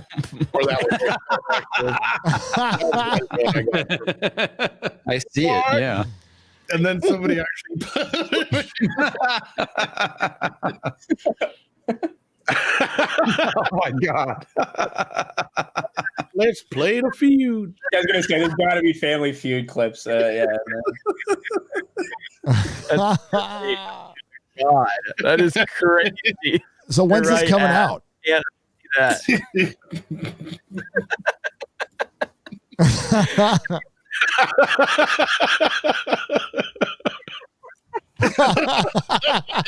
That's gold. That's the good one.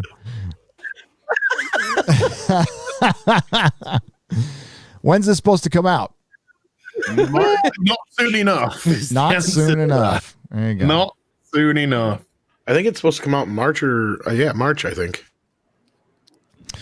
Roger Haynes for 5 Canadian pesos. Sweet. My Eagle Fang karate t-shirt came today. Oh, right on. Hell Nice. yeah. Fangs.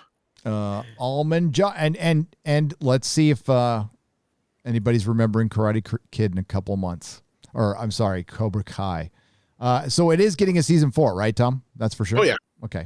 Yeah. Awesome. Good to hear. That's good.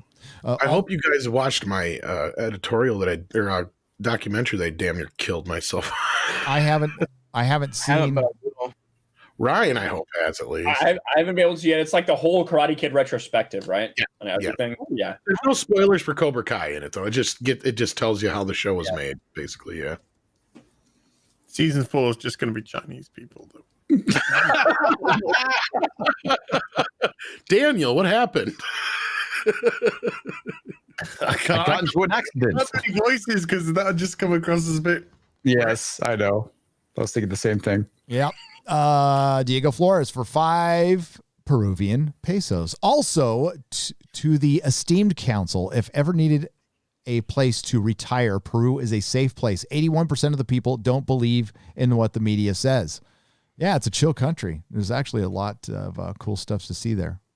Is Lady Gravemaster not seeing my messages? Hang on, guys. Vamp for me for a minute. I don't know. I just put in the chat the last one you sent in the private chat. That's how you're gonna type if you ever have a stroke. That's how I fucking type all the time. I'm constantly having a stroke. Kinel. When he texted me, that's and then he's like, "Fuck it, I can't type." Finally, he's like, "Fuck it, I can't type." I don't have time to correct shit. I remember Ryan's there you go. doing an update time, and Ryan was texting me the weirdest shit for like a few days. I'm like, "What the fuck is wrong with you, bro?" And he's like, "Man, my shit's all fucked up." Yeah, my keyboard had been trained to I never spelled anything right, but it had just been trained to correct all the shit I fucking spelled wrong to the thing I wanted to say. So then my whole phone updates and it forgets everything, and I realize I don't actually know how to type. My phone has just been making up for it the entire time. So it was terrible. I was like, "Dude, are you okay?" Just thought I was hammered as fuck. Yeah. No, I'm constantly having a stroke. That's pretty much it. I was gonna say, don't be joking about having strokes, because between Az and I, the chances of one of us having one are pretty goddamn good. Well, right? See, Might have a stroke later, Tom, after the stream. Don't, please. We need you. I'm expendable. Okay, you can die then. That's right. I'll take one for you. Right. Okie dokie. We're gonna go. We're gonna get it. There's just so many technical problems going on right now that we're gonna end it at about 15 minutes, folks. Diego and Lady Gravemaster, just stop working on the sheet. Just don't touch it. Okay. Gee, please. It keeps bouncing off. Also, to the by the way, there we go. OMB eating that racist Domino's pizza from Almond John 1 for $2. Yes. Absolutely. Crazy Cat Guy for $10. Hope all is well with you and yours, and that your Cal exit is proceeding as planned. It is just taking a long fucking time. Here's some cheddar for the for some coffee. Thank you, Crazy Cat Guy. I appreciate it. He's a great guy. Yeah, he is. Loane for 5 Canadian pesos. Shiny FX still doesn't have 1,000 subs. It's the one we put out last week. Oh, it is. Can you please give him another shout out? His content is amazing and it needs to be seen.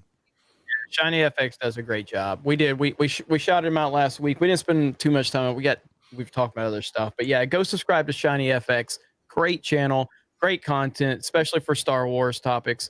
Someone that's been, doing some work for Geeks and Gamers back when we had, or in the early days, did a lot of our intros and things like that. So Shiny FX, you'll love the content over there. Really, he's a good dude. He's always on Literature Devil streams too. I know he's a good guy. Yeah, he's almost at 1,000. He's got 64 to go. We can get him there. So let me put the link in the chat here. There we go. What's so funny? So there you go. And then we're going to share it real quick hang on. Let's try to get this guy up to 1,000. We can laugh in a second. This is, oh my God, your country's fucked. So Gary dropped the link for Shiny FX. Let's get into 1,000. You'll love us. Yeah, please go. I can't pull it up right now. There's so much crap going on right now. All right. So what's what are you laughing at? Right. You know that the house has just come up with this stupid thing that says you can't use gendered speach. Yes. Yeah. Right. Yeah. And Nancy Pelosi's just said, she broke it. I'm a wife, I'm a mother. She broke her own rules. Yep. I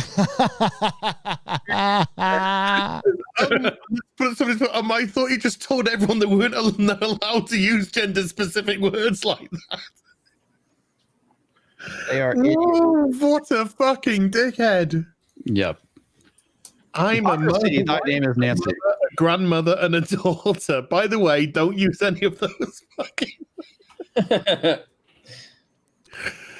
Oh, jeez, man, your country's fucked. Yep. Great. Scott Hudson, welcome to the Geloja level. Thank you very much. Horace Cock Johnson for $5 says much love. We love hearing much love from somebody named Cock Johnson. There you go. Rhetorical Thrill for $5. Dick Johnson. Now that Lucasfilm is partnering with the CCP to make China-centric stories, I can't wait to see them drop their precious SJW agenda on them. Oh, they won't. They won't. No, it's not going to happen. No. They know better. They absolutely know better. Yeah, they don't believe the SJW agenda is bullshit. It is. It's utter bullshit. They don't believe in it for a single solitary fucking second. It's just an agenda they want to push because this is a tolerant society that will have that. China won't have that. Mm-mm. China will tell them to fuck off and shove it where the sun don't shine. And Disney need money. Disney want China money. Yeah. So Disney be like, yes, Chinaman. Absolutely, Chinaman. Whatever you want, Chinaman. So yes, they will take it in the end for yen. Yeah. Well, if you have a problem with things in China, they'll just pick you up in a van, take your organs, and disappear your ass. We're going to preach to the tolerant society about how intolerant they are. Meanwhile, the intolerant society that we want the money from, we're going to capitulate to their every whim because we're a bunch of fucking hypocrites. Welcome. Hypocrites and pussies, I would say. Oh, it's hypocrisy. It's not pussy because, they don't give a shit either way. It's just pure hypocrisy. Yeah. Someone told me there'd be free candy in this van. What we were discussing earlier with the representation flags, it's the countries that don't give a fuck, that don't have them in their bios when Pride Month comes around. And yet it's the countries that have accepted this fully for decades, that they'll scream and shout and berate at as being intolerant, who are the most tolerant people on the fucking planet. right? Go to fucking Saudi Arabia next Pride Month. Yep. Go there. You're Fly a pride flag and see what happens. Not going to be good. Yep. Moses. And I mean, honestly, Saudi Arabia is going to shit anyway. They just recently let women drive, so I wouldn't go there if I were you. It's got a hell of a handbasket. Yeah. For Shiny's over 1,000 subs. Thank you, everybody. We appreciate that. That is awesome. Congratulations. It's nice. And yeah, that's what we keep. I'm the studio audience kicked in. Took me a second to get there because I almost hit this button right here. I'll eat your ass. I will. I will eat your ass. I'll eat your toes. All right, Army Hammer, I'm not inviting you around for dinner again, mate. I'll eat your neighbor's toes. I'll eat my girlfriend's nose. I'll eat your dog's toes too. Fucking hate Army Hammer. Dude's fucking psycho. Would you say you hate him or you ate him? That's it. Because he wanted to eat me. Oh. He was good with a nice Chianti and a side of barber beans. That's what I just said. Things. Get him and Bjork together on a date. I'm still bummed we never got that George Miller Justice League movie. I think that would have been fucking awesome. But except for Army Hammer. So what? It had what's her name as Wonder Woman. She was hot. Yeah. I would be awesome, probably.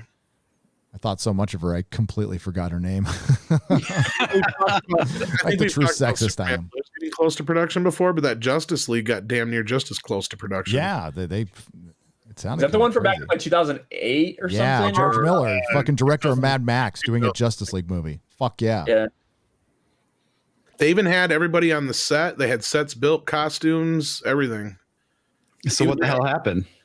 Warner Brothers. Warner Brothers is fucking stupid. They've always been fucking stupid. They've never known what to do with their characters. They've done shit like this. It doesn't matter who owns Warner Brothers. It could be Time, AT&T. They do the same fucking shit all the time. They're knee jerk. I think it's just ingrained in their corporation. Who knows? They're so reactionary. Yep. And it's like that was the thing to me. Like if they would have just stuck to the plan and stuck to a path forward, I think you would have continued to see good things happen. Like you would get the fans that were tired of the Marvel stuff, because now there's so many people that were tired of the Marvel shit. We saw that with like The Boys and things like that. People who just wanted a little bit of a take. Like you could have continued to capitalize on it and just do your own thing. But instead, they overreacted. They tried to be Marvel light, but everybody had already taken that up. Yeah, and it just didn't work. So they should have just stayed the path. That's too bad. Oh, it's hilarious watching Marvel succeed with concepts that DC came up with. It's and that has to fucking burn a little bit. But that's what they did in the comic books too. They just did what DC was doing better, a lot better. Guys, if only Naomi on The Expanse was white and male, then we could sympathize for her situation and care about her character. If only. I know, Taker 16. I know. I'm sitting here watching Naomi, character I've watched for 5 seasons now, and I just can't care about her because she's not white and male. Oh, well. Hello, all on panel. I make the best soup on this YouTube. Now, there's a lot of ways I can take that, and none of them are good, except for like if you actually make soup. It says Jedi Bill 797 for $5. Is that supposed to mean something else that I don't understand? Do you want some shocking news? Yes. Google Play has sent Minds a 24-hour warning. What? Yep. So surprised. I put it in the chat at the beginning of the stream. Yeah. I don't read the fucking chats. He does. Jesus. Yeah, the Google Play has sent them a 24-hour warning. So This has nothing to do with killing competition. No, absolutely not. Not at all. This is, I mean, again. All right. I know a lot of you have asked this, so and I was supposed to get it set up today, I didn't have time, but it'll be set up tomorrow because a lot of people were kind enough to say that they still wanted to support the show, but they don't want to do it through YouTube anymore. We're going to have an alternative started next Friday that will be linked in the description. We do have the PayPal tip jar, which is linked there, I believe, and we'll start reading those off Okay, I'm gonna hook everything up to Streamlabs next week, so we'll be able to see everything. But yeah, I've got inundated with messages from a lot of people saying we still want to support you, but we're fucking pissed off at Google. And I mean, I can't say anything to talk you out of it. It's like, I get it. I mean, this is where we do our work. This is how we earn our income to spread this message. But I mean, I understand. I totally understand. And it sucks. Hopefully we can change this with, well, I would say legislation, but I don't think that'll work. Hopefully we can change this somehow. I don't think it does, though, without like bringing the whole thing down. If you change Section 230, which would be for the good of the country, but it would take us out. That would take YouTubers out. That would take content creators out. And I think I'd be fine with that as long as everyone's affected equally. What they need to do is reform it and make it better. But at this point, if we're getting clobbered and the other side is not, and then everyone's getting clobbered, hey, at least we're all on equal ground now. Well, I mean, there's, on radio and TV, you're supposed to be, especially when you do commercials or political commentary, by law, you have to show the other side. You have to be balanced. For some reason, you don't here because of 230, right? And probably something else that I'm unaware of. That's probably going to change soon. I don't know. It depends when we decide to change it. Motherfucker. Yeah. Which is probably going to be a number of years at this point. YellowFlash, what does Minds have 24 hours to do? Oh, censorship, just like what happened with Parler. So they've got to do some crazy stuff, even though no one was using Minds for anything. Like they were talking about. Not even Parler was being used for that. You can't organize on these platforms. You can't even do group chats on Minds either. That's coming, but it's ridiculous. You can do big group chats on Twitter. Twitter was used to organize all kinds of bullshit, but hey, it has nothing to do with censorship. This is all about taking down competition. Yeah. Twitter's losing billions of dollars, losing tons of people. Their biggest monetizable user base was Trump. The people that were bitching about Trump or standing with Trump and those sides colliding was their biggest moneymaker, and that is gone. Yep. Well, and I will say this, speaking of radio, since I did, go to school and have my license, I don't think I need to remind everybody that the president does have control of the emergency broadcast system. If he really wanted to go ape shit nuts, he could do that. Exactly. He's got 5 days to do it. He can do to stop him. He can flip that switch and he will take over every single satellite, everything. Trust me, every radio station has to carry it. Every television station has to carry it by law. It's what we saw in Wonder Woman 84. Yeah. Exactly. Yeah. Yep. So anybody who supported this, we are one giant step closer to totalitarianism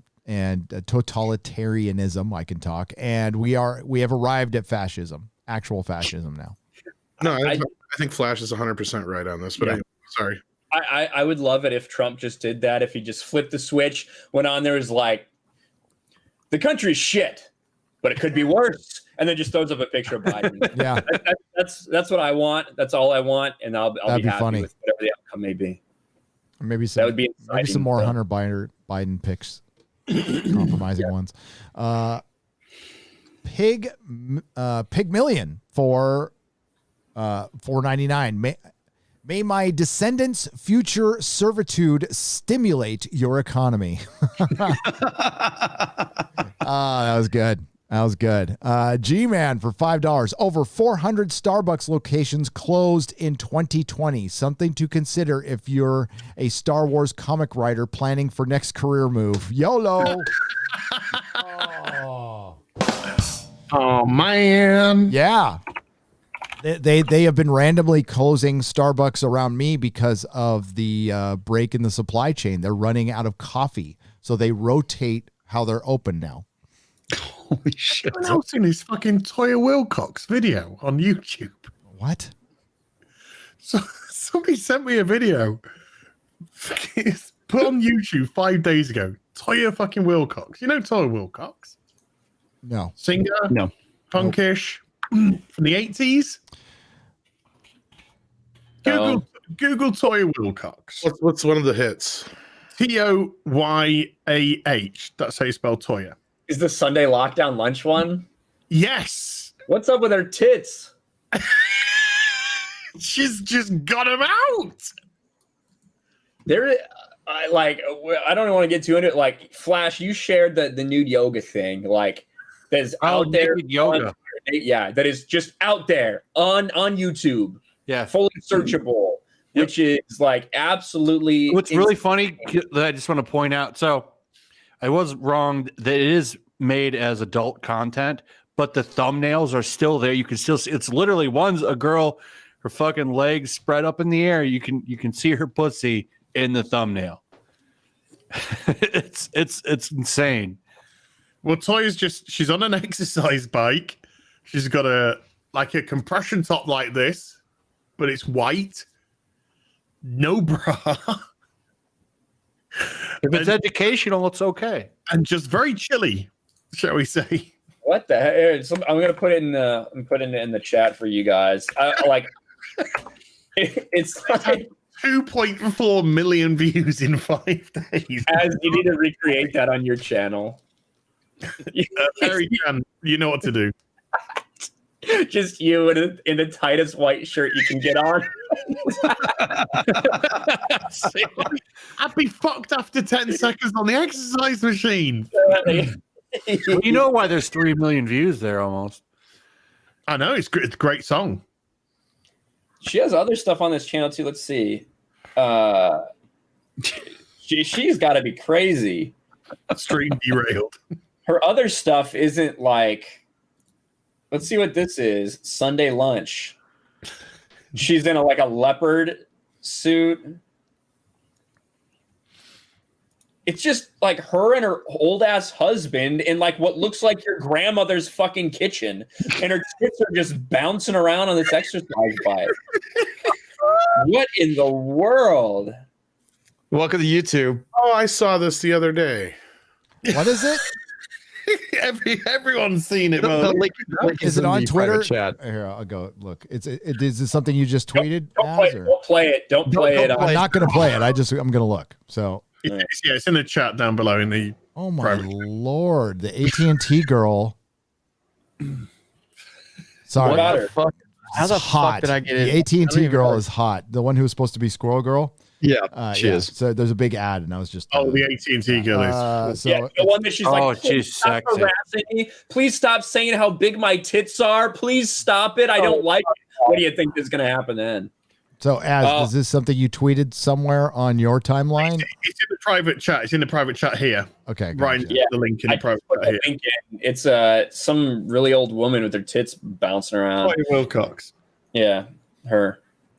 Well, But- I can remember. Jesus Christ. Also, pour one out, boys, for Ben Shapiro's sister. Ben Shapiro's sister getting the breast reduction surgery. R.I.P. Milkers. Well, look at this video. Why do you think this? Look at this video has 4. I'm going to put it in the chat. All you got to do is pull it up and pause it, and you'll see this video has 4 million views. Pull this up. I put it in the private chat. Pull that up and tell me why it has 4 million views. Oh, because she's got huge dirty milkers. Oh yeah, that one. Everyone's seen that one. It's on the screen the other way. We played this one. She was never a big artist over here, but evidently she was a pretty big This artist. got recommended to me in the algorithm, and I'm like, what is turnaround? I don't know. Why? Toya Wilcox is 62 though. 60. I mean, they're clearly augmented, but They got me. Who cares? They got Momology too. I see him in the comments. Yeah, he's in there for that. Yes, he is.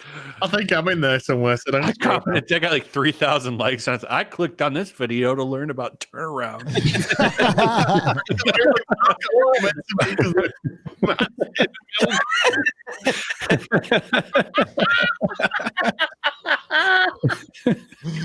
Anime puts unrealistic expectations on women.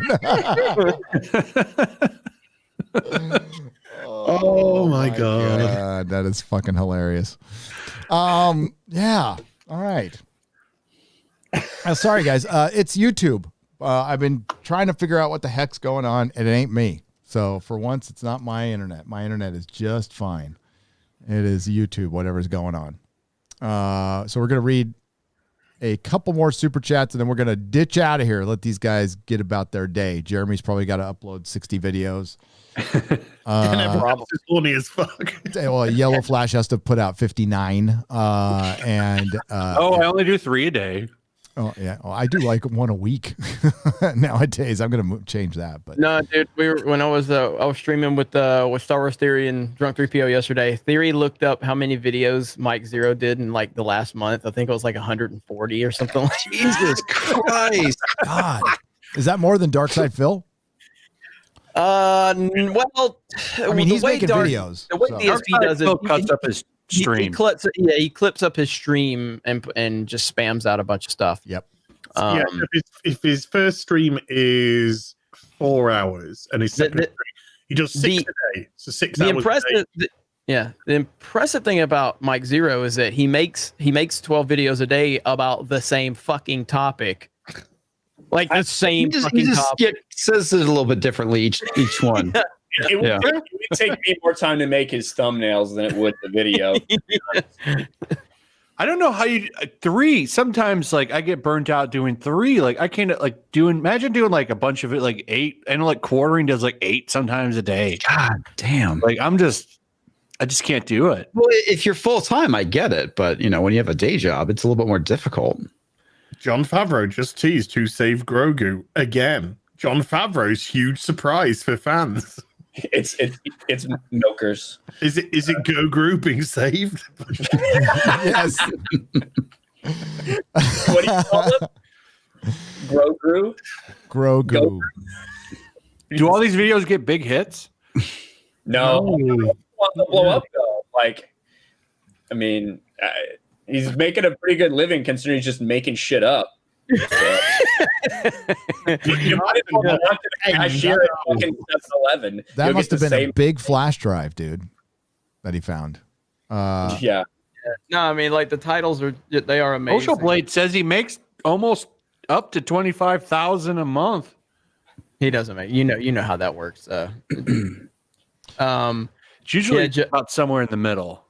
Kathleen Kennedy destroys George Lucas Star Wars plan. Let's see. He's growing. He gets like 1,000 subs every 2 days. Holy shit! Jon Favreau is making. I gotta switch my model up. It's happening now. What? What was that? Say that again. Said Jon Favreau is making Jaina Solo. It's happening now. Oh. Please don't. Brie Larson is in trouble with Star Wars. This is unexpected. And it's always like parentheses, Star Wars explained. Yeah. Daisy Ridley this is a week ago, for fuck's sake. Daisy Ridley just dropped huge Rey Kenobi reveal. Rey Kenobi. Yeah. Oh God. That was Dude, like came out a year ago for a start. Yeah, like at least a few months ago or more. Jon Favreau reveals horrible truth of Kathleen Kennedy. That I want to see. I want to watch it right now. Well, let's watch it. Pull it up. Far away. Kenobi is coming for Star Wars. All right, it's let's watch happening now. To be fair, some of these titles aren't too far away from a WDW Pro headline. Let's just be honest with ourselves. Grogu videos are there, for fuck's sake? All I can see is Save Grogu. Who saved Grogu? Save Grogu. Grogu saved. Mark Hamill talks about Save Grogu. Grogu. Grogu. All right, I got it shared. You do? All right. Yeah. Here we go. This is a Jon Favreau reveals horrible truth of Kathleen Kennedy. It's 10 minutes and 25 seconds long. Ow. Put that on double speed. Jesus. You guys ever see Tootsie? I wonder if it's going to. Why does he put Star Wars? Is there a channel named Star Wars Explained that gets a lot of views? Yeah, Well, he doesn't- yeah. Oh, that's fine. He didn't get a lot of views. But yeah.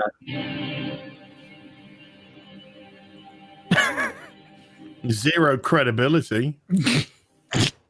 Hey, welcome back, everyone. It is now January 6th of 2021, and ever since the very end of The Mandalorian Season 2, a lot of fans around the world have been very intrigued about the future of the Star Wars universe by Dave Filoni, Jon Favreau, George Lucas, and others coming on board behind the scenes. This is Mike Zero. Make sure to subscribe if you're new to the channel for future Star Wars content. Now, one thing about the Star Wars franchise is that, yes, we do know that it is now heading in a more successful direction, all thanks to Jon Favreau. We all witnessed this, right? Exactly what Favreau was able to deliver to the franchise by inserting He literally says nothing in these mix videos. for the very ending of Season 2 of Mando. Now, that really gave fans a lot of hope about the future. It really got fans very much excited about Season 3 of Mandalorian, which, by the way, is slated for a 2022 release. We're still not quite sure if they're aiming for the beginning, middle, or end of that year. But it's looking more like it's going to be the middle of 2022. Now, on top of all of this, what's really exciting all has to do with Jon Favreau's stance on Kathleen Kennedy and the overall direction of Kathleen Kennedy's leadership over at Lucasfilm behind the scenes when it came to, of course, numerous projects. Now, one thing that I have to say before we actually move on is that Jon Favreau, he's a passionate fan and a passionate creator, and that's exactly why he's a great bullshitter. So successful for the franchise, right? So successful for the Star Wars. Change up my whole Star Wars. The entire We're 2 minutes in. He's literally said nothing. He's literally said nothing. All right. Using Windows Movie With Mandalorian Season 2 now over and Season 3 currently being worked on by Jon Favreau and Filoni, it's described that Disney is looking forward, of course, to the new Star Wars projects to arrive in the near future, where it's noted, however, that in a recent interview with Favreau, he went on to reveal and unveil more to do with Lucasfilm's Kathleen Kennedy. At one point in time, Jon Favreau stated that Kathleen Kennedy originally wanted to move away from George Lucas's vision for The Mandalorian Season 1, and it had nothing to do with his tone of Star Wars, if you will, being put into place. What's the point of this video? Favreau continues, of course. I lost it. This is literally, I'm done. I'm waiting for a horrible truth to come out, but all I heard was like some fans His are really watch time excited is about probably like Mandalorian. 90 seconds. I don't know why that. I can even hear it in my headphones, Ryan. I don't know what's going on. I'll have to look into my settings, but You got a new fucking microphone. No, it's not the microphone. It's fucking StreamYard. I'm in the wrong game, man. I got to get on that Mike Zero game. Got to work on I this. just released like 75 Jon Favreau videos a day. oh, it's so good. Hey, I respect the grind. I am not hating on Mike Zero. I respect the grind, man. He's growing. I looked at his social blade. He's taking off. Subs like every 2 days. Yeah, dude, that's what it takes, man. Hey, he told us that Luke Skywalker was making a return for fucking ages, and no one believed him. Yeah. Guess what? He was right. Hashtag Mike Zero was Now right. he just thinks old man Anakin. Yep. He always puts old man Anakin in the thumbnails. Yeah, and Anakin's coming back for the Obi-Wan series. So he's right about that too. And Mace Windu is rumored to be making a return. Is that hard drive outside in the grass out in front of Lucasfilm? Yeah. Man. Does anyone have that video where he says that? Which one? Wait, does he admit on video that he said, I found this drive outside of Lucasfilm? I don't know if I can know about that. I've heard it from like 7 people talking about that. All right. So we got Get Over It for $5 says the 40-year-old virgin is on Amazon Watch Party. Is Twitch going to cancel Amazon now? Maybe. What? It is? Yeah. Oh, I'm going to watch that tonight. Yeah. On Twitch. Love that movie. Exploding Prinny for $5. Az is lying. His favorite Chris Evans movie is really not another team movie. Az is a fan of Banana Splits. I've not seen that film, but okay, I'll take your word for it. Yeah, it's I don't know. They recreated was it Varsity Blues? They recreated the Varsity Blues. Yep. It is not on Amazon Prime. I just checked. Ash Singh for £5. Juan Davis will kick off. Juan Davis, you mean WandaVision will kick off Multiverse Saga and tie into Spider-Man and obviously Doctor Strange too. Also, Wanda is more powerful than Skyfathers, Odin, and Zeus. She's helped her, and I think Hope Summers, or was it Doctor Strange, got rid of a Celestial. So yeah, she's fucking powerful. The Marvel movies have not touched on how powerful Wanda is. Yeah. Flash 40-year-old version is on Prime Video in the UK. In the UK, okay, yeah, not here. First, when you said Juan Davis, I thought that was like a new diversity character. I know, right? Well, I think he said meant to say WandaVision. About the Mexican dude, Juan Davis. No. There's a Mexican dude who just went fucking rampant. One guy just went fucking crazy in the city. They were sending fucking police after him. He was fucking mowing them down. He was going through fucking shops. There were everything that they fucking threw at this guy. He just fucking repelled. What was this at? What are you talking about? This was in Mexico City. They said that once they identified him, he was a one-man army. Yeah. Should have seen that one coming. I was like, this has to be it. Yep. And Ryan loves it, man. That's right in his wheelhouse. I love it. Man, it's crazy. He's so missed out on the drum snare there. Oh, Captain Marvel 2, The Sickening from 70s Rock Fan for 2 Canadian pesos. And yeah, I don't think Scarlet Witch can't defeat Odin or Zeus. She's pretty fucking powerful though. She's but she's also insane. That's the big fix for characters that are too powerful. They make them insane. How am I supposed to say this name? Gojira Star 5477 for $5. They might try a version of Secret Empire. Old Man Cap passed the shield on the Falcon in that storyline, and Wanda maybe in Pleasant Hill Prison. Once we get to Secret Empire, we were into shit Marvel. Yes. I would say like the 616 to me ended with Secret War, which I still thought was kind of shit, but that's where it kind of ended for me. Well, don't forget, they're going to have Tony Stark's greatest nightmare with him dead. Yeah, right? So what does it matter? Yep. Armor War, But don't worry, Ironheart will be there. Yeah. So much better. Yep. I wonder what she'll look like. Can you bring up that thing that we had on earlier, please? I should just be number 20 on that list of 19 characters that look exactly the same. When it lands on, that's what they're going to look like. But they're all the same. pretty much. Sorry, I'm looking at some of the memes. They're great. The future MCU may look pretty grim, but at least Elizabeth Olsen looks gorgeous in WandaVision. Hubba hubba, says Dimension X. She's cool too. She's not annoying. She's like a normal person in interviews. Yeah, she's like she works for what they're trying to do because she is like very much like a classical beauty as well as just being like super hot, So it works. What they're doing works. Yep. I hope it continues to pick up and they continue to reveal more in the next coming episodes because I'm gonna need more to stay into the show. I like it so far. Yeah, it's good. Miranda Sinestra for $5. The likes on the Domino's ad are higher than the dislikes now. Sanity wins for once. I didn't know that. Griffin for $2. Great. Are we here to denounce racist supreme pizzas or supremacist pizzas? If you want. Domino's is racist now. It is. Hail Friday Night Tights and Flash. This year I've been trying to collect the old good stuff of comics. Through the last DC book I bought, the last one I bought was Curse of the White Knight. They need to put SGM on or Sean Gordon Murphy on a proper Batman book. I don't think why would Sean Gordon Murphy even want to mess around with DC anymore? Like he can go out and do his own stuff forever. Well, he's doing his own thing. He won't let himself make money on Kickstarter because he's too busy bending the knee to them. Yep. Yeah. Oh, I don't know if I should make money right now. Oh, there you go, Tom. Yes. Have you read that, Gary? You should. That's an amazing book.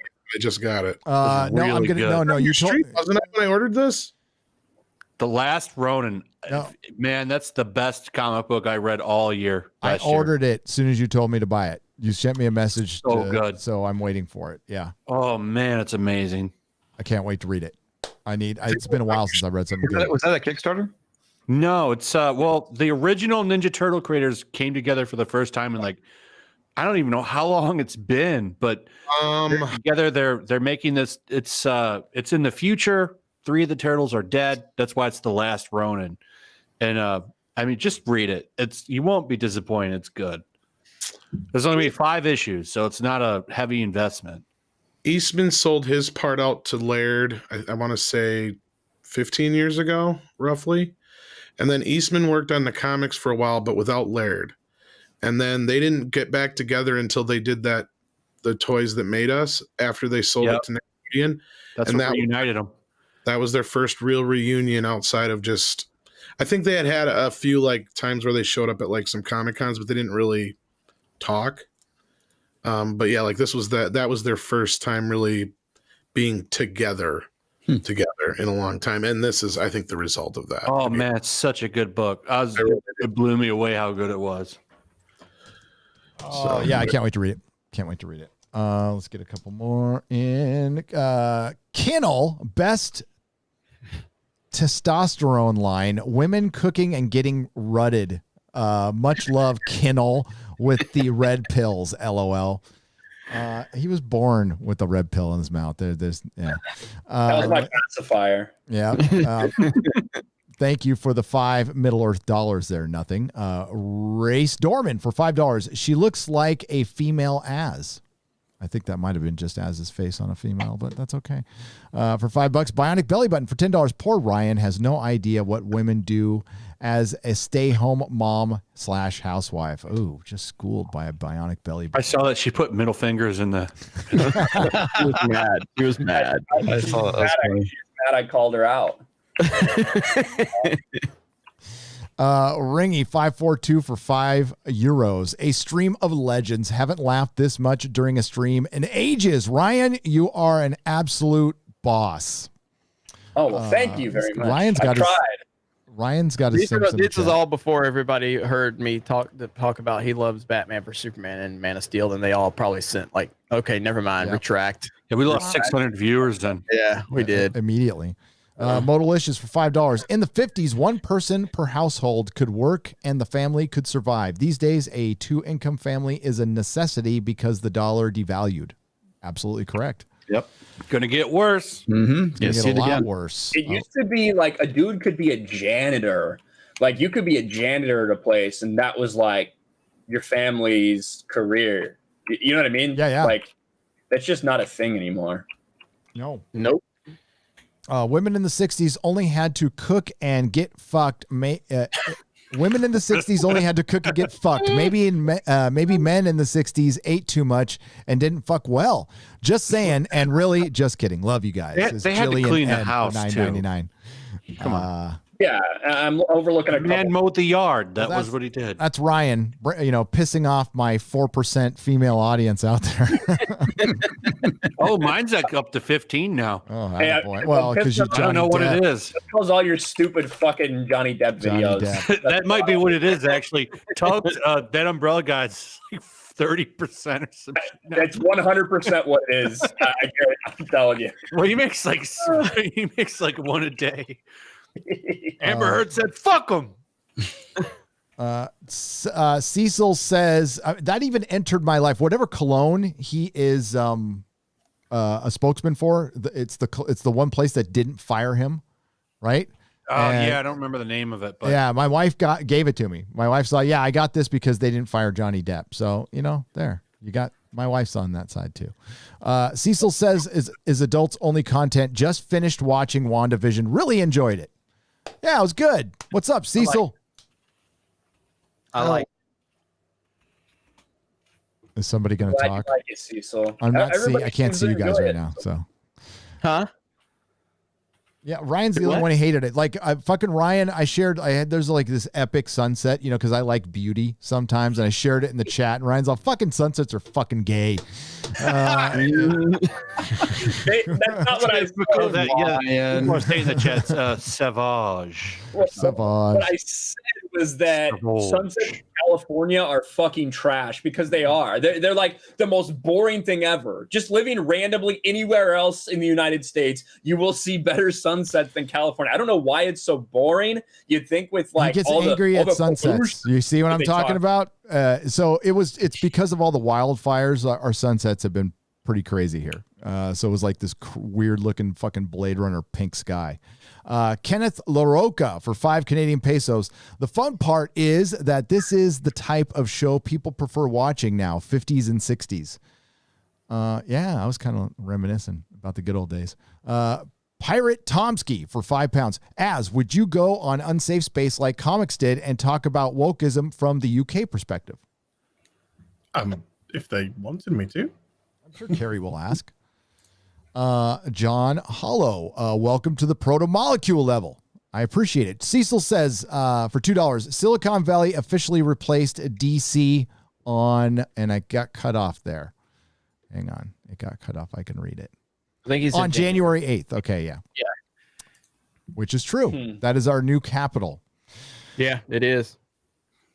Thank you, John Halo, for upgrading your membership. And the final, we'll do 2 more super chats here because we got a 50 Krona one. So TK not at post for $10. Quote of the stream: K elves are coming.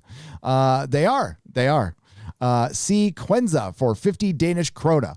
Just because one of my favorite streamers is on this panel, says C Quenza. That is. I wonder who that is.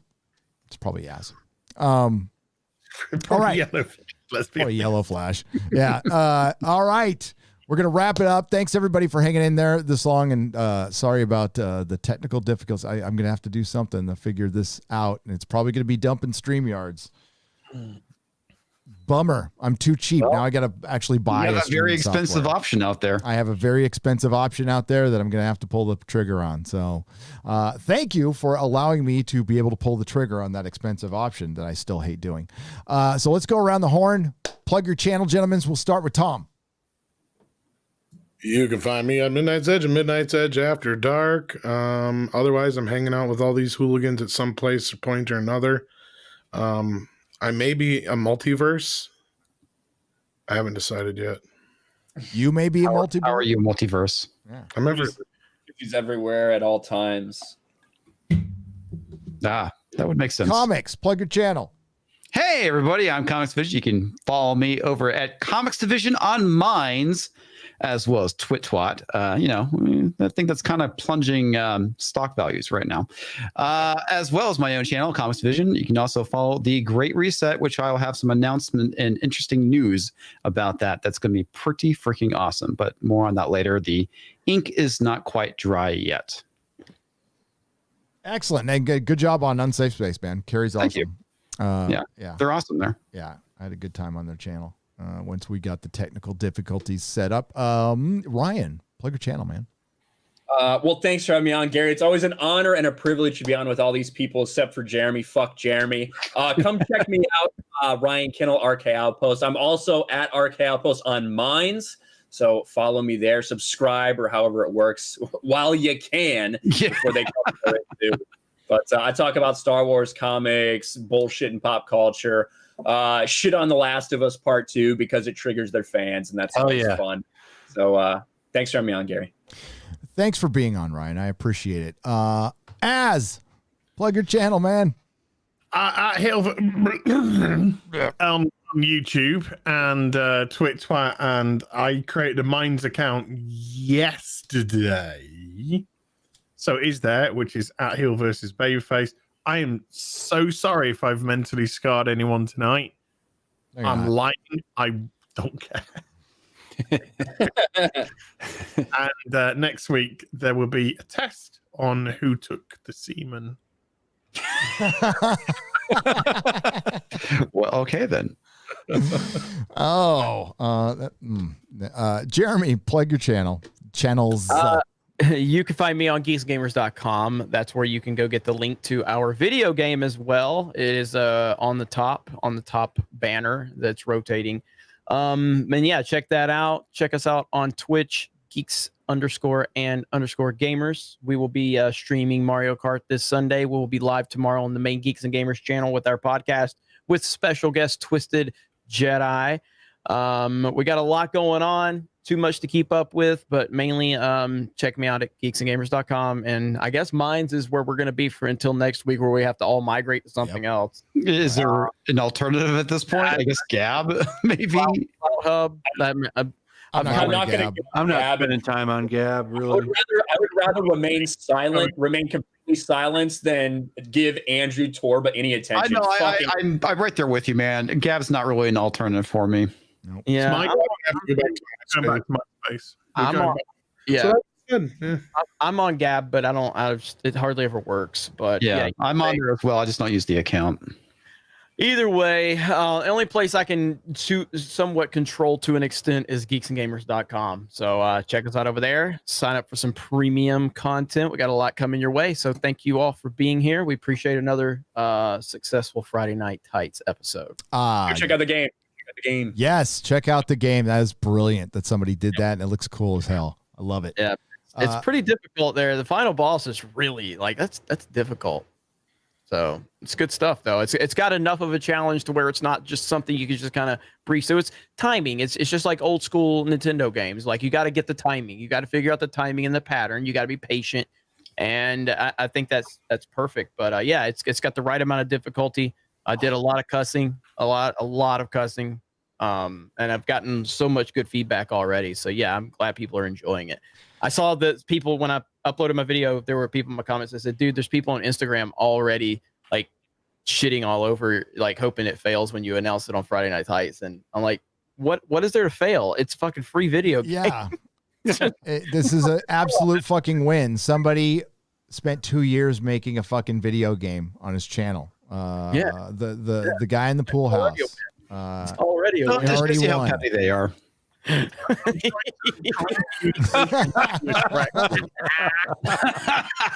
going to be more responsible on social media, so I tweeted this out,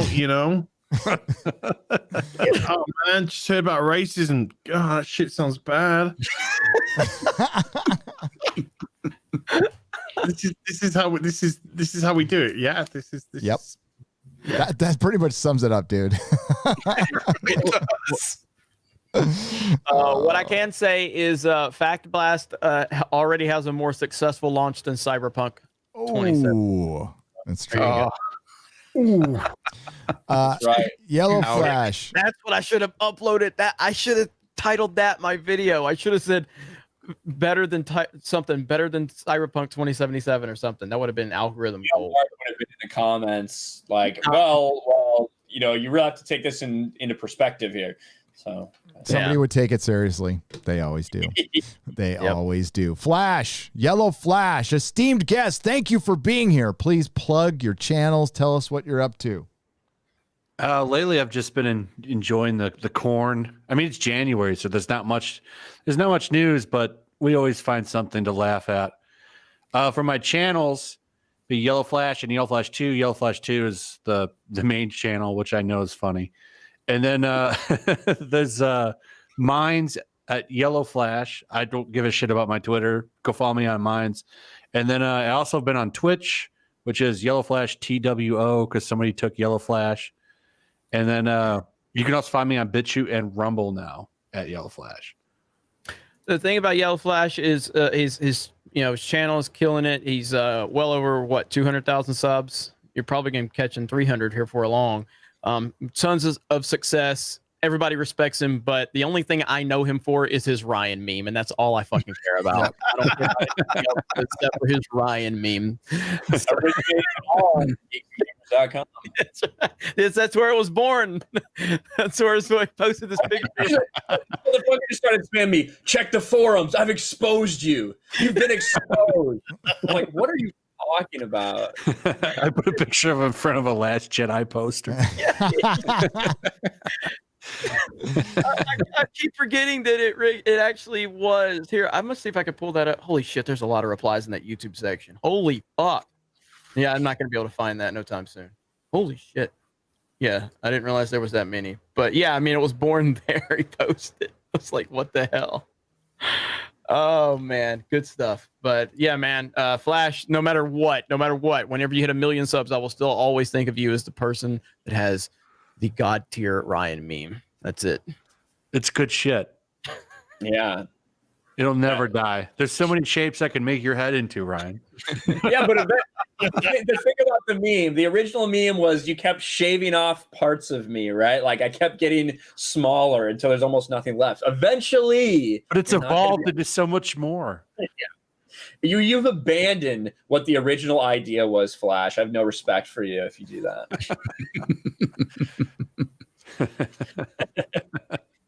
All right, we're gonna let Az go. Look at Az falling asleep. Oh, I found it. I fucking found it.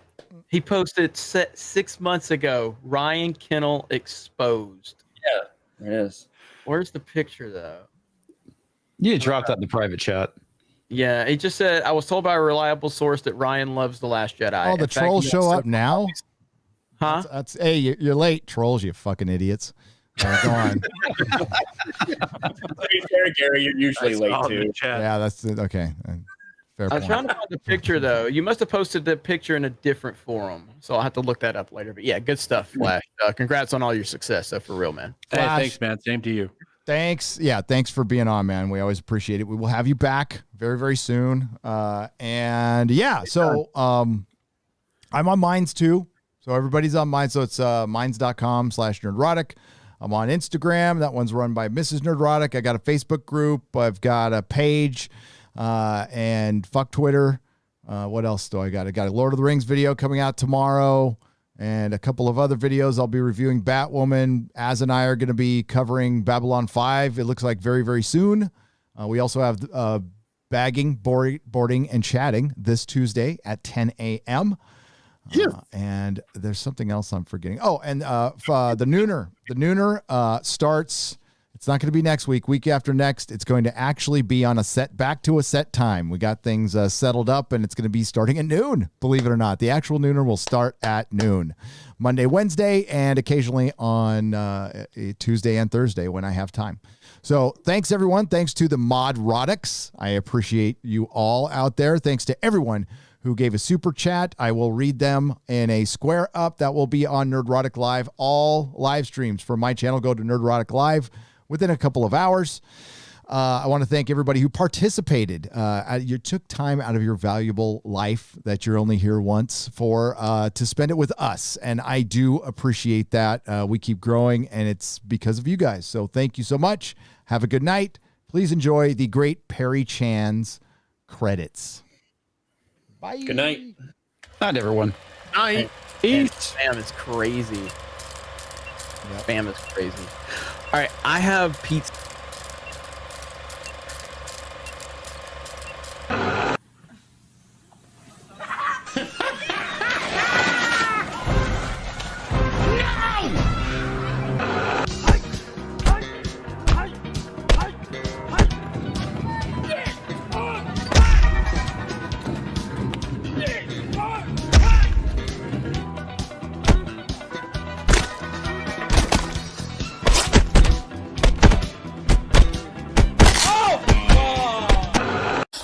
Not all who wander are. ちょっと待ったー！カップヌードルよりカレー飯 NO！ こっちもお湯を注ぐだけ5分待ったら仕上がり混ぜると無駄にうまくなるすすらなくていいから食べさせやすい Again? 麺と飯どっちが好き はいほらほらとにかくファーストバイトうわ何この感覚私が間違ってました麺より飯 NO! Nerdrotic.com